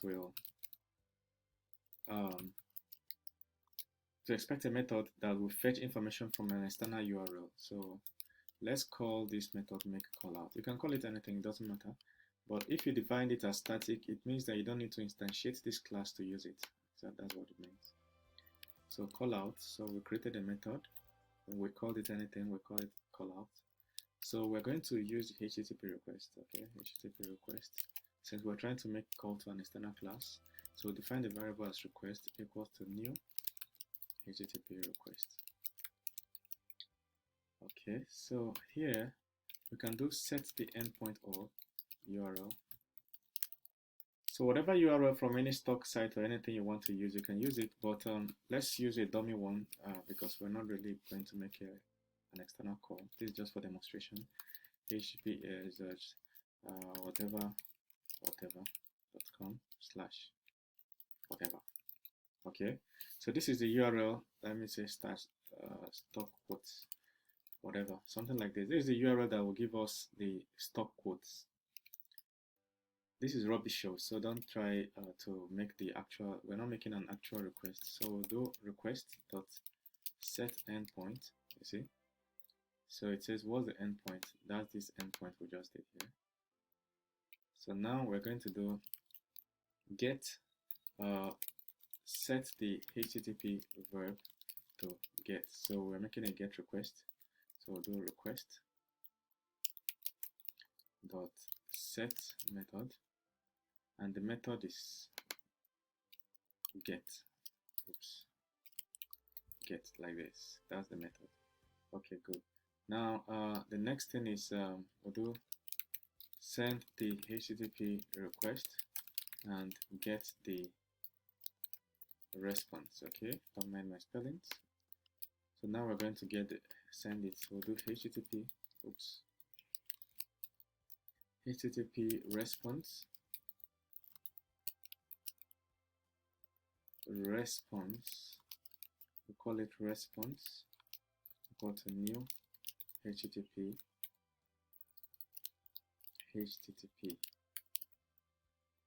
dot send request. So this is the simple code that gets the data, all right, from this website. So this data is presumably containing list of all the stock. Now we can go back to let me close some of these pages. We'll go back to our trigger class, and this is how we can use it inside our trigger. So inside our trigger, we can use it this way. So we say callout class dot make callout, like so. So once we put this, it will just go find this class, right? And once it finds this class, I hope I copied it well. So let me copy this. Once it finds this class, it will look for this method and execute what's inside. So we can actually equate this to like a variable and say whatever variable equal to Okay, then we use it inside our code. That's how you use it. You make an external call and use it within your code. Question now is, what if we were to use a real class? What if we were to use a real here? All right, what if this was actually a real URL? It won't still work. If you put a real URL here, Salesforce will still block it. Why? Because you need to tell Salesforce that you are using this URL. Okay, they did it for security reasons. So you log into your Salesforce dashboard. Once you log in, let me open it. Once you log into your Salesforce dashboard, you click on this gear icon here and you go to setup. Okay, so once setup opens, you come here and search for remote. Okay, remote. So it's going to show remote site settings. You click on remote site settings. You see it's under security. So that's why they did that. Okay, so now here you can create new one. So you click on create new and then you paste, okay, the name, and then you paste, you do some settings. So once you add them here, that's the only time you can click save. That's the only time you can use an external URL, and Salesforce will allow it. All right, guys. What we have here is governor limits. So let's look at governor limits in Salesforce. So Salesforce is cloud-based, which means a whole lot of people are trying to access the servers in Salesforce, all right, and perform a number of operations, either using it from the dashboard or through Apex and writing a whole lot of codes. So the thing is that somebody might write the wrong code that will consume a lot of server resources. So Salesforce does not want that. So they introduced this thing called governor limits. So for each user, there is a limit to how much server resources your code can consume. Now with respect to Apex, it is 150, all right, or 100 for synchronous calls, right, or 200 for asynchronous. So we just saw asynchronous with respect to what we call callouts, remember? So we just saw asynchronous, how to make asynchronous calls in Salesforce, where you make a call to an external URL. Okay, so this is the limit. So I think I should add here that we're talking about SOQL queries. Okay, so you can't force the server to execute more than this, all right, at once, all right, or 200 for asynchronous. So because of this limit, you want to write efficient code, all right. Make sure that your code is efficient. So let's see an example of an efficient trigger, right? All right, so let's write a non-efficient code and write the efficient version of it. Just one line or one or two lines of code. So we'll go to debug, and we're here. So here I'm going to clear out everything and say we're dealing with efficient writing efficient, okay, bulk triggers. Okay, so here's the first one. So this is a trigger. You know, of course I would have written it here. I could write it here, okay, but this is just for demonstration purpose. So we're going to call it my trigger, my whatever trigger. Okay, and the trigger is acting on account, and now we say it's before insert. So you already know these ones, but I want to point out something. So we can say account equal to trigger dot new at location 0. So this is how we get the first account. Okay, and now we can update the description and say account, that is account dot description equal to new description. So if you look at this code now, what does this code do? This code says that before any account is saved, all right, before any account is created, that we want to update the description of that account and put this as a description. Okay, so that's what this code is saying. But the problem with this code is that it assumes that it's only one account that wants to be created. That's why it's picking the first one. What if there is some code or the user imports a batch, is a list of Excel spreadsheet that has 1000 accounts and they want it to be created at once, this code is going to fail because it's going to update the description for just one. So it's a poor way of writing this code. So we want to be sure if we're writing it. So this is the proper way to write it. Okay, so I'm going to copy and duplicate.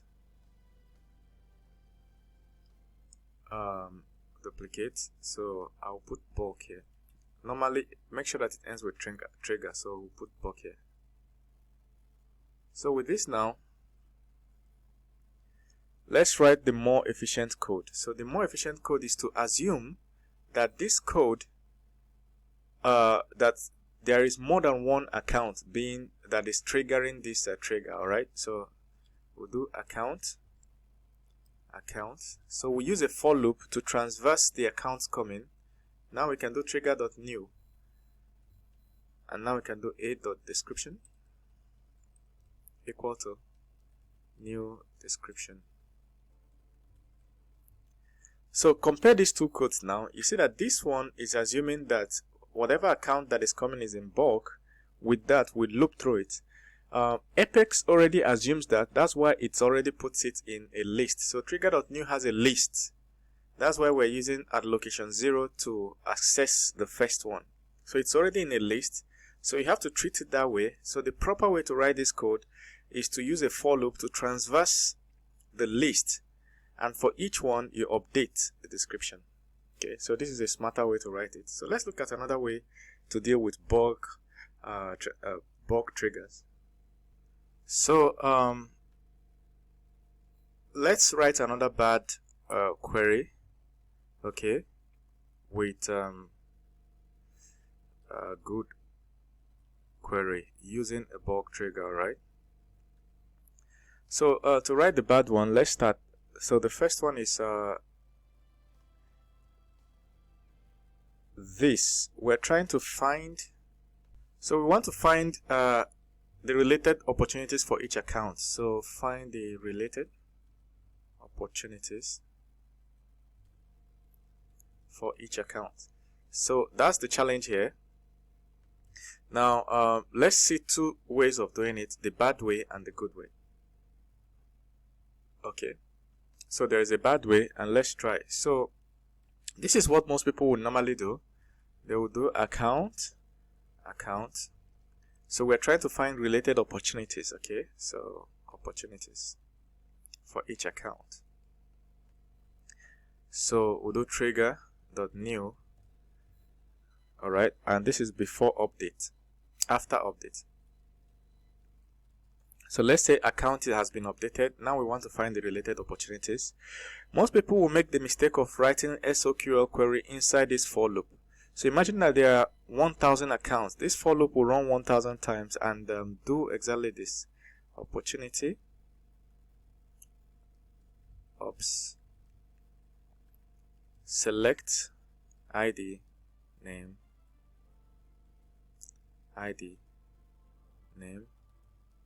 and close date from opportunity where account ID equal to a.id. So I'm going to break this somewhere here so that you can see it. This is how most people will write it. From coming from PHP and Python, most people will write this code like this, but it's inefficient. Okay, it's inefficient because it runs this query every time there is a loop. Okay, every time this iteration comes back, it will run this query. Remember that your limit is 100 queries. All right, that's the limit. So imagine that you had 1000 accounts. You will never be able to achieve it with this because it will exceed 100. all right, so what's the right way to write it? So the right way to do that, let's update this after update. So we're gonna do it the right way that we won't have to run so many queries. So after update, what do? It's simple. We run the query first, okay, save it in a list, and then iterate through the list, but not through the query. So at the end of the day, we have only one query. So the way to do that is to do list, a list of type what account. Then we'll create a variable, call it accounts with opportunities. Okay, what does account with opportunities do? We'll do select ID, okay, ID of the account from where ID in colon trigger.new. So this is doing what? It's selecting the ID of the account from account. Alright, so we're searching for accounts, alright, where the ID is in that was just updated. Okay, so let's say somebody updated a list of 1000 Excel sheets of accounts. So we're selecting these accounts, okay, but then for each one we find the related opportunity. Here we can do select ID, name, close date from opportunities. So I'll break this somewhere here so you can see it. You see? So this is just one single query. The query finds for each account, it finds the related opportunity and gets us these three fields. So what can we do from here? Now we can do for account, and then we can do accounts with ops. So we're looping through the results. So we got a lot of results. We're looping through the results. Now we can do opportunity, related ops equal to a dot opportunities, and do whatever else. So now you understand what's going on now. So we loop through each one, and for each one we are saving the opportunities inside this other list. So this is a new list. We're saving only the opportunities. This is not a but account. So here we'll do account. So we'll write a smart query that runs only once and fetches us the details we need, all accounts with their related opportunities. Then we loop through that query, and for each iteration we extract the opportunities we're looking for and then save it in a list. Then we can use the opportunity, that list, to do any other thing. You understand? So this is wrong because this is running the query. The first one is running the query each time the loop comes round. That's poor. That's a poor way of running the query. But this one is really intelligently and smartly running only one query. Okay. There is yet another smarter way to do this. Okay. So let's look at the third way that depending on the one you prefer, whether you prefer the second one or third one, or the one you understand best. Okay, so let's copy this, and then I'm going to write here and say another good query. So it's alternative, alright? So I'll do bulk 2 so that we know the one we're dealing with. So we'll do list of type opportunity, and then call it anything, related opportunities. Okay, equals. Now here is the game changer, the query we are going to write here. So we'll do select ID, name, close date, alright, from opportunity. So we are not querying, unlike here where we queried the accounts, and for each account we are trying to find the related opportunity. In this case we are querying the opportunity object, and we are looking for where the account ID is in the list. It's in the list of the account in trigger new. So the account that was updated through, for instance, Excel sheet. So we are querying opportunities where the account ID exists in that list. So with this, we have written a really short query and efficient query. We can now iterate through this opportunity. Okay, so we'll do opportunity. We declare a variable of type opportunity and say that we are looping through this. You see, now we're looping through this. We can now do anything with the variable up. This variable here is now available for each opportunity. So if we want to access, for instance, the name of the opportunity, we can say opportunity.name. You see? So this is smart. When you are looping through anything, when you are writing your trigger, just know that whatever trigger that is coming as a list or an array, and it's inside trigger.new, it's coming there, so you can know, with knowledge of that, you can do any other manipulation you want to do. So is there any other improvement? Yeah, there is another improvement. You know, Salesforce counts how many characters you've written, how many characters of code. So we can actually reduce the size of this by copying this SOQL, delete this, and replace it with here. So we're running the SOQL. Let me break this somewhere here. So we say for this variable, for each of these variable in this result. So this is one way you can run this variable in the for loop or on the for loop, because this is not inside. Then you can now access anything inside. So it's just a minor improvement. Alright guys, let's look at another common mistake using DML. So I'm going to delete this, and now I know you understand it. We're going to do the first one, so I'll wipe this. So we'll do another bad query versus good query. So let's write a bad query here.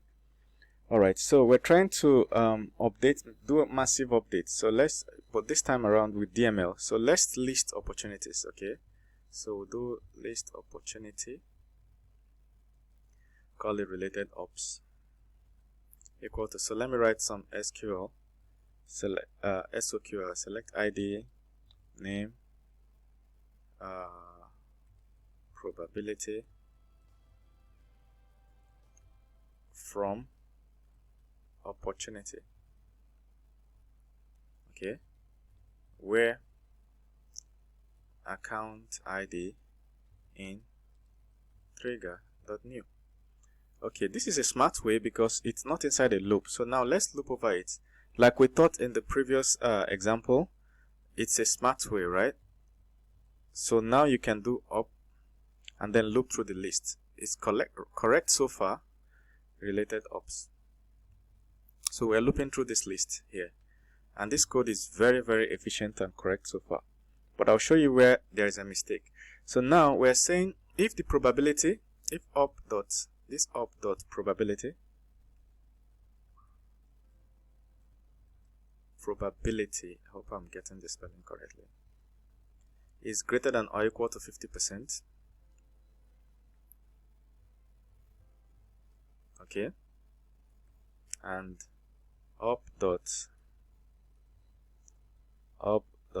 let's say greater than 50%. Let's just stop it there. And then we'll do up.description equal to new hello, you have an awesome new opportunity above 50%. Okay. Then update up. So in case you don't understand what's going on so far, we fetched all the opportunities from that update. Let's say somebody updated an Excel sheet, all right, and we fetched all the opportunities related to that account. Okay, we did it correctly. Then we use the for loop for each of those opportunities. We're checking whether their probability is above 50%, and if it's above, we update the description. Now the mistake here is that the updates we're doing it inside the for loop. So we are running a DML query, okay, inside a for loop. So this is gonna, imagine that list was 1000. So this is gonna run this update command 1000 times. It's wrong, all right? So even though we did the right thing by retrieving the whole records once, we should also do the right thing by running the update once. So what do? We save all the items we found inside the list and we run the update outside. So let me give you an example. So I'll just duplicate the code I have here. I'll copy it, put it in the good query, and then modify. So what's the modification? Outside this for loop, let's create a list. All right, so we'll do list, and it's a list of opportunities, right? Opportunity, whatever the spelling is, who cares? Opportunity. Okay, we'll do ops to updates equal to new list opportunity, and then this. So this is an empty opportunity list, okay?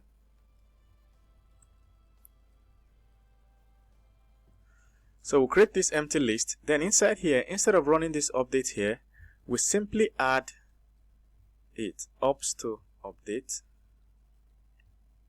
dot add. All right. So we update, we'll run a for loop, and for each one that matches this query, we set its description and push it into this list. All right. So now outside the for loop, look at the for loop. Outside the for loop, we can now run update ops to update. You see? So this DML query runs once, and it does a batch update. So how many queries do we have here? One SOQL query and 2. And we are contacting the database only twice, compared to this one where we are contacting it thousands of times.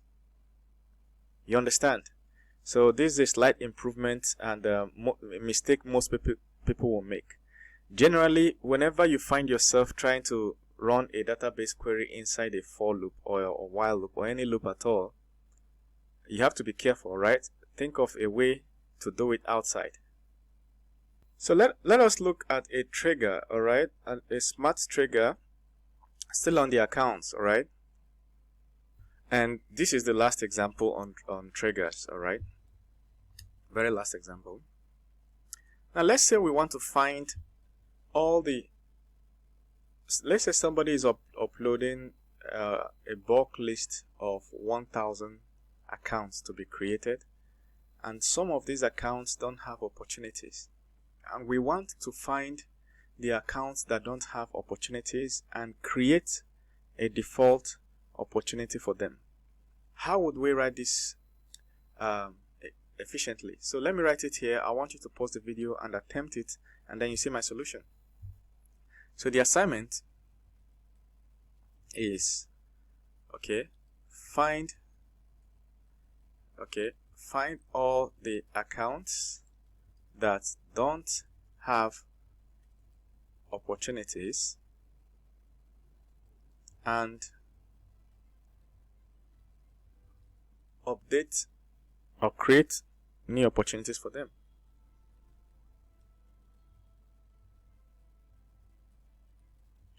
So using what we've learned before, what would you do? Pause this video now, attempt it, think through it, attempt it, and then compare your code with mine, alright? So let me try mine. So here, we're starting with after insert, so, and then after update. Alright, so first thing we do is we create a list of empty opportunities, because we'll be needing it. Opportunity up list equal to list opportunity. Okay, empty list. We're just gonna need it shortly.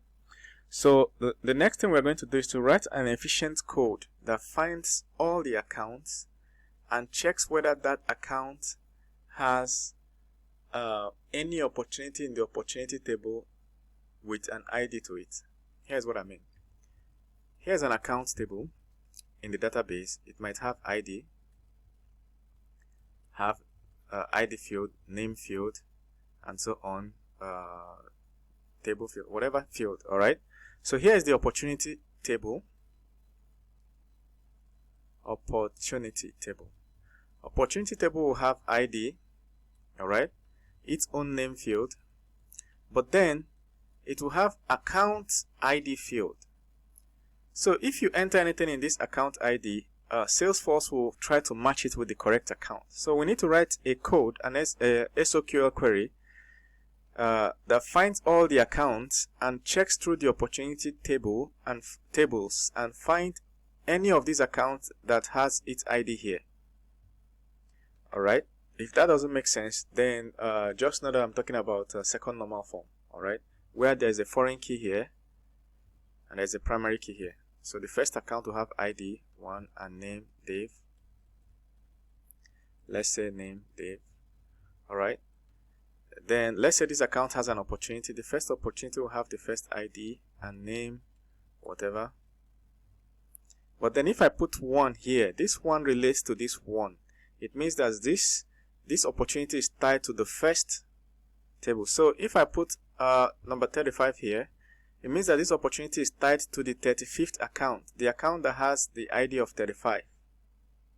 So we're looking for accounts. We are going to write a query that looks for accounts who are reflected in the opportunities table. So how do we do that? We'll do select ID, name, and what else do we need? Nothing. From accounts. So we're selecting all the accounts where the ID of that account is in the item or the Excel sheet that is being uploaded. Okay, trigger.new. And there's another condition. This is the smart thing we want to do now. And that same ID is not reflected in any opportunities table, in any account ID field from the opportunities table.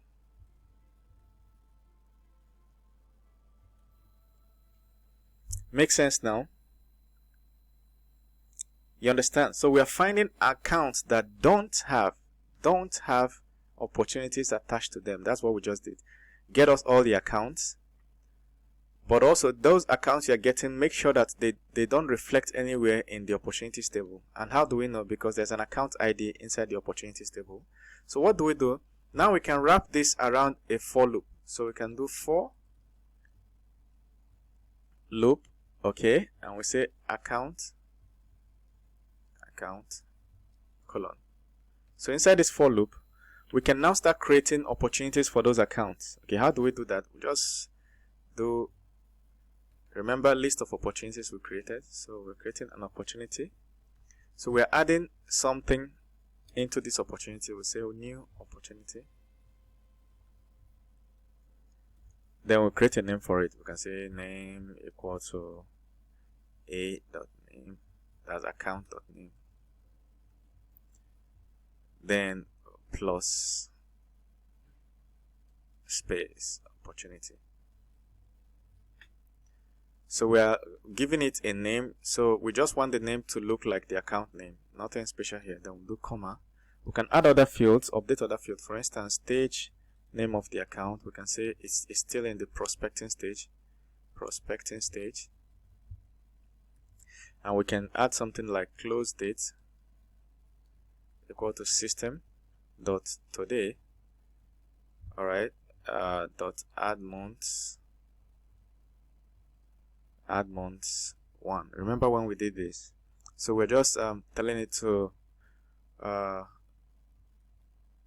setting the close date to somewhere in the future. So now we can do account ID, account.id. Then we'll close. So instead of running the update query, because what we just did, we just generated random data, okay, and added it to this list, opportunities list. Then outside the for loop, we can now run if we can run insert uplist. Okay, we're inserting this in bulk, but we shouldn't just leave it naked here. What if the you remember that it is an Excel sheet that we suspect might have some accounts that don't have opportunities, but what if that Excel sheet doesn't have any such accounts? Alright, what if this returns empty? This SOQL query returns empty. We shouldn't attempt an update because we're going to have an exception. We're going to have an error. So we have to wrap it inside an if statement. We can check if it's not empty. Say if this.size is greater than 0. Okay. So if it is greater than 0, then we can attempt the update. Just look at this code. Isn't this nice? Alright. It's easy once your brain starts thinking in Apex and Salesforce. Alright. But this topic is very interesting because many tutorials skip it, and I decided to put it here because it helps you to write better and cleaner code without wondering what's wrong with your code, alright, or while Salesforce is not updating all your data and stuff. But it helps you also to start mentally thinking in Salesforce. The moment you realize that you can write queries inside queries, like this one in brackets, the moment you get into that thinking mode that you can write queries inside queries, a whole lot of things about Apex and SOQL will become instantly easy. Alright guys, how are you doing? It's your boy Dave. Let's discuss the concept of Apex transactions. It's a very simple concept, but it comes up on interviews all the time, okay? So basically, Salesforce is able to batch your transactions, alright? A transaction represents a set of operations that are executed as a single unit. So if you write a piece of code and that code does a number of database calls, let's say 3, 4, 5 database calls. So these whole 4, 5 database calls are executed together.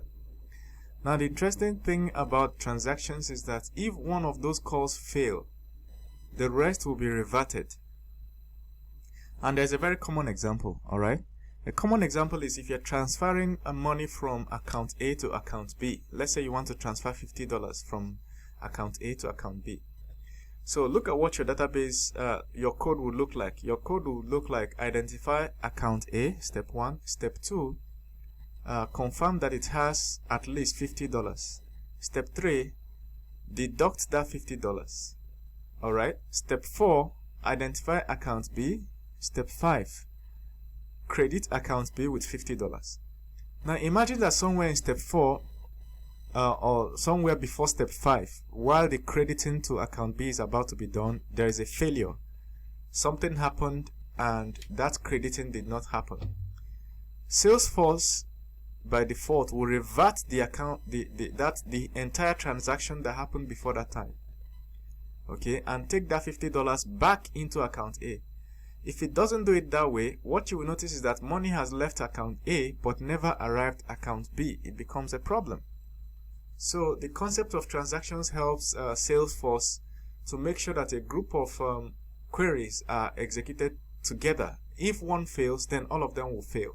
So that's a case of all or nothing. Okay, so whenever you're writing a code that everything must go through, then you think of transactions. So there's an example here, a simple example where a number of pencils cannot be more than 2,000 or so. This I'm on Salesforce documentation, and you can find this page by typing Apex transactions in Salesforce. It will bring you here. So this generates invoice. This code generates invoice for invoice, alright? But then there is a mistake somewhere where the function is being called. They passed in 5,000 pencils instead of 2,000. So the code fails. Once it fails to update, it reverts every other thing it has done.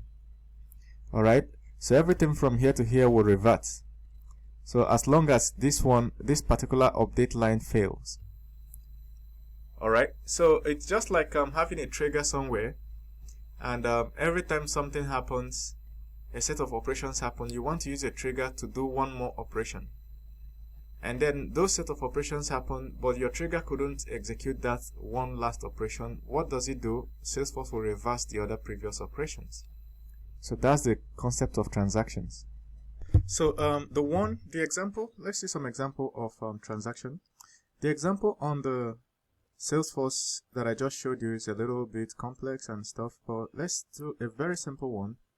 So what we're going to do is to attempt to create an account. We'll create an account and put the required fields. Then we'll attempt to create an opportunity and not put the required field. So that opportunity is going to fail, but also the account that has already been created will fail too. So let's say we have created an account called Sports Brand. Now we have to update the Sports Brand and add name and say Sports. The name is Sports. Okay. We can add other details, but when creating an account, the name is what's required. Then we insert it into the database. So insert Sports Brand. That's it. Okay. So this is how to create an account, add some values for it, and then insert it. But this insert is waiting because every code I'm going to write here is inside one transaction. Okay. Opportunity, and we created an opportunity, and we say opportunity new opportunity. It's empty, and now we said insert whatever. Okay, let me call it whatever opportunity, and here. So if we run this code, what you're going to see is that even the sports, this one would not be created because this one failed. Alright, opportunity, I did not put the required fields, so it will fail. But in the account I put, so you see, there's a problem. It's a DML exception, insert failed, first exception on row, this, that. You see, it failed because the required fields are name, stage name, and close date. Is required, I have to put this. Alright, and I did not put it for the opportunity, so it failed. But the interesting thing is that the account also that has already that didn't fail will also be rolled back. So that brings us to the keyword rollback. So let's go check opportunity and accounts on our Salesforce database just to be sure that everything did not create. So we're coming here that we have this and we check accounts. Now how do we get here? It's simple. From your Salesforce homepage, you click on this and click on App Launcher, then you click on Service. Okay, so it brings you to where you have these tabs, and remember that you can get more tabs, but let's look at the accounts and see whether it's created an account called Sports. See that account does not exist. It wasn't created. Alright, even though the code for creating an account is correct and working, but it didn't go through because there was an error somewhere. So let's look at the concept of rollbacks and breakpoints. Okay, so a rollback is basically a keyword that you insert in your code and it will roll back. Okay, then there's a save point. Okay, so let's look at save points and rollbacks. So a save point is a point in your code where you don't want, beyond which you don't want the code to roll back to. So for instance, remember that because this one failed, Salesforce rolled back everything up to this point. But we can insert a code here that will prevent Salesforce from passing here. So here we can say save point sp equal to database.set save point. So this way, when there's a rollback, the rollback stops here. Alright. So you can also manually force a rollback instead of Salesforce doing it themselves. Maybe inside an if statement, you can say if something happened, then rollback. So here we can say this is how to roll back. You do database. The way you did Savepoint, you can do database dot rollback. Rollback to which point? You tell it where to stop the rollback. Okay, we can say rollback to SP, which is this point, this line 6. So you do rollback to SP. That's how you tell it. So every variable you declared here will be null because it wouldn't exist. Alright? Every variable you declared between this and that will be null. Remember, in your code you can do multiple save points. So here we can do another save point. Let's say we did another, let me do it here. Let's say we did another save point here. Let's say we did another save point and say save point 2. Okay. So we can roll back to save point 2 or save point. Let's call this one save point 1. Okay. So depending on where we want to roll back to. So if we roll back to save point 1, all right, everything here, including save point 2, becomes null. All right. So if there's any variable you declared here, you will not get the value. You can only access things you declared above this save point. Okay. If you roll back to save point 2, then this becomes null. So that's how it is. But in anywhere in your code you ever want to access anything or roll back, you can roll back to a certain point instead of rolling back the rest of your code. And that's the concept of save points and rollback in Salesforce. Let's go to something interesting, which is accessing external URL, external data, like making query to using REST APIs, API calls using Salesforce. Okay, so API calls in Salesforce.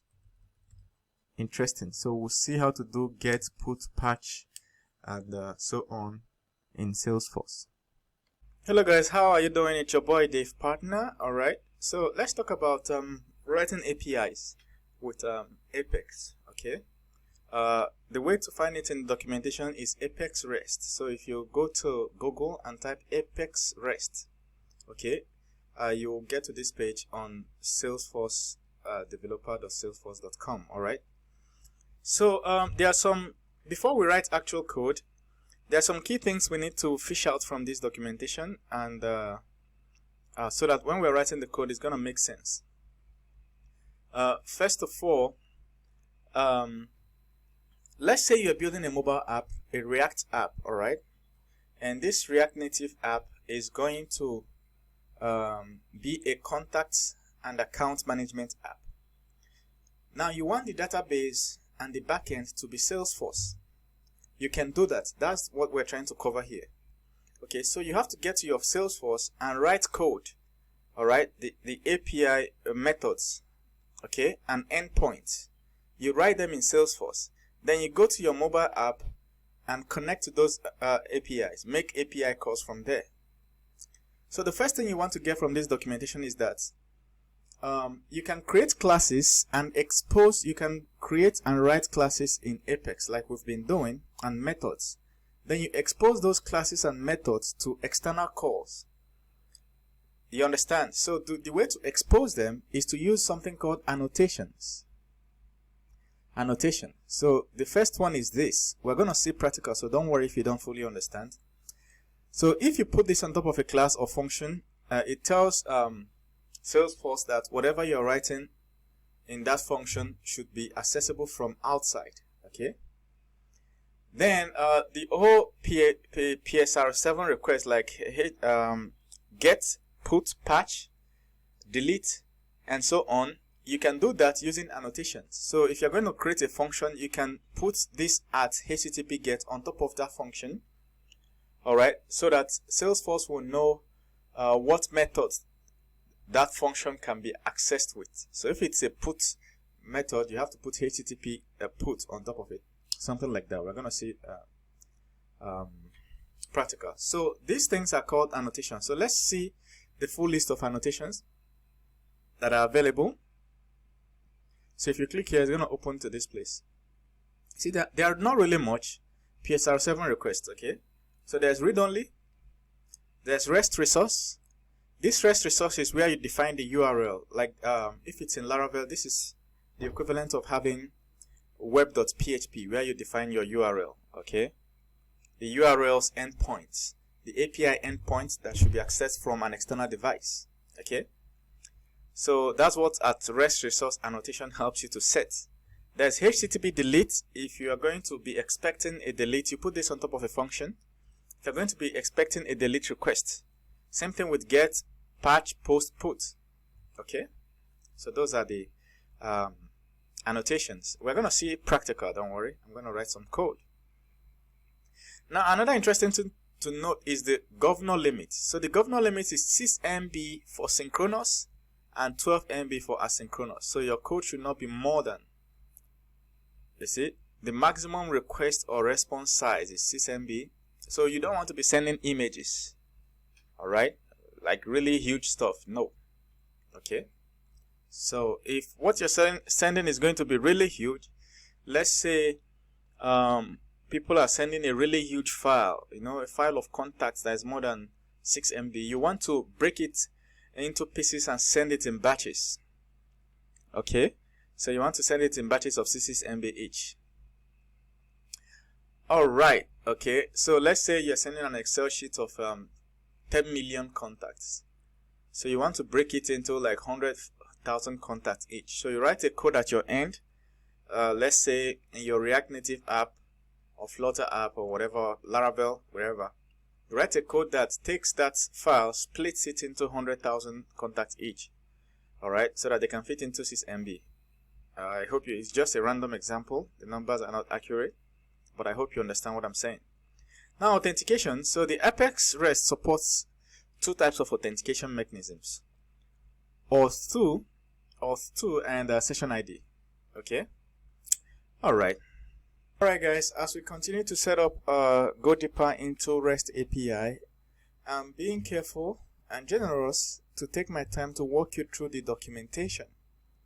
All right. Not just to jump into the coding and do some magic. All right, I want to show you how I got what I was using. So if you go to introduction, if you go to Google and type introduction to Apex REST, it will bring you to this page. All right, so this is the page I just read to you. Talked about governor limits, authentication, and then we want to do some authentication. So it says here, step 2, set up authorization. Okay, so let's do some authorization setup, because you need to enable your Salesforce account to start accepting API calls. Alright, otherwise, even if you write the code, an external app still can't access your Salesforce. So you need to enable that to your account. Alright, so if you click on this setup authorization, it brings you to this nice little page that says step 1, setup authorization. But that's not where we're going to. We want to go to quick start prerequisites. Okay, so that's how you arrive there, quick start prerequisites. So now we're here. The first thing it tells you is to create an account on developer.salesforce.com. That was the very first thing we did at the very beginning of this tutorial. So go back to your account. If you don't know where your account is, don't go to this website, because they only have sign up. So go to your email. When you signed up at the very beginning of this course, they sent you an email. Click the link there, because they generate your own unique link. All right. So make sure you're logged in. Basically, that's it. Salesforce dashboard that we have been using. All right. Now the next step, it says confirm that you have API permissions enabled. So now that's the one you have to pay attention to as we enable it. So I'll return to my Salesforce dashboard here. All right. This is Salesforce. Let me go to setup home. Salesforce dashboard. So click on any of them. So this is the link they gave me. This is my own personal link. So yours will be different, but it will bring you to this page. I know this is already familiar. Okay, this is the same dashboard where we go to Salesforce Developer Console. Alright, so we'll click on this. This is how we get the developer console, but that's not what we're looking for. We're looking for setup. Click on setup. So at the left hand corner, there is administration here. So we'll click on users. Let me zoom in. We'll click on users. Click on permission sets. Now, if you're watching this tutorial from the beginning, from the future, where this menu has changed, you can always search here, permission sets. Permission sets. Oops, sets. So permission sets under users, okay? So you click on it. It opens permission sets. So this shows you the permissions you have already. It's okay if you don't have all these. These are dummy accounts, dummy permissions that were auto created when I created the account. So but what you need here is to create new. So we call it any name, the permission set. So it's asking us to confirm that you're here, permission set. Don't make the mistake of clicking this other one. Say create new view. This one says new view, but this one says create new. This is the one you're looking for, new permission set. And the way you know that you got it correctly is because it says permission set create. Alright?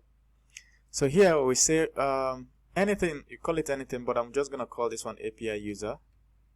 API user. Alright? And there's nothing else you're going to do here. Don't click on licenses, don't click on session activation required or whatever. Click on save. And it is saved. So now it's saved. We're going to go to system permissions. System permissions. Alright, now we're going to enable it for all APIs. So we'll look for all APIs. Access any API. Access any Salesforce.com API. That's the one we're looking for. API enabled. So click this. So I don't know why it's not selecting. API enabled. Why is it not selecting? I think it's some design issue. Okay, I think there has to be an edit somewhere here. Edit properties. Okay. Oops. Nope. This page might have changed by the time you're watching from the future, but this is what we need, edit. So I've clicked on that edit button. Alright, now we can select it. So we're looking for access any Salesforce.com API. Click here. Now another interesting thing you can do is allow access to Apex REST services. We could select this too. Okay, optionally. So now we have this, we can save. So the save is at the top. Click save. So now it is saved. It's asking us to confirm. Make sure your permissions before you do blah, blah, blah. Say save. Okay, good. Now the next thing we're going to do is to add a user to this permission. We have created a permission set. Now we have to add a user there. So I'll delete this, clear it up. Okay. So go back to administration user. I'll go back to users. Click on that. So we see all the users on this platform. Now I have 4 users. 3 of them were created by Salesforce. Alright. But this is me. This is me. Yours faithfully. Click on that. Partner Dave. It shows me this. So but it shows me this is my user profile page and all the settings there. But what I'm looking for is here. It says permission set assignment. That's what I'm looking for. Okay, remember that this page design may have changed in the future if you're watching 2-3 years from now. But just look for where it is. So I'll click permission set assignment. It brings me to this. So we scroll down. And not scroll down, sorry. This is the one we're looking for, permission set assignment. So let me go back. So when we clicked on permission set assignment, it scrolled the page down to here. In case you're looking for it. So you can manually scroll down, or you just click here, it will just scroll you down. So under permission set assignment, we click edit assignment. So yours might be empty, mine is not empty, there's already one permission. Okay, click assignments. edit. All right, so now we have to add a permission set to this user. This is the user, right? Me. So this is the permission set out of all the ones we had earlier. This is the latest one we created.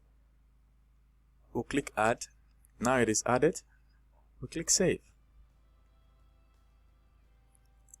And now it is saved. Okay, so this user now has permission. Another thing we have to do is to generate keys. You know, when you are we need to generate private and public keys. So when you are using APIs, you need private and public keys. So you come here and go to settings.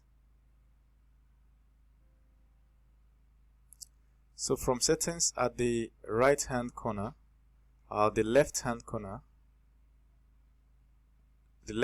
here, it says reset my security token. Let me zoom in. It says reset my security token. So we'll click here, and as you can see here, there is security token. I don't have any security token yet.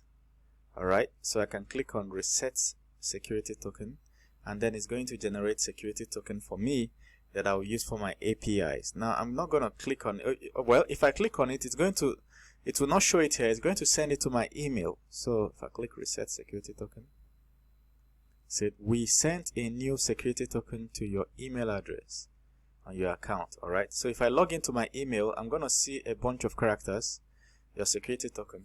Now if you've never handled APIs, the whole concept of APIs might be confusing for you. All right, you need to take a separate course on your favorite programming language on how to build APIs. All right, that's how you're going to understand this course. This is not a beginner API course. So the token, check your email, they will send it. Now that's what you will use in your API calls, okay, before we even write a code. Now remember that we're just writing the server, the code on the server, which is on our Salesforce Developer console. The client, which is your app, maybe your mobile app or web app, Laravel, React Native, whatever. We're not going to touch that part because this course is beyond the scope of this course. So we assume that you've done APIs before and you understand how they work. So I'm just teaching you the Apex side of the code, which is the ones we're writing on the server. Okay. All right. So let's get down to business. All right. A security token has been sent to your email. It was sent to mine. It's just a string, and we can use that in a call request to gain access to Salesforce. All right, from an external application. I want to show you an example of how it can be used using call. All right, you can use any other means, but call, you can use any other means at all. Okay, so first of all, I want to show you where I am, an example of this, how to get to this page. So this page is titled Quick Start, REST API Quick Start. Okay, and I'm on the walkthrough the code example. All right. Also make sure that you go through the prerequisites and the setup authorization, whatever. That's what we've covered in the past video. Another way is to look at the URL at the top of my page, developer.salesforce.com/docs/atlas.en-us.api rest.meta/api rest quick start code html, whatever, if you want to type it that way. So this page is basically showing how you can make a call request. Okay, so how to retrieve the information about available Salesforce version. Okay, now look at this. Everybody has their own Salesforce unique domain when you register at developer.salesforce.com. Okay, I showed you mine. They sent it to your email. That was what we did at the very beginning of this course, where we had I'm looking for it. I'm not logged in now, but if you log into your developer.salesforce.com dashboard, they will give you your own URL. It's also in your email. So go to your email and you'll get it. So that's the URL you're going to use here. Then on that URL you put /services/data. Okay, make a call request to it, or Guzzle. You can use Guzzle too. This is the sample a response. Okay, it's gonna give you this response, the version of the Salesforce, and whatever.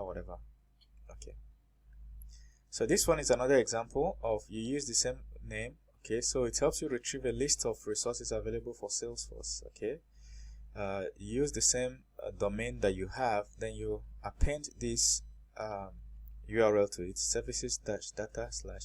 This is the current API version that we're in, Salesforce in. All right, and then you put authorization, put bearer, you write it exactly like this, but here, instead of writing access token, you use that access token that was sent to your email. All right, when we reset access security token, it was sent to your email. That's what you're going to use. Replace it with this, and then the rest of the line stays the same. So in this URL, all right, the only thing you will replace is the access token and your own domain name. Okay, so here is the output from the request. So when you make a call request, you can use Postman to test this. All right, you know Postman. As you know, here is the version, but I'm also assuming that you have already done at least one API based project for you to understand this. This is not a basic API tutorial class. Okay, if you've never done anything about APIs in any programming language, it's fine. You can complete this tutorial and then get back to your favorite programming language and take at least one course on APIs. All right, if you have taken APIs, everything I'm saying here will make sense to you. So this is the sample return it will give you. Okay, so it says there's a link here to where you can see other past versions. Okay, so you might be watching this in the future when it has passed 53.0, then you can use that version in your request here. Okay, get a list of available objects. So let's say you want to get a list of available objects where you have different objects. Here is how to do that. So your domain, okay, you put sObjects. Okay, put authorization, put your access token that was sent to your email, and then you make a call request to it, and boom, shows you this. Here's the sample output. Most important thing is that this is account. You see, account at the account object. If you had other objects in your account, look at this dot means it has way more. All right, all the objects, all the sales, all the clients, files, cases, opportunities, all of them will be there.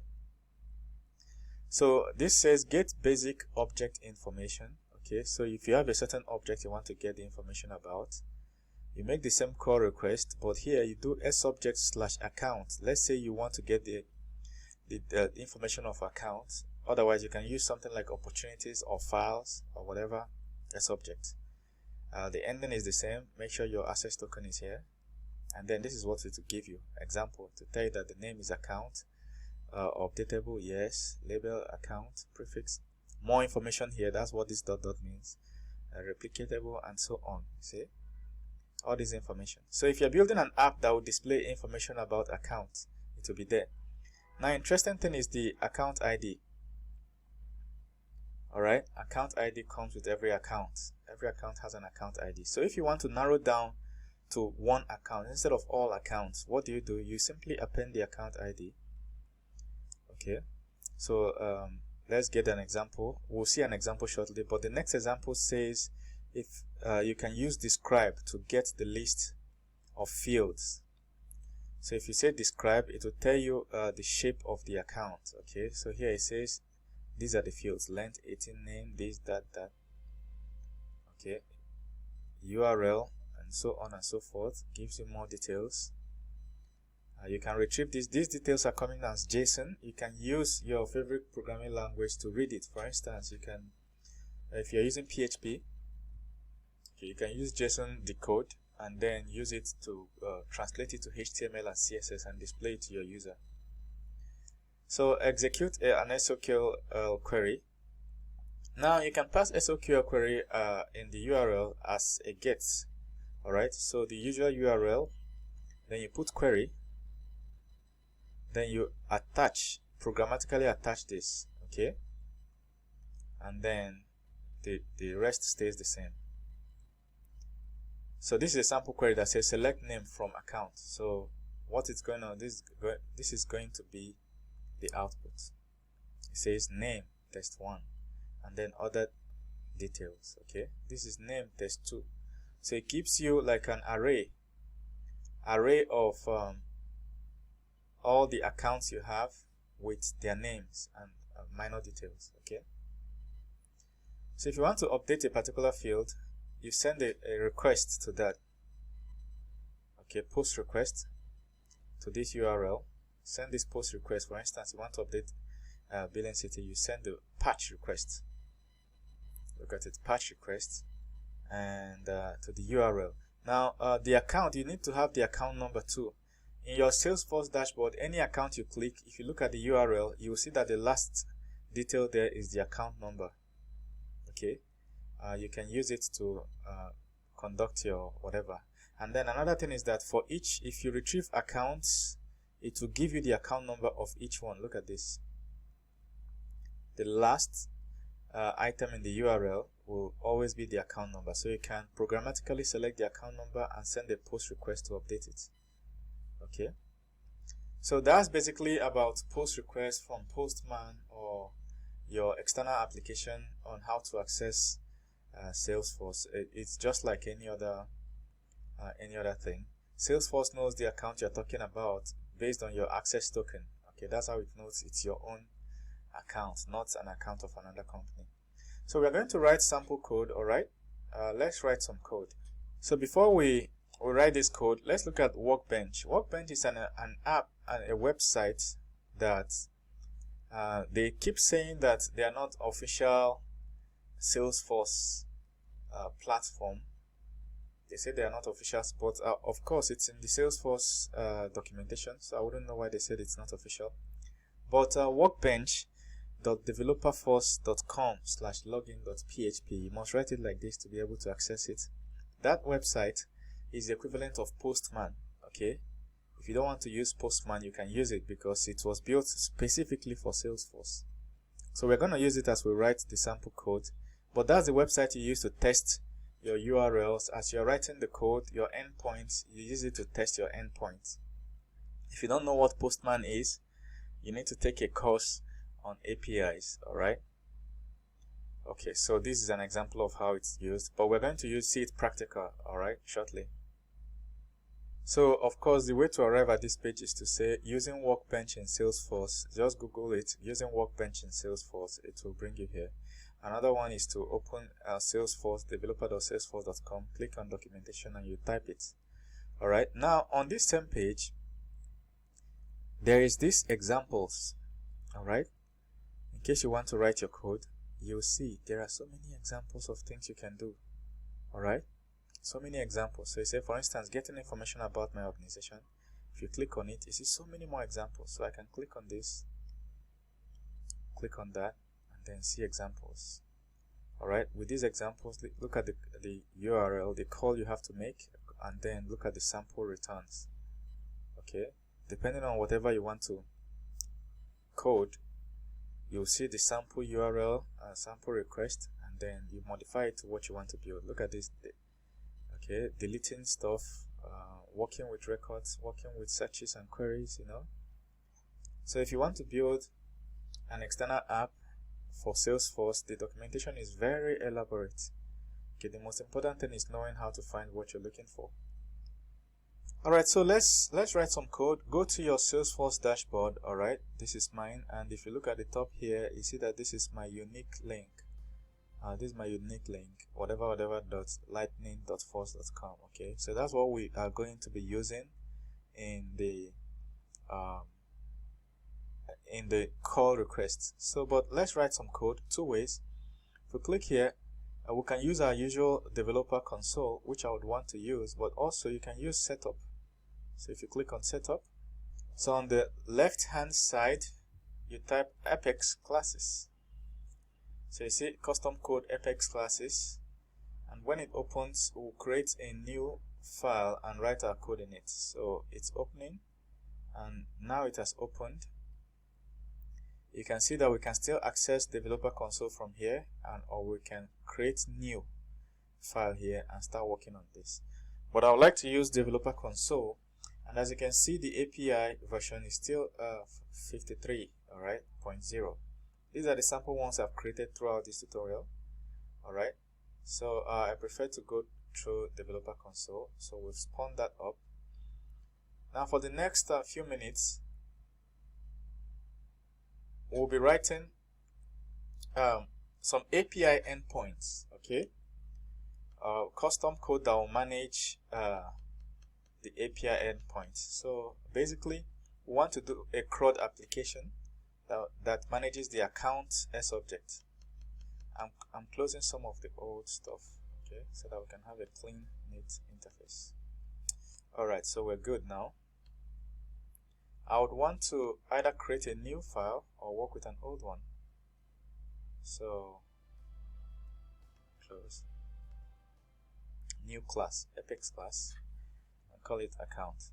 So, I know it already exists, but guess whether it's going to throw some error? No error. And now we're good. So, the first thing we want to use is the annotation. Okay, we use annotation that says REST resource. Okay, this tells Salesforce the URL, okay, to be expecting. So, and that is /account. So whenever any application visits /account and anything else, this is the class that will handle it, okay. This class will handle it. So now we've had the annotation. We have to use this global with sharing. That's how you declare the class. Otherwise, it can be accessed externally. So I'm going to call this class anything. For this tutorial, let's call it my REST resource. Okay. Usually you name your class according to what it's supposed to do. Since I don't have anything in mind, this is what it's going to be. Now, what is the first thing we're going to do? Let's write the first code that can manage delete. So if somebody clicks a delete on a mobile app we built, it will come to Salesforce and delete it. So how do we tell Salesforce that we are expecting a delete request? We'll do HTTP delete. Remember the annotations I showed you? We'll do the same thing, global static void. It must be defined as static void, must. Okay, so do delete, and then this way. Then we can write code here. I'll come back and write codes. So let's do the second one for HTTP get. So we'll say we're expecting HTTP get here. And then what will it be? Global static account. Do get. Alright, so this one will manage get this way. Okay.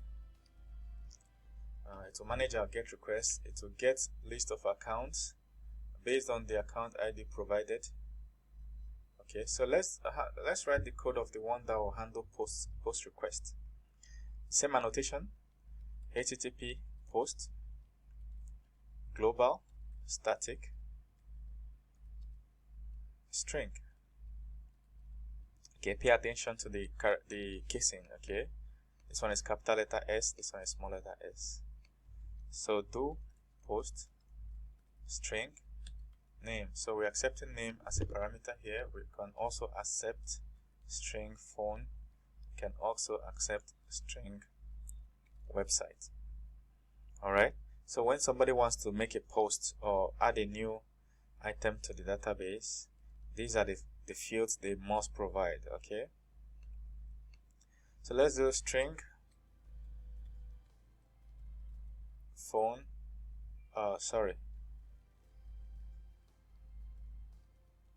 So that's it. So let's start with the delete code. Let's write the full delete code first. So then we can go to something like Postman or Salesforce Workbench to make a request to these functions and see what it's going to give us. So first one is restaurant. Okay, request, REST request. We'll give it a variable and say REST context dot request. Okay, REST response So we have to manage the response. So we'll get the response and save it in RES. So rest context. I hope I spelled it correctly. Dot response. Okay. Now we have saved the request and response. We can now do some interesting things. For instance, account ID. This is how we're going to retrieve the account ID. We'll do this request here. Dot request. This is how you write it. Okay, it's already existing here. Request URL.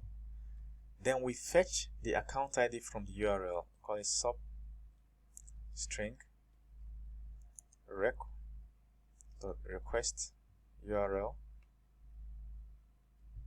dot last index of. After this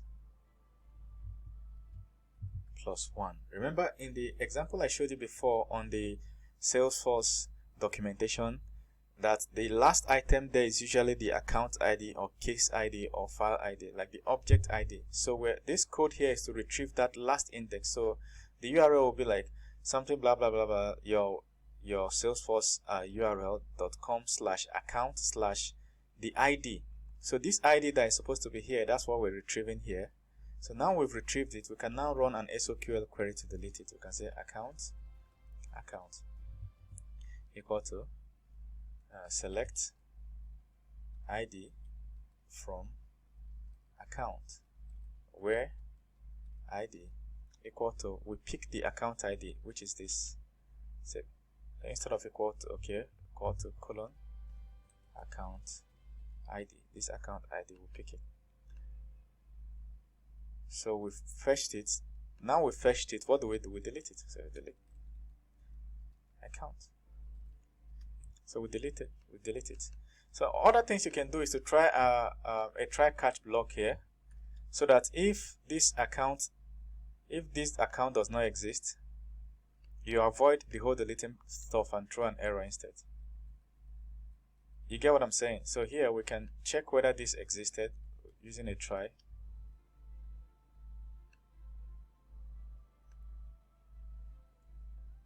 So, but I don't want to write the most elaborate code like this.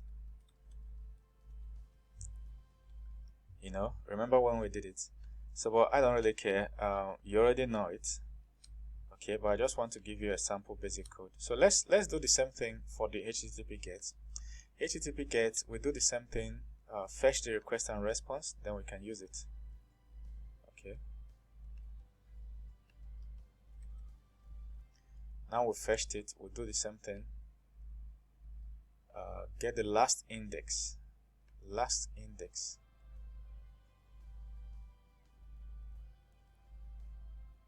The last index. Okay, so now we've got the last index. We can now use it in our query. So our query is supposed to return something of the type account. So we can do, account. Call it account or anything. Let me call it results this time around. Result. Let's select ID, name, phone, website, or whatever else field from account, where ID equal to colon account ID. Where did we get this account ID? From here. We fetched it from what's the URL, the last item in the URL. So what this code is trying to say is that if somebody provides us a URL with an account ID at the end, we have to give that person, we'll go to the database, fetch that result, and give that person. So how do we give it to the person? We'll say return result. Okay, this result here, we'll return it here, result. So let's write the last one for post. Okay, all this is just to give you an idea of what a live API endpoint looks like in Salesforce. So here we're gonna do we have passed these values, fine. So let's do account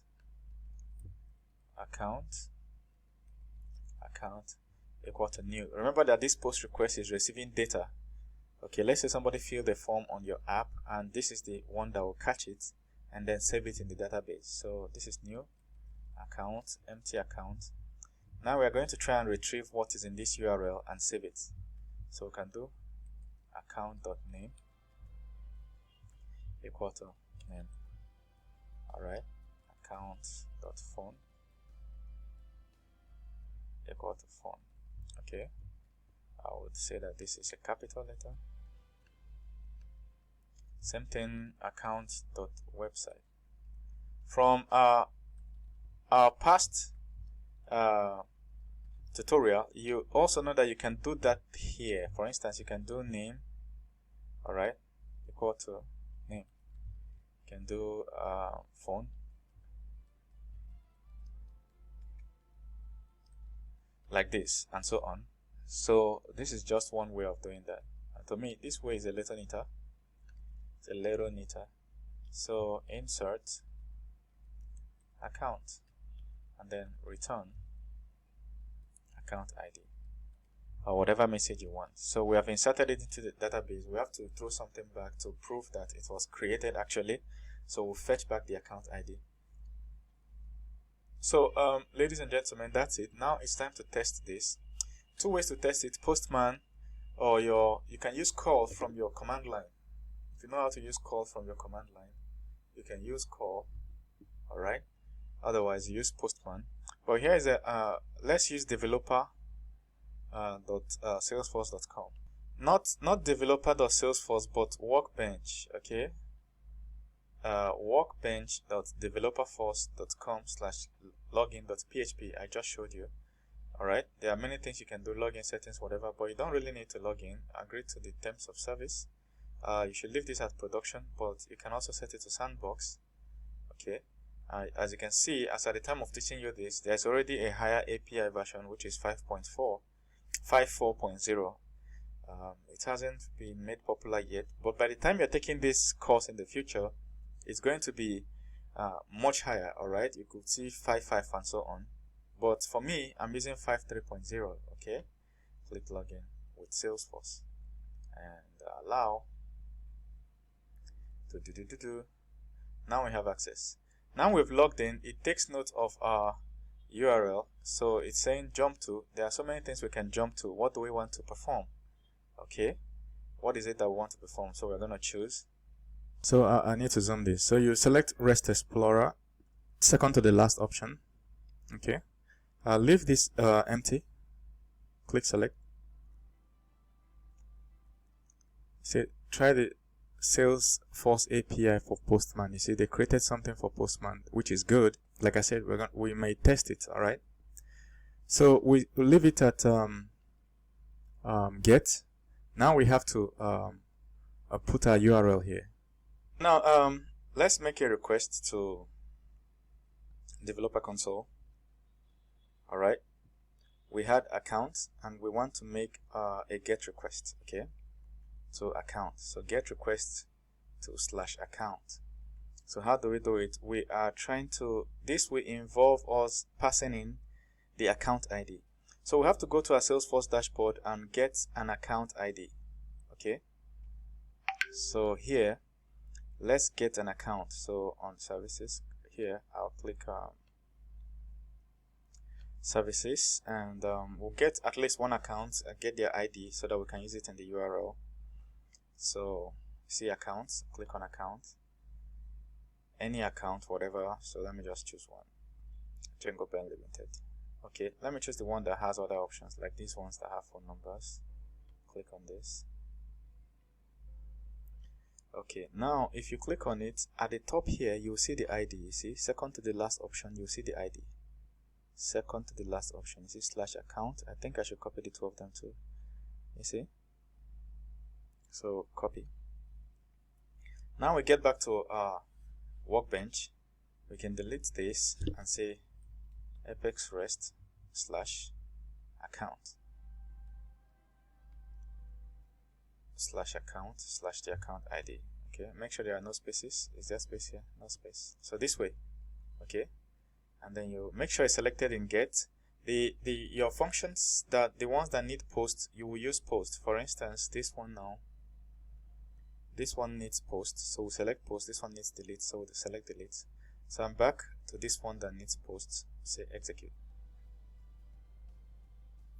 Okay, now it has given us some response. Let's see what the response is saying. The response says service not found. And why is the service not found? Probably because we've not saved the file. So whenever you're working here, look at this.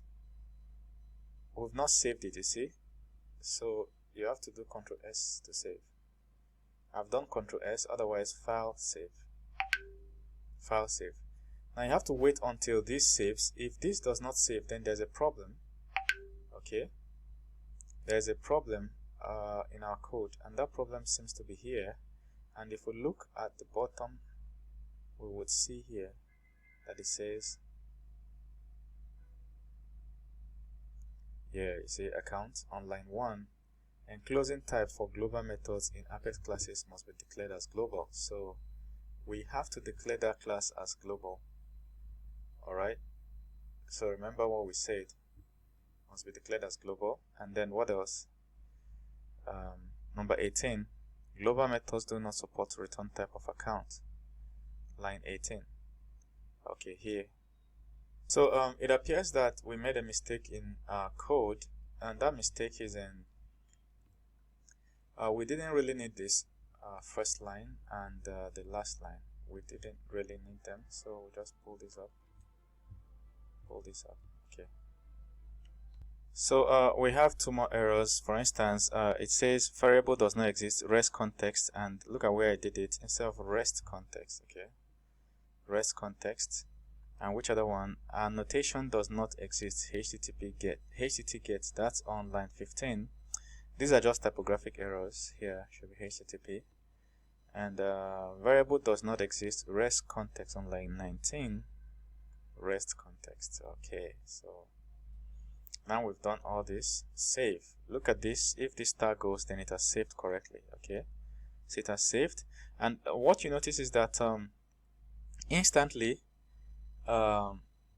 Salesforce renamed this file from account.apex to my rest resource.apex. So it's enforcing that it must be what it is. So now it's time to go and test it again. So if we click on it again, now you see that it works. So if we click on execute, it works. It's no longer giving us errors. So look at the results it returned. It says ID. This is a sort of JSON response, but it's designed properly for us to see show raw response if you want to see the raw JSON. It says ID.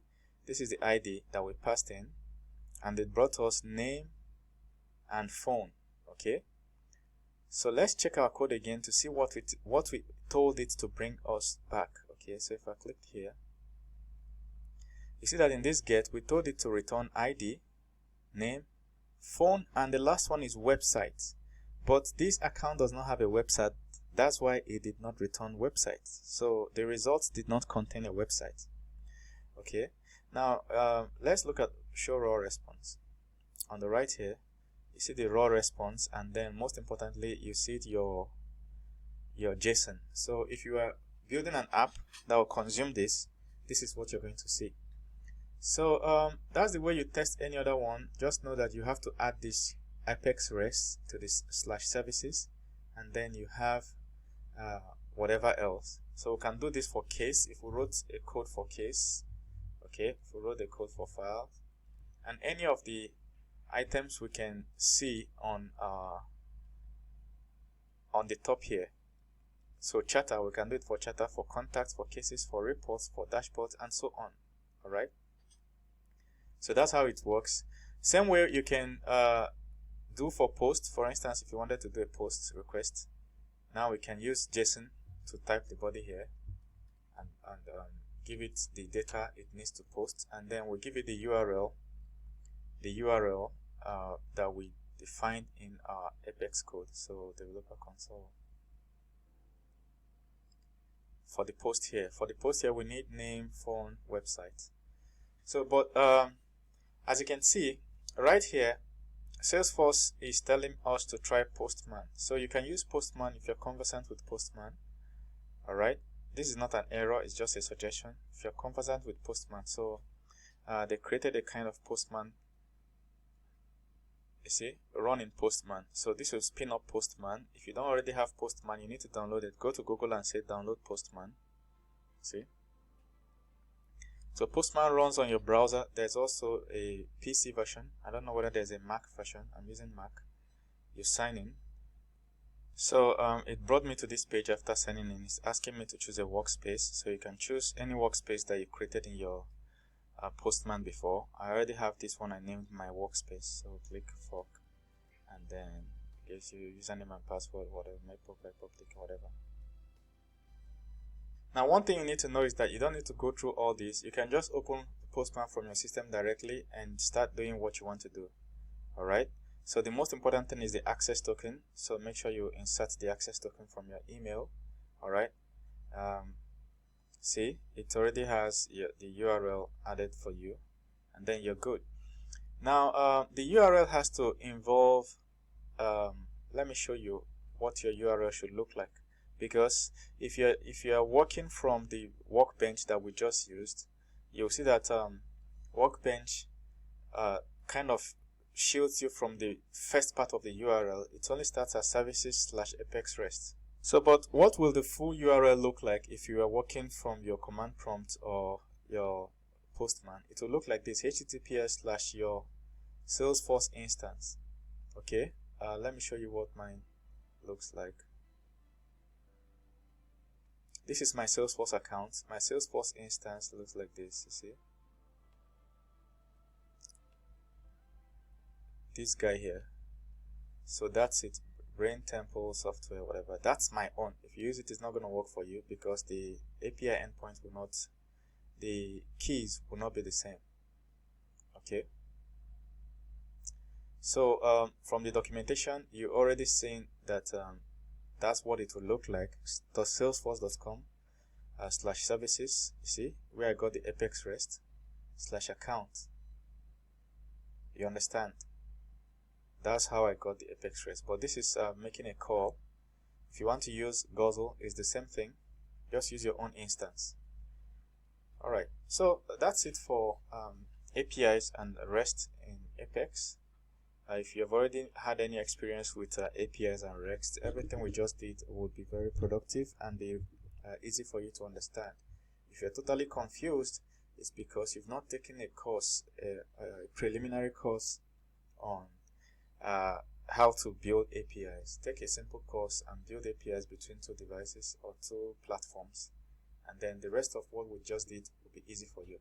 So let's go into the last part of this course, this whole course, which is the last part of your Salesforce tutorial.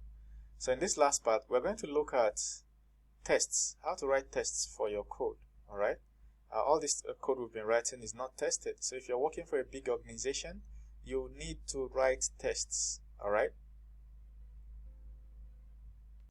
All right, guys. Let's look at testing with Apex. Okay. So if you want to see this, I'm on the Apex documentation. All right. So if you want to see this particular page, just type it on Google. All right. Understanding testing in Apex. Nothing really wonderful there except a few points to note. So the first one says, when deploying Apex to production organization, okay, each unit test in your organization namespace is executed by default. Okay, so once you finish writing tests, it will be executed. Now I want to assume that you've written tests before for any other programming language. Even if you've not done that, it's okay. Once we start writing the actual code, you'll get an idea of what tests are. So tests are pieces of code that you write to test whether the ones you wrote inside your classes and functions are correct and they return the correct values. For instance, if we wrote a function that adds two numbers, a plus b, any two numbers we give to it. If we wrote that function, we can also write a test function to test that that function is still correct. Because as the time goes on in the organization, new developers will come and modify the code and everything. So no matter how much new code is added to our previous function that adds two numbers, at the end of the day, we already know what to expect from that return statement in that function. We know that that function will give us the sum of any two numbers. So we can write a test case for that. And what does the test do? The test will simply call that function, add any two numbers to it, and see whether it will give the addition of the two numbers or the sum of the two numbers. Okay, so any day any developer goes to the main function and modifies it to the point that it no longer gives the sum of two numbers, the test will throw an error, it will fail. Alright, so that the developer will know on time before pushing it to production. Okay, so another one says, so according to this line, it's saying that once your Apex, they said each unit test in your organization namespace is executed by default when your Apex is deployed to production. Okay, so calls to system.debug are not counted as part of Apex code coverage. So all those code we've been writing and we're using system.debug to print it out. When your code is in production, is not counted, it will not even work. It will be like comments. Okay. Test methods are tests and test classes are not counted as part of Apex code coverage. You see. So now here is the interesting thing about code coverage. You say, while only 75% of your Apex code must be covered by tests, don't focus on the percentage of code that is covered. Instead, make sure that every use case of your application is covered, including the positive and negative cases, as well as bulk and single records. The approach ensures that 75% or more of your code is covered by unit tests. So this is actually like a world standard that when you write a production software, you have to write test cases for each of the methods. At least 75% of the functions or methods you wrote there must have test cases attached to them. So every trigger must have some test coverage. Must. Once you write a trigger, there must be a test for it. All classes and triggers must compile successfully. See, must. Alright. So finally, Salesforce runs all tests in all organizations that Apex code to verify that no behavior has been altered as a result of any service upgrade. So every time there is upgrade in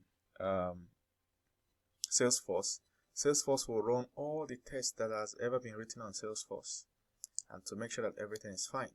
Okay, so let's see a sample test.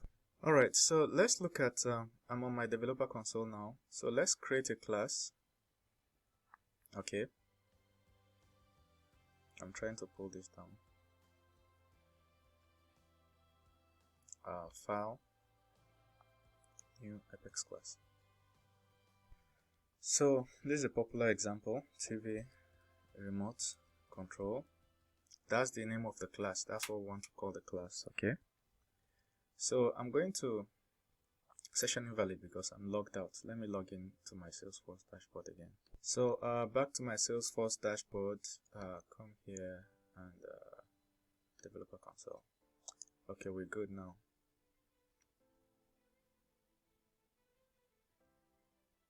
So it's opening.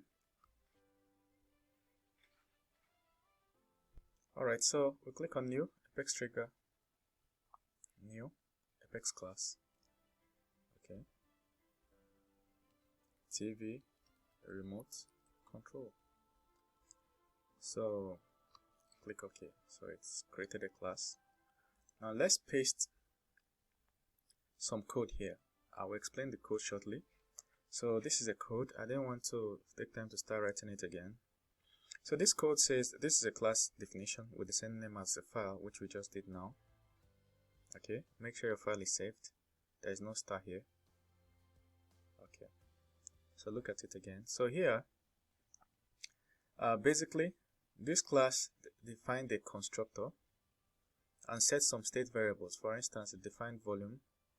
What this whole class is supposed to do is to increase the volume of a TV remote, alright, increase the volume of a TV or reduce the volume, alright, or get menu options. Just three things. So to start with, it defined volume variable as integer and it defined a max volume, okay, as a constant, static final, okay, it cannot be changed. Max volume is 50. Then, of course, there should be a min volume, but it wasn't defined here. So here is the constructor. Remember in Apex, I taught you in the beginning of this course, Apex will have the same, any function inside an Apex class that has the same name as the class is the constructor. Okay, this constructor takes an integer and sets it to the value of volume. So whenever you want to instantiate this class and you pass in a value, that value will automatically be the current volume. So this method says takes an amount, any amount, and adds it to the volume. So if the volume was originally 30 that you set here when you called instantiated the class, alright, and you pass in 10, it will now be 10 plus 30. So the new volume will be 40. Okay. So, but also it checks whether that 40 is above the max volume. The max volume that is set is 50. If it's not above, then the volume will be left at 40. But if the total volume is now above 50, it will reset it back to 50. It does the same thing here, but for decreasing volume. So if you want to decrease and you pass in a value, it will subtract it from the original volume. And then it checks whether the number is below 0. Okay. If the total volume is below 0 after subtracting the new one, it will set it to 0. Alright. Otherwise, it will set it to the original. Then this one is just a text. It returns this text. So pretty simple function. Now let's write a test class for it to test that it will always do exactly what we want it to do. Alright. So for us to write tests, it's simple.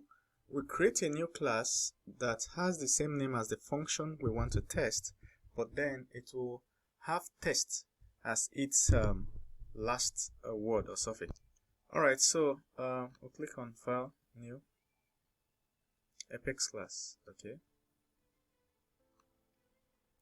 And now we're going to give it the same name, but let me zoom in so you can see. So this is TV remote control. This is the original name of the class, but this time around we'll add test. So all your test classes must have this. End with test. Okay. So now we have this. Now there are annotations to tell Apex that this is a test class. The first annotation is to do @is test. Okay. You have to put this to tell Apex that you're dealing with a class. Alright. And all the functions must have it too. All the functions inside this class. So let's start with @is test, static void test volume increase. So this is the function to increase the text volume. Okay. Function or method. Let me call it method to test the volume increase. So let's look at the name here. Doesn't really matter, all right, but also you could write a name that looks like this one. For instance, increase volume. You could call it test increase volume instead of test volume increase. So this is a wrong naming convention, but it's okay, it still works. So test volume increase. We'll now write some code inside. The first code is TV remote control. So which we're calling this class, we'll give it a variable, and then we instantiate it as new TV remote control 10. Okay. Integer new volume equal to RC. So this remote control variable here, increase volume. So we're accessing the function inside that class. So here, what this says is, go to this class, which is this.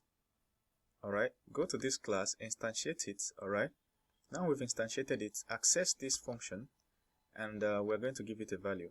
Alright, so we're trying to access this function. That's basically what we're doing here. Go to the class and instantiate it with a number. Why are we passing number? Because inside the original class, in the constructor, we say that anytime it's being instantiated, a value must be passed, and that value must be integer. And when that value is passed, that value should be equated to the volume. So that's the default volume. Alright, so here we instantiated the class and we passed in a default volume of 10. Okay, Now we declared a new variable integer, and we assigned it. Assigned it to the increase volume method there. Basically, we are trying to add 15 to the original volume. Remember this increase volume method here? What does it do? Increase volume takes any integer and adds it to the original volume. Okay, so that's what we're just doing. We do system.assert equal. So this is the method you use in tests in almost all programming languages. Assert equal, basically check whether this is equal to that. So check whether what is equal to what. Check whether 25 is equal to new volume. So this is basically how you write tests in all programming languages. So basically, what did we do? We instantiated the class with a default volume of 10, and then here we added 15 to the volume. Okay, so based on the function we wrote on the original class, it should take 10 and add it to 15 and give us that. So we are saying confirm that the result, this will be the result, right? Confirm that the result is equal to 25. So that's how to write a test. So let's write one more test without too much explanations again. So we do add is test static void test volume increase. This way. Not increase now, but we have to do decrease this time. Decrease. So decrease. Alright. So now let's write some method here. So the same thing, we have to instantiate a TV remote control and set volume. Okay, good. I'm going to paste because I'm lazy, of course. So here, we instantiate a TV remote control to any number, let's say 20 this time around, and we let me call this decrease volume. Decrease. So we access this function, decrease volume. Okay, this is the decrease volume function. I have to copy it to be sure there's no mistake. So we access the function decrease volume. Alright, then we try to check whether the new result is 20 minus 15. So the new result should be 5. Okay. So finally, we're going to test the one that whether. So when you're doing some test, let me show you something. So you don't just test a function for just one thing, alright? There are different kinds of outcomes you could test. So for one method in your code, you can write 4 or 5 different tests. So the first one is single action, okay? If you want to find this page, Google it, what to test in Apex, okay?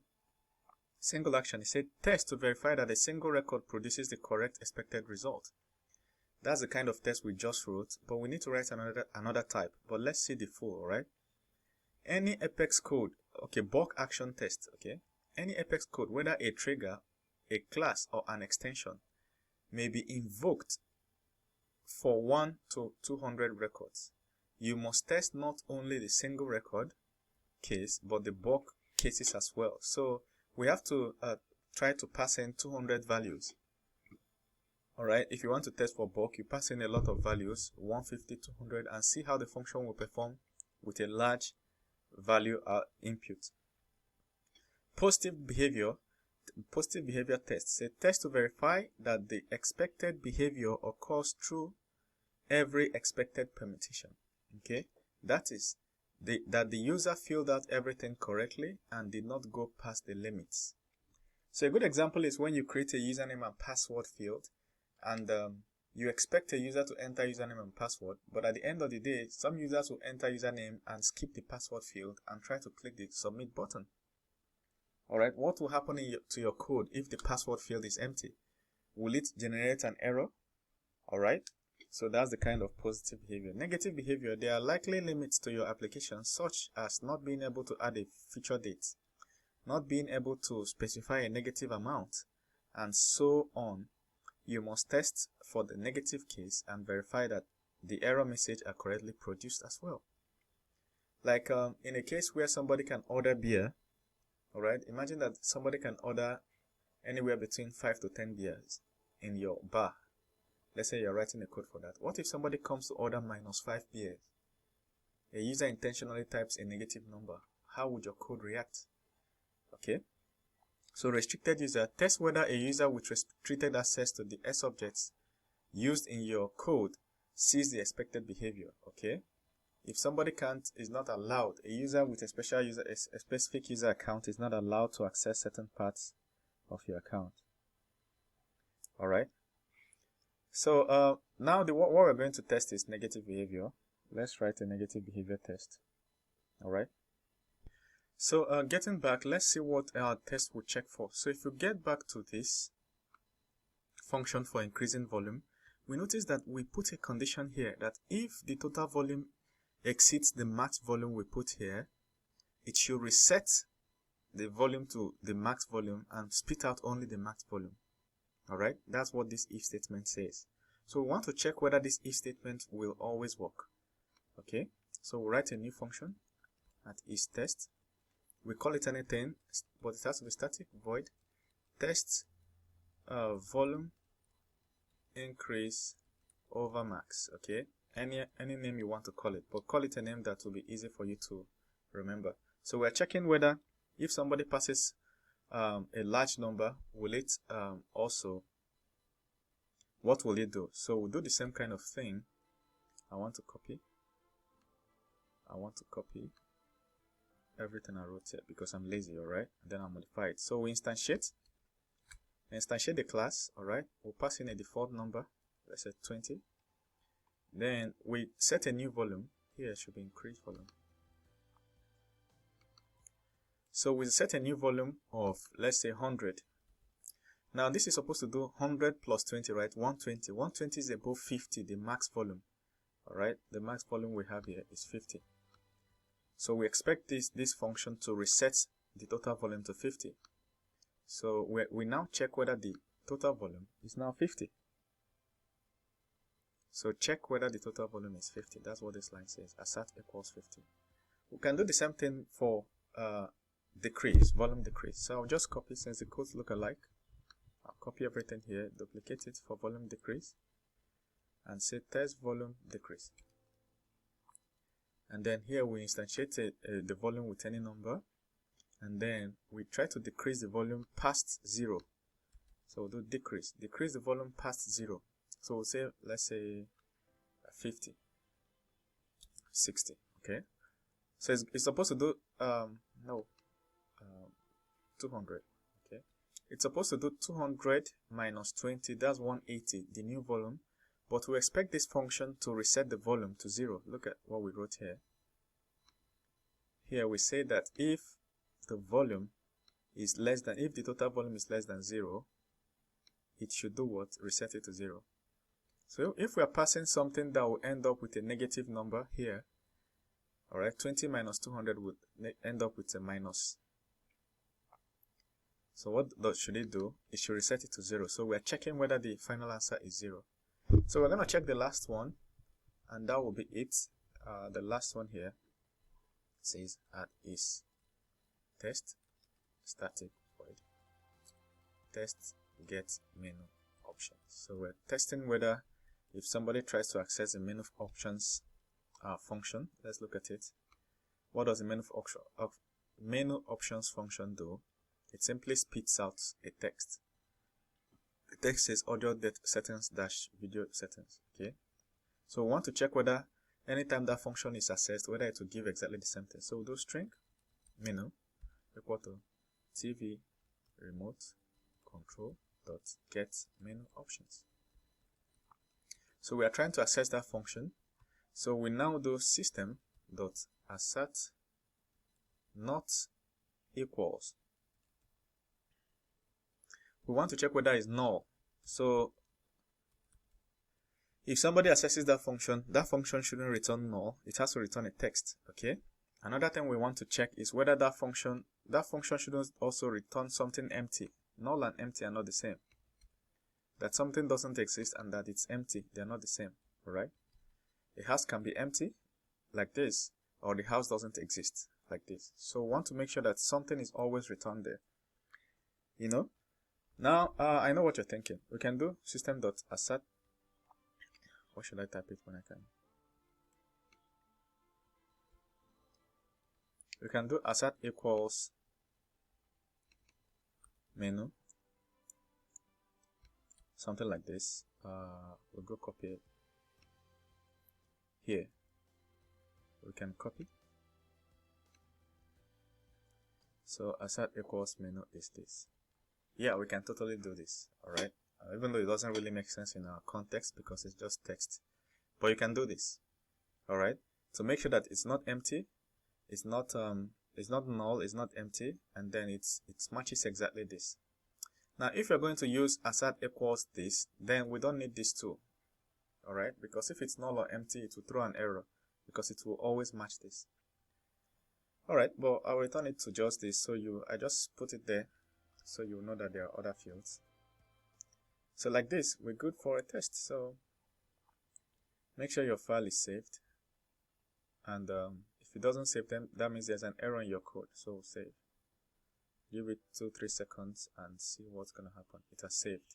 All right, so we're good. All right, guys, let's check this. So let's test the application that we just built. So this is our code. There's this code, and then there's this test. Make sure there are no asterisk sign here, which means your code was saved correctly. You can also click on save, all right, to save it. That is file save, to make sure your files are saved well. Save all right. Okay, so now the standard in Salesforce is that your code must have 75% test coverage. Look at this place. So these are the different files I have created throughout this tutorial. All right, and then this is the last one I created just for testing this code. All right, now it's saying that it's 0%. Okay, now if you look at here, that's because we've not run the test. We'll run it and you'll see. But if you look at here, I had to select this test tab at the bottom of the screen. Okay, I had to select the test tab at the bottom of the screen, and then you will see the code coverage, overall code coverage for the tests. Okay, now how to run tests? You click on test tab, look at tests, say new run.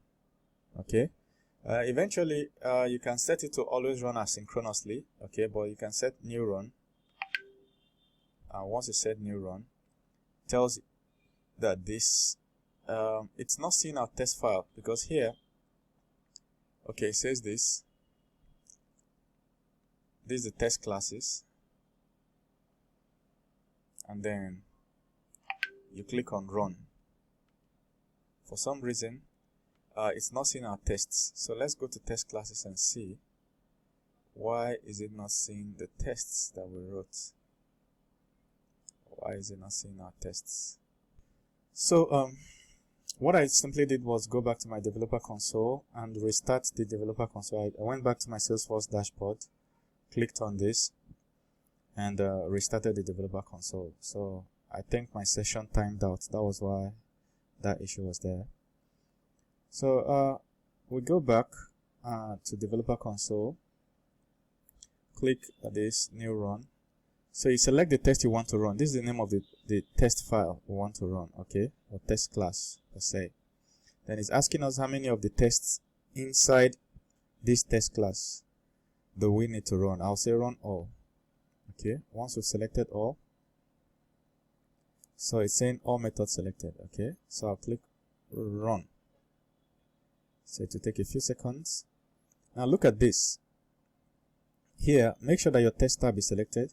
So if you look here, it says that these files or classes don't have tests, but this one has a test, and the test covers 100% of it. You see? 100%. So now, judging your entire code in Salesforce is saying overall, your test covered only 30%, and to pass, your test has to cover at least 75%. So we need to do a test for 2 or 3 more files for Salesforce to accept our entire code. All right. So, but we're not going to do that. I'm just giving you an example. So every file must have at least 75%, and the overall code will have at least 75% pass mark. So here, still on test tab, what you notice is that we can click on this arrow. It tells you the time the test was run, and tells you the class, the name of the test class, and tells you all the tests that ran and how they passed. Okay, so let's do something. Let's go to our original class and make a mistake in the code. Let's say a new developer, rookie developer shows up in my REST, no, not my REST resource. Let's open our file. Let's say TV remote control. Okay, so this is the code that we wrote a test for at the class, and the class is supposed to here, if you say increase volume, it's supposed to take whatever amount you give it and add it to the volume and check whether the volume is above 50 and return the volume. Okay, so let's alter it to make it fail. So as long as the volume is not above 50, which is what we set here, as long as the volume is not above 50, the result here should be current volume plus new volume. Alright, so but let's alter it and say new rookie developer came and made a mistake here. Alright, so make sure it's saved. Look at this star. So I'll click here and press Ctrl S or Command S. Otherwise you click on file save. So I'm saving it. So it's saved now. No more star asterisk there. So let's run this test again. Click test, new run, yes, run everything, click run, and at least one of the tests should fail. Look at this. So this is the new run by 9:52 a.m. okay, UAR time. So TV remote control,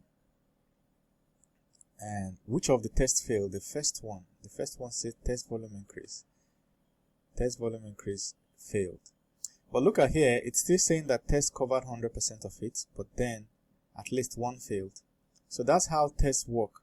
So if a developer makes a mistake and the function or method no longer returns what is expected, it's the test class that will spot that. Okay, so let's remove the mistake and return our code to working condition. Another thing is that your code can read 100% when actually the coverage is not real 100%. For instance, this 100% is only counting how many test classes you wrote versus how many classes exist in the original file. Okay, so here, let me pull this down.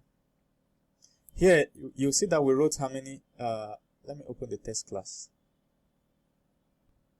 So if we go here, file, open, we'll see that the test class is here. TV, I'll double click it and boom, it's open. So this is the file.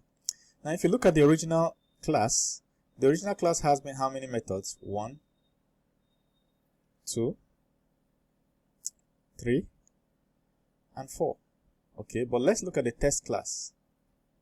The test class has how many methods? 1, 2, 3, 4, 5.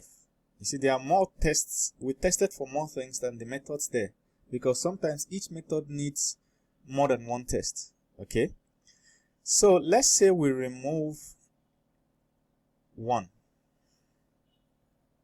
Oops, I accidentally closed the file I was working with. Okay, I've opened it. So let's say we remove. I'll right click and cut. So I've removed one file. Save, Ctrl S, save. In the test file, still works. Now let's look at what the code coverage says. So it still says 0 until I run a test. So let's run a test. New run. Select this, select all, and run. You see here, all the tests passed. Okay, look at this one. This is the latest. Let me minimize these ones. Minimize. So all these files, this is the latest one. It said all the tests passed, all of them. Okay, but we removed one. It used to be 5. We removed one. But if you look here, you see that it still says that our code covered 100% test.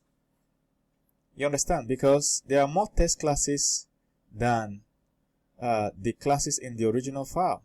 And then the tests, every class in the original file has at least one test. Okay, so you may write a code that does not fully cover your test cases, everything you need to test, but then Salesforce will still tell you that you covered 100%. So be careful of that. All right, focus on what you want to really test, not passing the code coverage mark for Salesforce. That's the whole objective of this demonstration. So let's look at one or two more things on tests. So from the documentation, I want to show you some key details you need to know about testing. All right, unit tests. Okay, so the first one is you can send email messages from a test method. Okay, it can mock the email, but it will not go through. Okay. Second one, since test methods commit data created in the test, you don't have to delete test data upon completion. Okay, since they don't commit the test data, there's no need to delete data upon completion. So you can write tests that will do stuff. You don't need to worry about the deletion. Okay, if the value of a static member variable in a test class is changed in a test setup or test method, the new value isn't preserved. Other test methods in this class get the original value of the static member variable. This behavior also applies when static member variable is defined in another class and accessed in the test methods. So basically what it's saying is that the way we had 5 different test methods inside our test class, that if one of the methods modifies a value, the second method will not continue with the modified value. Okay, they will continue with the original value in the original test or original class that we're testing for. For some sObjects that have fields with unique constraints, inserting duplicate sObject records results in an error. Okay, so let's say an sObject like account or contact.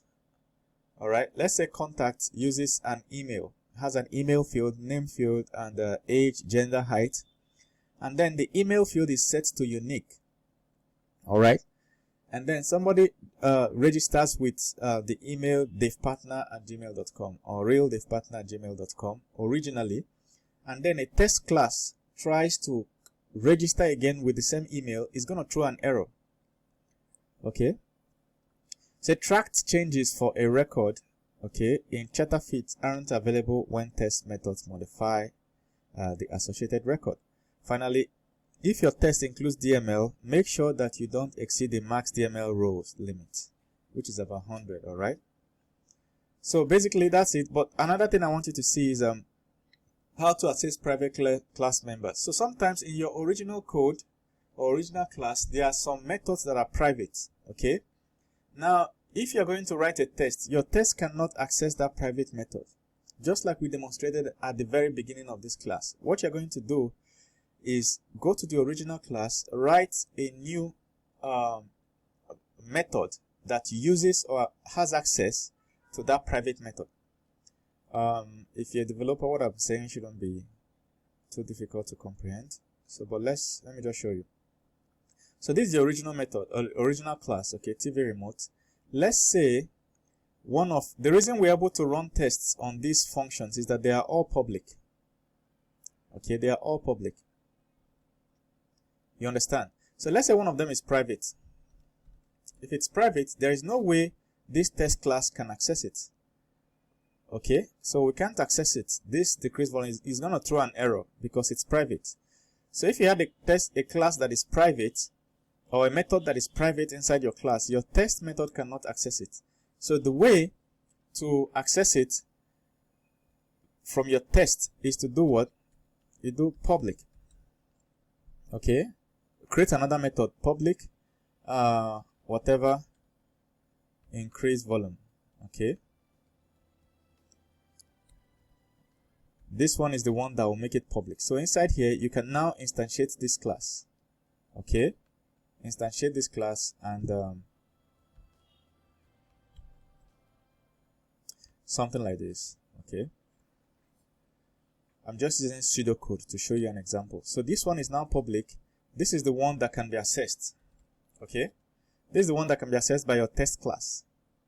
Okay, since this one is private, so whenever your test class accesses this one will make a call to this other one. All right.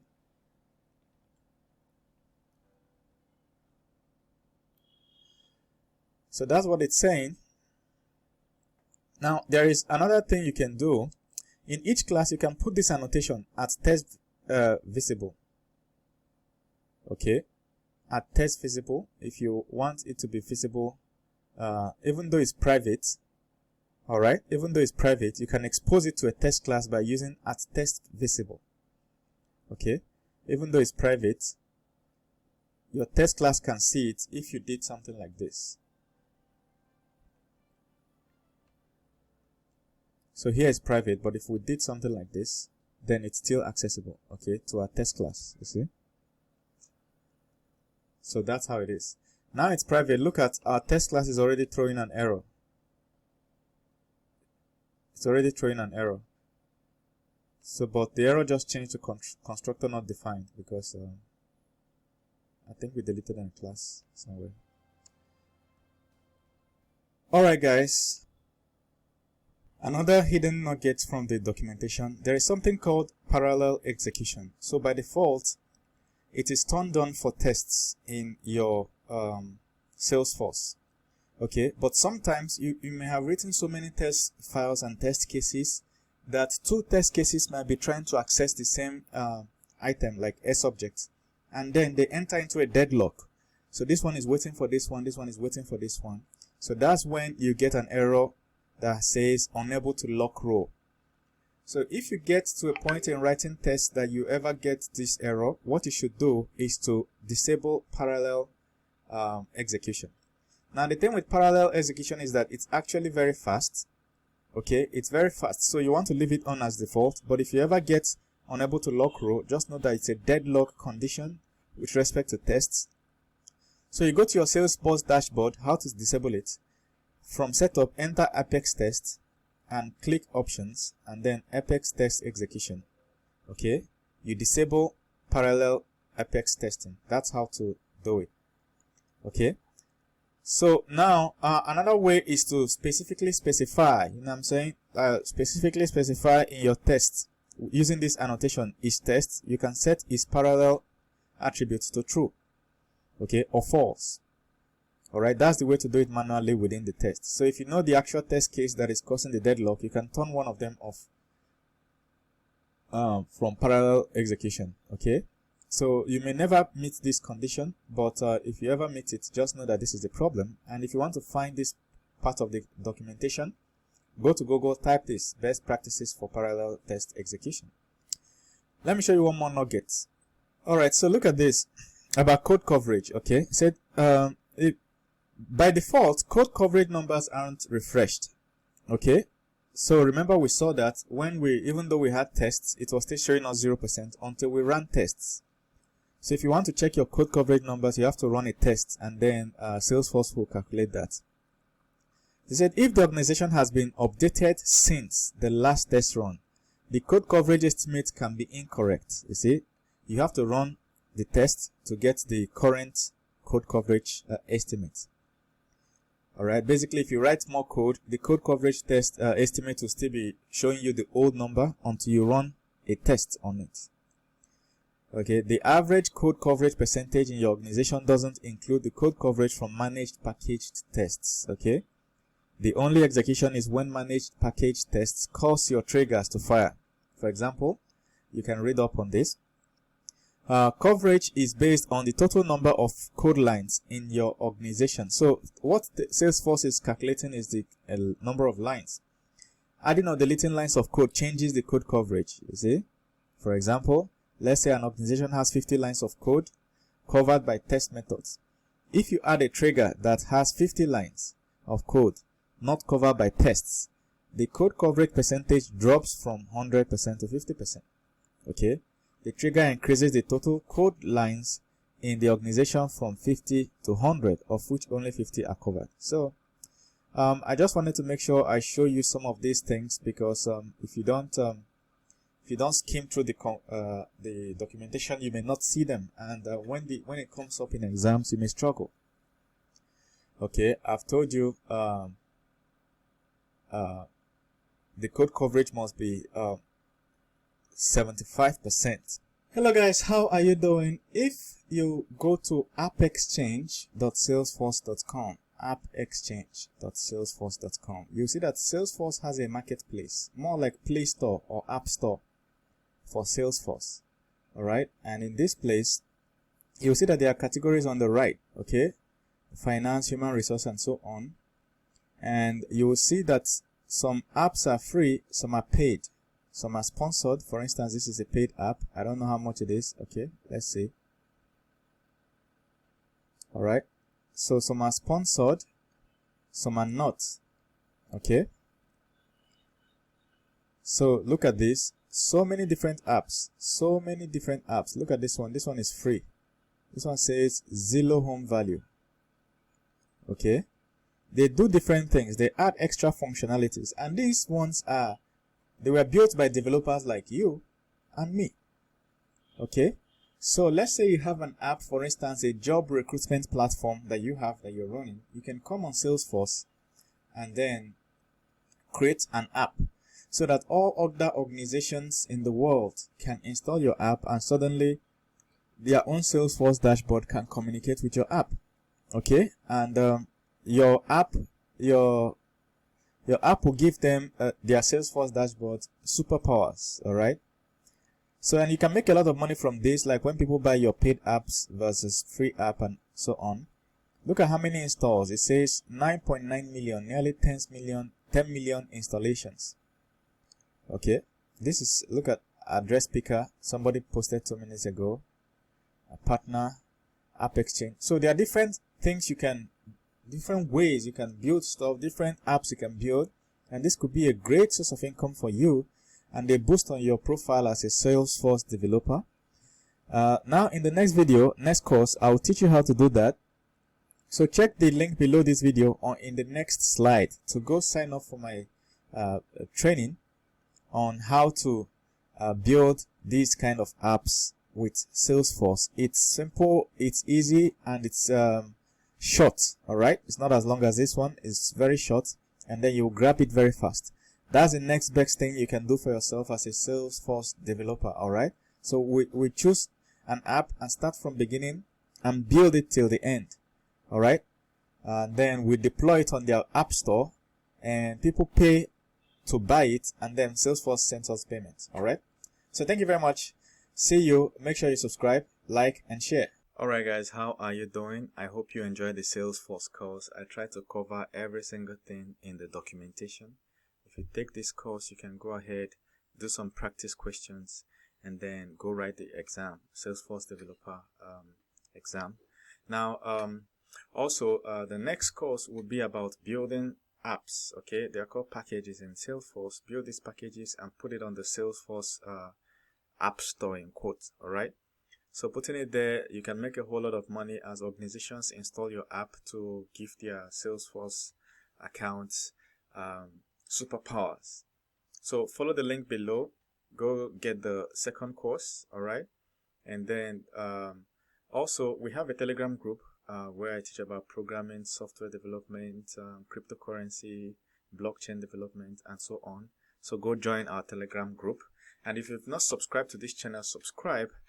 Hit the share button and share this to Salesforce groups so that other people will join and learn from this. All right, subscribe below, turn on the notifications, and thank you very much for being part of this. If you ever have any question, drop them in the comments. I will always be there to respond. I read all comments.